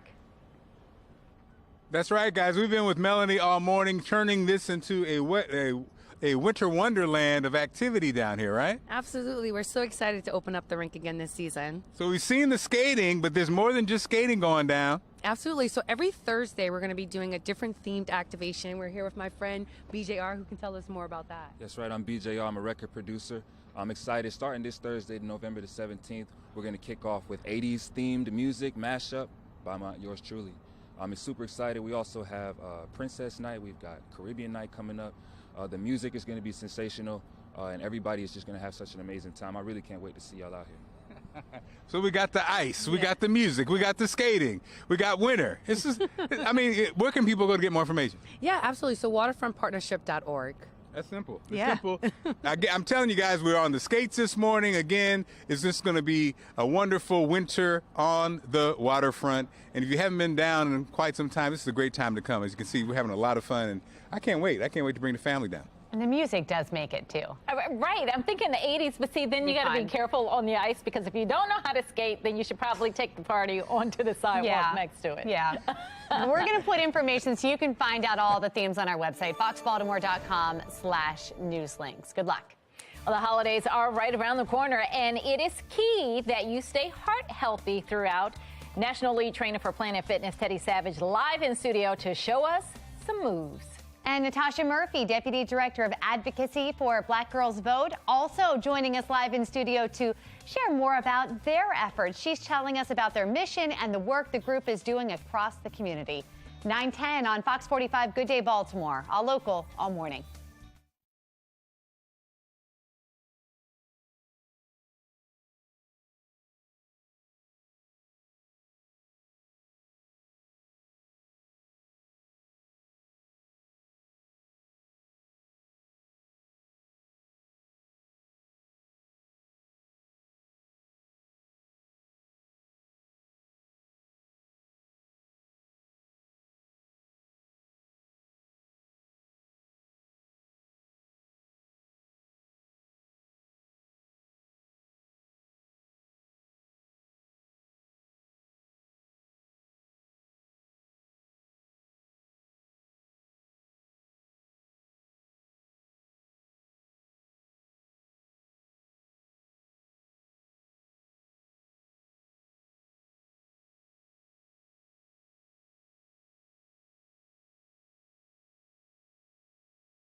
9:13, and we are gearing up for the holidays, trying to stay heart healthy and in shape as we hit the stores. National lead trainer for Planet Fitness, Teddy Savage, joining us with some moves, and we need to be able to run through the stores on Black Friday. That's right. That's right. You know the holidays are coming up. Yeah, when they it's are. cold. You don't know if it's Thanksgiving and Christmas is right around the corner. So we're going to be grocery shopping and gift shopping. We got to be ready, right? And so let's do so with some heart-healthy, dynamic movements with functional accessories. I came bearing gifts. I gave Megan a medicine ball. Teddy, that's right. Just what I wanted. Thank you so much. What's a friend for? Thank you. Okay, so All right. first we'll start with our weight above our head. Now bring that object down, and you'll alternate sides of the body. Great. So I'm going to bring my knees all the way up while Megan is really focusing on abdominal activation, right? Because you don't have to bring the knee up too high to still activate those muscles. And any movement like this, Megan, is really waking our heart up. And I always ask you this, Teddy, are we going for time or reps It's a when we're great doing question. this? You want to go for 60 seconds. Okay. I want more time intervals and then rest for 30 seconds. But we won't stop there. The next movement, we want to wake up those obliques. So get that object high above your head. Now bring it down really wide to the opposite side. Good job. This is really going to work our serratus, our lats, and our abdominals or obliques, which are all alongside the body. Are we doing this just when you wake up in the morning, or is this something you do after a run before you work out? Good. How does this? So dynamic movement should really be done before your activity. Okay. So before you go grocery shopping, before you go to the mall, before you do all of these things, warm your body up properly, get your heart rate up. But now let's switch. Okay. Now we're in the store, right? I'm ready. Mentally, we got to get the things off the shelf. I see the turkey that I want. That's right. Now bring it down to the cart. Right, so we're going up. These are called wood choppers, Megan, and this is really good because now we're twisting, getting our thoracic spine in the game, really getting those obliques, and again, focusing on functional movement. Getting that butterball. That's right. And here's the thing, a butterball turkey is what, 20 to 30 pounds, some of them. And this is the thing, when you're going gift shopping, and you got the kids, because I got the kids as well, not only do you have to put stuff in the cart, but you also got to put stuff back on the shelf. And grabbing a kid under an arm. That's right. So now let's take it from down low and twist and go back up. Putting the stuff back. That's right, because as you turn your back. And I'm noticing your form here, you're moving your knees in and then out, which is a huge part of this. That's right. We call it pivoting on the opposite foot, allowing your heel to leave the ground while keeping your toes intact. What this does. And staying tight. That's right. It keeps your core engaged, but it also offsets possible injury to the lower back. Okay. The last one, Megan, is going to be a squat. Thank goodness it's the last one. Good Lord. I'm working at it today. We're going to do a squat to trunk rotation. So we'll spread out, stance out a little bit. We're going to squat down by sinking the hips, come back up, and now twist to the right. Okay. Good. This is a compound movement. Now squat down again. Now back up, now locking the legs and twist, and I'm going the opposite direction. One more time for Megan. There you go, twist. That's right, that's good. Down, up, and then the other way. That's right. So a compound movement is really good for heart health because it combines multiple exercises, multiple functional movements into one, and guess what? What? Now for the holiday season, we're ready. Right? And you don't have to, if you don't have this at home, you can substitute with gallon other things. jug of milk. You can use anything that you have at your disposal. Like Megan said, don't drop it on your toes. Because he's going to blame it on Teddy, and I love it. And, you know, that was, what, 2-3 minutes max, and I feel it. It was something just a little to get you going. Right, right. And not only is it physically going to benefit you, but mentally as well, because your brain releases endorphins, which help you to boost your mood. And that's all you want. This holiday season, you want to be happy and joyful. Big old smile. Teddy, we're grateful to have you here this morning and grateful to be a little warmer now because meteorologist Justin Chambers has been talking about some pretty cold temperatures. Yeah, we need to add that medicine ball into our 7:30 stretch. I kind of like it. You know what I mean? Like just something to kind of get us going. I know. We just got to get that blood flowing. So, and it's only 8 pounds. This is doable. Easy. That's easy. All right. Our turkey's going to be heavier than that. Easy. I was going to say, he says that, guys, before he does it with the weighted object. I look, this clicker's heavy. All right, let's take a look at our, okay, she's bringing it in. Just go ahead. Keep doing what you're doing. It does. Wow. Look at that. Yes. Am I getting the core? You are. Keep going. Now keep doing the weather while you're doing it, too. All right, looking outside right now, we have a shot here of our downtown camera, and we definitely are seeing some of the folks that are out there on the ice rink at this time, moving around out there. You can see them moving. That's going to be good. All right, that's enough of all that. I have to have two hands, Meg. That's what I have to do. Looking outside right now, we're definitely seeing the sun that is out there. Temperatures that are cold, there's no doubt about that, but they're warming up slightly. And overall, we're not tracking any of the moisture right now. Different story is going to be tomorrow. So we're dry right now, and golfers getting out there, getting some exercise today. Lower 40s this hour, upper 40s through noon, and close to about 50 into that 2 and 3 o'clock hour. Best news, golfers.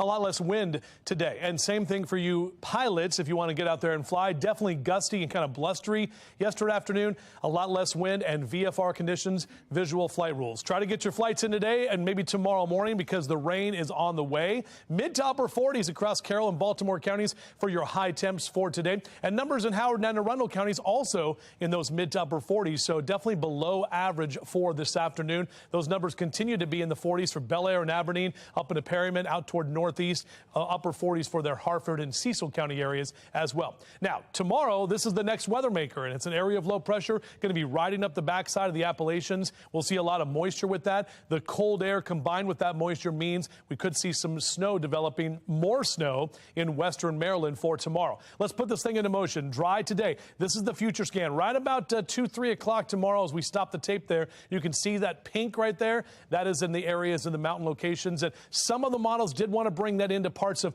Carroll and northwestern Baltimore County. It's mainly along the PA line. There's going to be some wintry precip there, but we're not really tracking that here at home in Baltimore. In fact, mainly just that cold rain will be with us through tomorrow night, and that's going to stay with us into early Wednesday morning. As we get into Wednesday afternoon, eventually that low slides out of here, but we'll still have some upslope snow showers both Wednesday and Thursday for the mountains of western Maryland. So just be aware of that if you're driving to that part of the state. 10 days out until Turkey Day. We're 5 weeks from the first night of Hanukkah. Winter begins in just 37 days, and we're inside of 6 weeks until Christmas. That's right. Debbie the Dancing Christmas tree moving around there. Here's the 7-day forecast. Upper 40s for tomorrow. Back to the lower 50s on Wednesday. That'll be the warmest day of the week. Notice our numbers actually come back down as we head toward the weekend, but we do stay dry, and it will be chilly for that Ravens game on Sunday afternoon at M&T Bank Stadium. Patrice?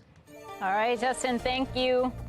Looking at your Lynn Solar Traffic Network, and you see Charles Street here, and traffic moving along just fine. Not even a lot of volume out there, but everybody's moving up to speed. No issues there. You can download the Fox 45 News app for up-to-the-minute traffic conditions, school closings, breaking news, and weather anytime.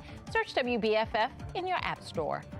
Still to come this hour, a bill changing pension requirements is moving unusually quick through the Baltimore City Council. Why they're receiving backfire from police. And today there will be an announcement coming from Governor-elect Wes Moore. What's expected following his national appearance yesterday on Fox News Sunday. It's 9:21 on Fox 45. Good day, Baltimore.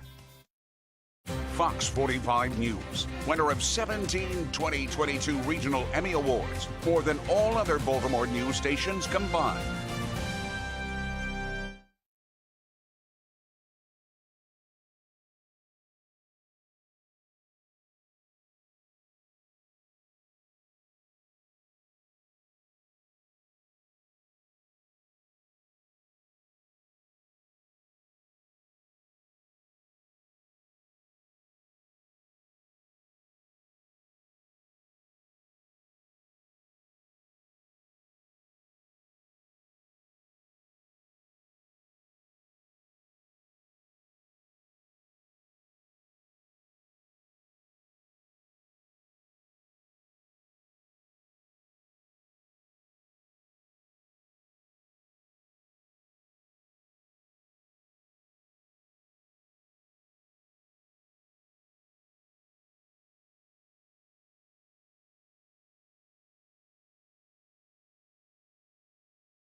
9:23 now. The elections are over, but we are still waiting on the outcome of several races. Nationally, we still don't know who will hold power in the House of Representatives. Here at home, the race for Anne Arundel County Executive also still up in the air. One grassroots organization is making sure that Baltimore residents are informed voters year-round. Chief of Staff for Black Girls Vote, Natasha Murphy, joining us this morning to talk about their efforts. Good morning. Good morning, Patrice. Thank you so much for having me. Of course. It's important to have you guys here. Talk about what your organization is and does and what your mission is. Yeah, so Black Girls Vote, we are a nonpartisan, nonprofit organization founded right here in Baltimore, and we are all about engaging, educating, and empowering the community to use their vote as their voice. And like you mentioned, you know, the midterms for 2022 are over, but we know how critically important it is that voters stay engaged throughout the year. And so at BGV, we are all about kind of cultivating a new culture around democracy and ensuring that it is a year-round effort, but also something that people enjoy participating in. And how do you do that? How do you connect with people throughout the year, especially when like you said, the election is behind them and they're trying to move on to other things. How do you get them to stay engaged and stress the importance of that? Yeah, so we take a very non-traditional approach to voter engagement, you know, one of which are kind of our innovative Party at the Mailbox campaign, where during the election time, we do send, boxes out to voters to provide them with information and to create a celebratory atmosphere. But non-election time, we definitely like to keep folks engaged on our social media. You know, we leverage platforms like Instagram and Facebook to provide individuals with the latest information as it relates to their elected officials, you know, the policy and advocacy issues that they care most about. You all have a gala coming up this week, and it's a fundraiser, and that's how you're able to get the work done. Absolutely, yes. We are hosting our 5th annual Black Girls Vote Ball this Friday, and while it is sold out, we want to thank everyone who did buy their ticket and encourage folks to, you know, join our movement by visiting our website at blackgirlsvote.com. And if people want to get involved, how do they do that? Absolutely. So if you want to join us in our efforts to engage, educate, and empower, please visit www.blackgirlsvote.com and become a member. And you're talking about getting out in the community throughout the year. What are the stories? What are people saying that you encounter about why they're hesitant to vote, why they think it doesn't matter, what you all tell them makes a difference? Yes, so oftentimes in our community engagement, we will hear from individuals that they feel like their vote doesn't matter. You know, do they just feel like, oh, you know, my ballot is not going to make that huge difference in the outcome of an election. But as you mentioned, here locally, we're still waiting on some results. And so to help resonate the message around the importance of civic engagement and voting, we tie it back to policy, recognizing that, you know, the ballot that you cast really helps to determine, you know, the quality of our schools, the safety of our communities, the health of our neighborhoods and our families. And so by tying it back to policy, it helps to reinforce the importance of being an active member of our democracy. And that's why we talk about it all year. Absolutely. Natasha, thank you so much. Thank you. All right, well, it is a cold morning out there if you have not stepped out already. Coming up, meteorologist Justin Chambers is letting us know if these temperatures are going to be what we see for the rest of this work week. Ambulances and police continue to rush to the scene right here at this barricade situation in Northeast Baltimore. Coming up, we are live with what police are telling us right now.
Live from WBFF in Baltimore, this is Fox 45 Good Day Baltimore. Welcome back on this Monday morning. 9:30 is the time. I'm Patrice Sanders. I'm Megan Gilland. Let's check in with meteorologist Justin Chambers in our cold forecast. Yeah, good morning, ladies. Temperatures still hanging out in the 30s and 40s. They've warmed up just a little bit. The sun is now out there and looking nice across Baltimore. We do have some rain that's going to be on the way, but today it's looking nice and dry and less windy than yesterday afternoon. So even though it will be sunny and cool today, our temperatures stay below average, and then that rain is going to move in for tomorrow. A pretty decent amount of rain is actually coming through by the time we head into Tuesday afternoon and evening. Mid to upper 40s across Carroll and Baltimore counties for your high temps today. Should get right to about 50 in Baltimore City for our official number. We're only going to be in the upper 40s tomorrow. That rain that will be with us is going to be cold, and then we're back to the lower 50s on Wednesday. We'll take you through that hour-by-hour forecast coming up in just a few minutes from right now. Meg? All right, Justin, thank you. Now to our Len Stoller Traffic Network. We have a bridge in Annapolis that is still closed here this morning. It's on 50 near Ritchie Highway and Rowe Boulevard. Keep that in mind. You can see some slowdowns as a result. We have some breaking news here this morning for you. Baltimore police are on the scene of a barricade situation in Northeast Baltimore. In fact, police tweeting that this is happening on Sinclair Lane right near Eastmont Avenue. And it has been ongoing. Shannon Lilly has been out there all morning. She's got the very latest from the scene. Shannon? It has certainly been ongoing, Patrice, and we continue to see ambulances and police with their sirens on rushing in, so still a very fluid situation. But we have learned that 2 schools are closed today because of this situation. One of them just beside me here, the Archbishop Curley High School. That's the one you're looking at right here. That is closed today because of the situation, according to a school administrator. Now, just down the road is Sinclair Lane Elementary School behind me. That's also where the scene is. And we also know that that school is closed as well. So what you're looking at right now, though, is the scene right at the 3800 block of Sinclair Lane. You can see several police cars still blocking off the road there. And police say the crews have been here since 8:30 last night with SWAT and crisis negotiator units on scene. So they have been out here for quite some time now. As for what happened, police say officers responded to this area for discharging last night, and that's when the suspect barricaded themselves inside a home. So they also have several other streets blocked, but as you can see, there's a line of cars working to get out of here, and some of those do look like the police vehicles that we've seen coming in. So again, a very fluid situation. We're going to try to get more information as we continue to stay out here, but for now, police are asking anyone who's in the area to try to avoid the area if you can. Reporting live in Northeast Baltimore, I'm Shannon Lilly, Fox 45 News. Good day, Baltimore. 9:33 now and continuing coverage this morning. A big ballot question in Baltimore City was question K, and voters decided to limit city council members, the mayor and city comptroller, to 2 terms in office. Now, in response, Baltimore City Council is fast-tracking a bill that would decrease the number of years of service elected leaders need to earn a pension, down from 12 to 8 years. Experts say the measure would cost taxpayers hundreds of thousands of dollars. The real question is, why does a part-time position, elected position, deserve a lifetime pension? Much less to shorten the rules. Like I said, they're going to put in about 30 grand. Taxpayers are going to pay a lifetime pension to life expectancy for up to $500,000. City Council now fast-tracking the bill that would change their pension requirements. The bill is moving through the process unusually quickly. Olivia Dance is joining us now. She's got more. Olivia. Yeah, Megan and Patrice, the bill is moving very quickly. In less than 2 weeks, City Council advanced the bill to a 3rd reader. Now, for some comparison, a dirt bike ordinance to tackle the city's illegal street racing took about 6 weeks to make it this far. Then you may remember back in 2020, a bill targeting gun violence took almost 3 months to get a final vote. What's amazing about this is how quickly they're able to address this in response to a people-led initiative, which was Question K for term limits. I mean, there's so many other issues that they could fast track along. I mean, our property taxes are twice the surrounding counties. Our crime rate is still, rising. Our education system is failing. But they chose to address this. Now, again, these term limits don't go into effect till 2024. So there's plenty of time, even after now, to even address this. So it's just amazing to me, one, that they took this time now to do it. Now, the bill is in response to voters passing Question K, which puts term limits on elected leaders. This new bill would make those leaders eligible for a pension after serving just 2 terms rather than 3. And the Baltimore City Police Union is pushing back because 12 years ago, the city changed the police and fire pensions from 20 to 25 years of service. The union president is calling the council's bill a, quote, privileged class move and an attempt at self-service. He says if the council is able to change their own pension plans, and the police and fire pensions should be moved back to 20 years. For now, reporting live in Baltimore, I'm Olivia Dance, Fox 45. Good day, Baltimore. All right, Olivia, thank you. We want to know what you think. Is it fair for first responders to wait 25 years for city pension while city council waits 8? So far, 96% of voters who have responded say no. You can weigh in by going to foxbaltimore.com/vote. Just click on the Pulse tab. Turning now to a city in crisis. Baltimore is getting closer to seeing 300 lives lost to violence this year for the 8th year in a row. This past weekend saw at least 4 people shot. One of those victims died. On the bottom right there of the screen, you can see the map where police say they found a man shot. He was in a crashed car along Pennsylvania Avenue in West Baltimore. 294 people have been killed in Baltimore so far this year. Turning now to your Vote 2022 coverage, Governor-elect Wes Moore will make an announcement today when it comes to his administration. That press conference is set for 2 p.m. to announce key administration leaders. This announcement comes just one day after Moore sat down with Fox host Shannon Bream.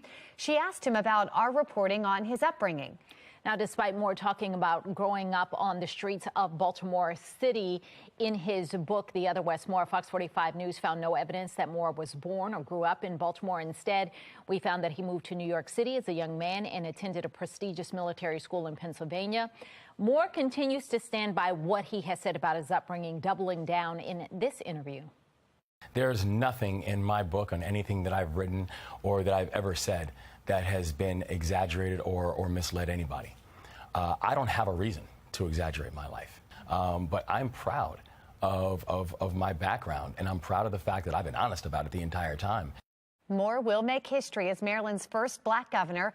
Last week, he announced that he would be leading an historically inclusive transition team as he makes his way into office. In the meantime, Fox 45 News has done an extensive reporting into Moore's background, which you can find on our website. Coming up early this morning, their first in-person meeting between President Biden since he became president. What we are hearing about the talks between President Biden and President Xi Jinping of China. Plus, a cold morning out there right now, slightly warmer. Temperatures are in sight, though. Meteorologist Justin Chambers will let us know when the next weather maker is coming to our region. 9:38, and you're watching Fox 45. Good day, Baltimore. All local.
9:40. President Joe Biden is attending the G20 summit in Indonesia. This after a sit-down meeting with Chinese President Xi Jinping. We have Tom Rogers at our live center right now with what we are hearing about these talks. Tom, what's going on? First off, we're taking a live look right now from Bali as the world leaders address the globe and are fielding some questions from reporters. This coming after President Biden and China's president met behind closed doors as the relationship between the countries has been tense in recent months. Earlier this morning, their first in-person meeting, and Biden is now saying that while he does not think a Chinese attack on Taiwan is imminent, as the two leaders disagreed, though, on how to handle Taiwan's loss of democracy, with Biden saying he admittedly disagrees with China's coercive and increasingly aggressive actions towards Taiwan. Now, before this sit-down with China's President, Biden also meeting with Indonesia's president to discuss upcoming G20 summit. That's what all those vehicles were about, and opportunities to deepen the U.S.-Indonesian partnership. Well, tomorrow the president will have two G20 sessions and is also expected to meet with the Italian prime minister to discuss a joint effort to help Ukraine defend itself against Russian attacks. Well, that's the latest from the live center. As you see more dignitaries going into the G20 summit here. That's the latest from our live center. All right, Tom, thank you. Take a look at this. Another remarkable space discovery about 2,500 light years away from Earth. What it is and how it was discovered. The St. John Christian Community Church has been providing Thanksgiving dinners for the public for more than 13 years. They're joining us live in studio next to tell us why this year they're in need of a little help. 9:42, you're watching Fox 45. Good day, Baltimore.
It is 9:45. For over 39 years, the St. John Christian Community Church has been providing Thanksgiving dinners for the public, and they're doing it again this year, and they need a little help from all of you, the community. The Missionary Board of Directors Chaplain Sheldon Ramsey Sr. standing next to me here this morning to explain. Thank you so much for coming in. My pleasure. Every time it gets to the holidays, we see so many groups doing this, but this is something that you guys do every month. You constantly are doing these meals and these big dinners. Yes, that's true. And also, the numbers have doubled the crowd has doubled for the last 3 to 4 months.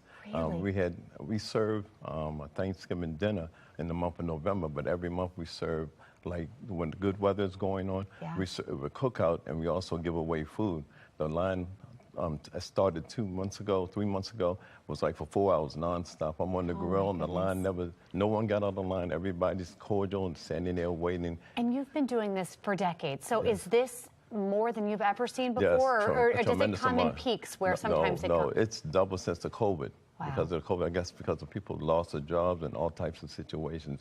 Then we got a double situation. That's why we need all the help that we can get, trying to get turkeys. I was going to say, let's talk about that need. Yes. We've got some ideas. Obviously, we know what the common Thanksgiving traditional items are. What is it that you need the most from volunteers? We need turkeys, any type of vegetable. We also giving out baskets to families. We need financial support. We need volunteers. We need everything. All of Because we're it. in a desperate situation. The number is growing. This is also being aired on the radio. We have posters up in the neighborhood, but I don't know what we're going to do because we're in a desperate situation. There's so many people coming, and we don't want to turn anyone away. You've always been there for the community. Right. And when times get tough, do you normally see other members of the community who maybe are better off in a better situation reaching out and helping?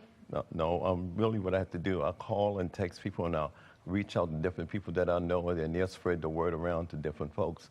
And that's the way we're getting out. Just like I appreciate this TV station bringing us on so that more people can be knowledgeable about the situation. Right. This is not just an East Baltimore thing. This is everywhere. Right, this is everywhere. People from the counties, people walk for miles past the Inner Harbor. They walk for an hour or 2 hours just to get there every month, just to get something to eat. And the only way to get through this is if we help each other out, if we're there for one another when someone is in need. Where do we bring our donations? Where do we come to you? Okay, you can bring the donations from Tuesday on to Saturday, 1208 East Lanville Street on the corner of Asker Street.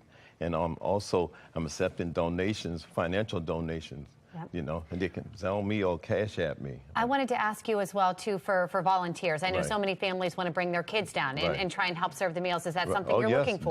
Definitely. Oh, yeah, definitely. We can use all the help. We can get no help. It's too small. Even if you have a half an hour to an hour to vote, because the dinner is this Saturday from 12 to 4 p.m. 12 to 4 this Saturday. This Saturday, the 19th. Okay. At St. John Christian Community Church. Right on the parking lot is where we'll be serving the Thanksgiving dinner. Can we just show up and be there to help? Sure, Okay. sure. You don't have to call me. You can just show up. Together we can do this, guys. I know my family's looking to be part of something like that, and this is the perfect opportunity. Right. We'll be glad to have you. Thank you. Thank you. Happy Thanksgiving. Happy Thanksgiving to you, too. Let's check in now with meteorologist Justin Chambers. This is what the holidays are all about, Justin. I love it. Yeah, Meg. And I mean, 10 days away from Thanksgiving. It's fast approaching, and you can see those numbers that have dropped significantly overnight. That's why a lot of us are waking up to temperatures that were in the 20s and 30s, some of us below freezing. But looking out in our Towson camera right now, lots of sunshine, less wind than we had yesterday. So today won't feel as cold, even though our numbers are going to be a little bit colder. We won't have to deal with as much wind. Right now, we're officially at 43 in Towson. A little northwest wind, about 7 to 10 miles an hour. Here's a look at our day planner as we get you out and about. We're seeing those numbers in the mid 40s through 10 a.m. As we take you in the later part of the afternoon, upper 40s and lower 50s is where we will end up. And we're going to keep those temperatures in the 40s as you head to that 4 and 5 o'clock hour. You know that sun's been going down earlier and earlier each night and getting up a little bit later, too, as we get those daylight hours starting to shrink. We're just still more than a month away from winter, but it definitely feels a little bit more winter-like with numbers in the mid to upper 40s across central Maryland. Bel Air, Elkton, down into Chestertown, 48 Stevensville and Annapolis, 50 your high today in Baltimore City. Numbers up and down the 95 corridor in the upper 40s and 50s for Philly and Baltimore down through D.C. 48 your temp in Ocean City for the afternoon. Commanders in Philly tonight, and of course your Ravens are back here at home on Sunday afternoon at M&T Bank Stadium. Now, if you do want to get the car cleaned up, Monday, a good day to do it. But notice Tuesday and Wednesday, going to get you right into more of a wet environment with rain that is going to be on the way. All part of this next weather maker. This area of low pressure has been moving across the central plains. It will track into the East Coast tomorrow. That's going to bring a lot of moisture, the potential for some wintry precip as well, especially in western Maryland as we get later into tomorrow afternoon and evening time. So we're dry today. This is 4 o'clock as we stop the clock there on our future scan. Now let's go go forward here as we move into tomorrow. We start tomorrow dry, but right about 2, 3 o'clock in the afternoon. Look at this. You can see all of that green and the yellow moving right up the 95 corridor into Baltimore City and County. Right about 4 or 5 o'clock along that Pennsylvania and Maryland line is where we have that purple and that blue. That's where we could get some of that wintry precipitation. But a lot of this moisture overrunning here into our area, and that's going to give us more of that moisture kind of overcoming some of the colder air, keeping those temps in the upper 40s and above freezing. But this is a pretty decent amount of rain by tomorrow evening, that 7 and 8 o'clock hour. It'll stay with us through late Tuesday night. By Wednesday morning, a few leftover showers, and then Wednesday afternoon, we're dry here, but still picking up some snow falling at some of the mountain locations in western Maryland and western PA as well. So your 7-day forecast, again, only upper 40s tomorrow. The warmest day of the week will actually be Wednesday, if you can say that, at 53. But then our highs will actually start coming back down, only looking for mid 40s for highs as we head to the weekend with overnight lows in the 30s. Back to you. 9:51 now. With food prices soaring, this year's Thanksgiving is likely to hit Americans' wallets hard. According to the latest inflation data, per pound, prices for turkeys are up 17% year over year. Prices aren't much better for other ingredients like eggs. Those are up 43%, butter up 34%, and flour 25%. Overall, the cost of dining out rose 8.6%, while at-home eating is up 12.4%. Wow. Well, FedEx is furloughing drivers ahead of the holidays. These furloughs are voluntary and will only impact those workers for FedEx Freight. The company has not yet specified how many employees will be impacted, but it's expected to last 3 months. During that time, furloughed workers will still receive health benefits and may file for unemployment. All right, take a look at this. We are seeing an incredible image of a star factory from space. I wasn't even sure what that was. I know. Star factory. Well, this is courtesy of the European Southern Observatory. They're marking their 60th year by releasing this spectacular look of the Cone Nebula.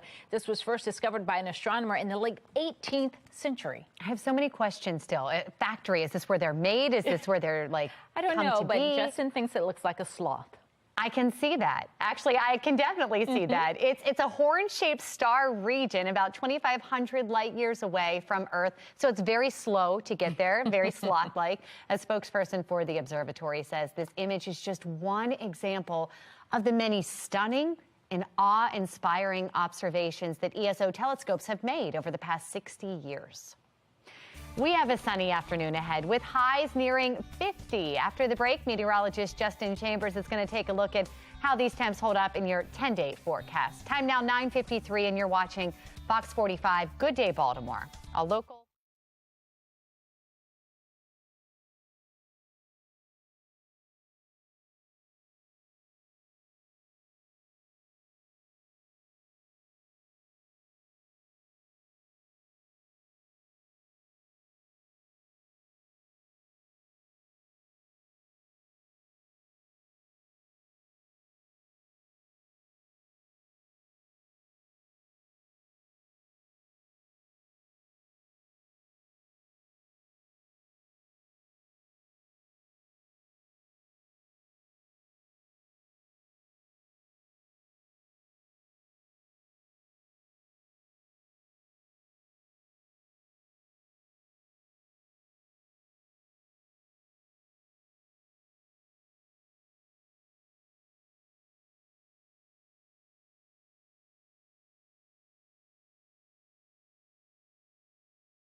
Ladies and gentlemen, here we are on Monday with a few clouds out there and overall less wind today. Yes, I know, chilly.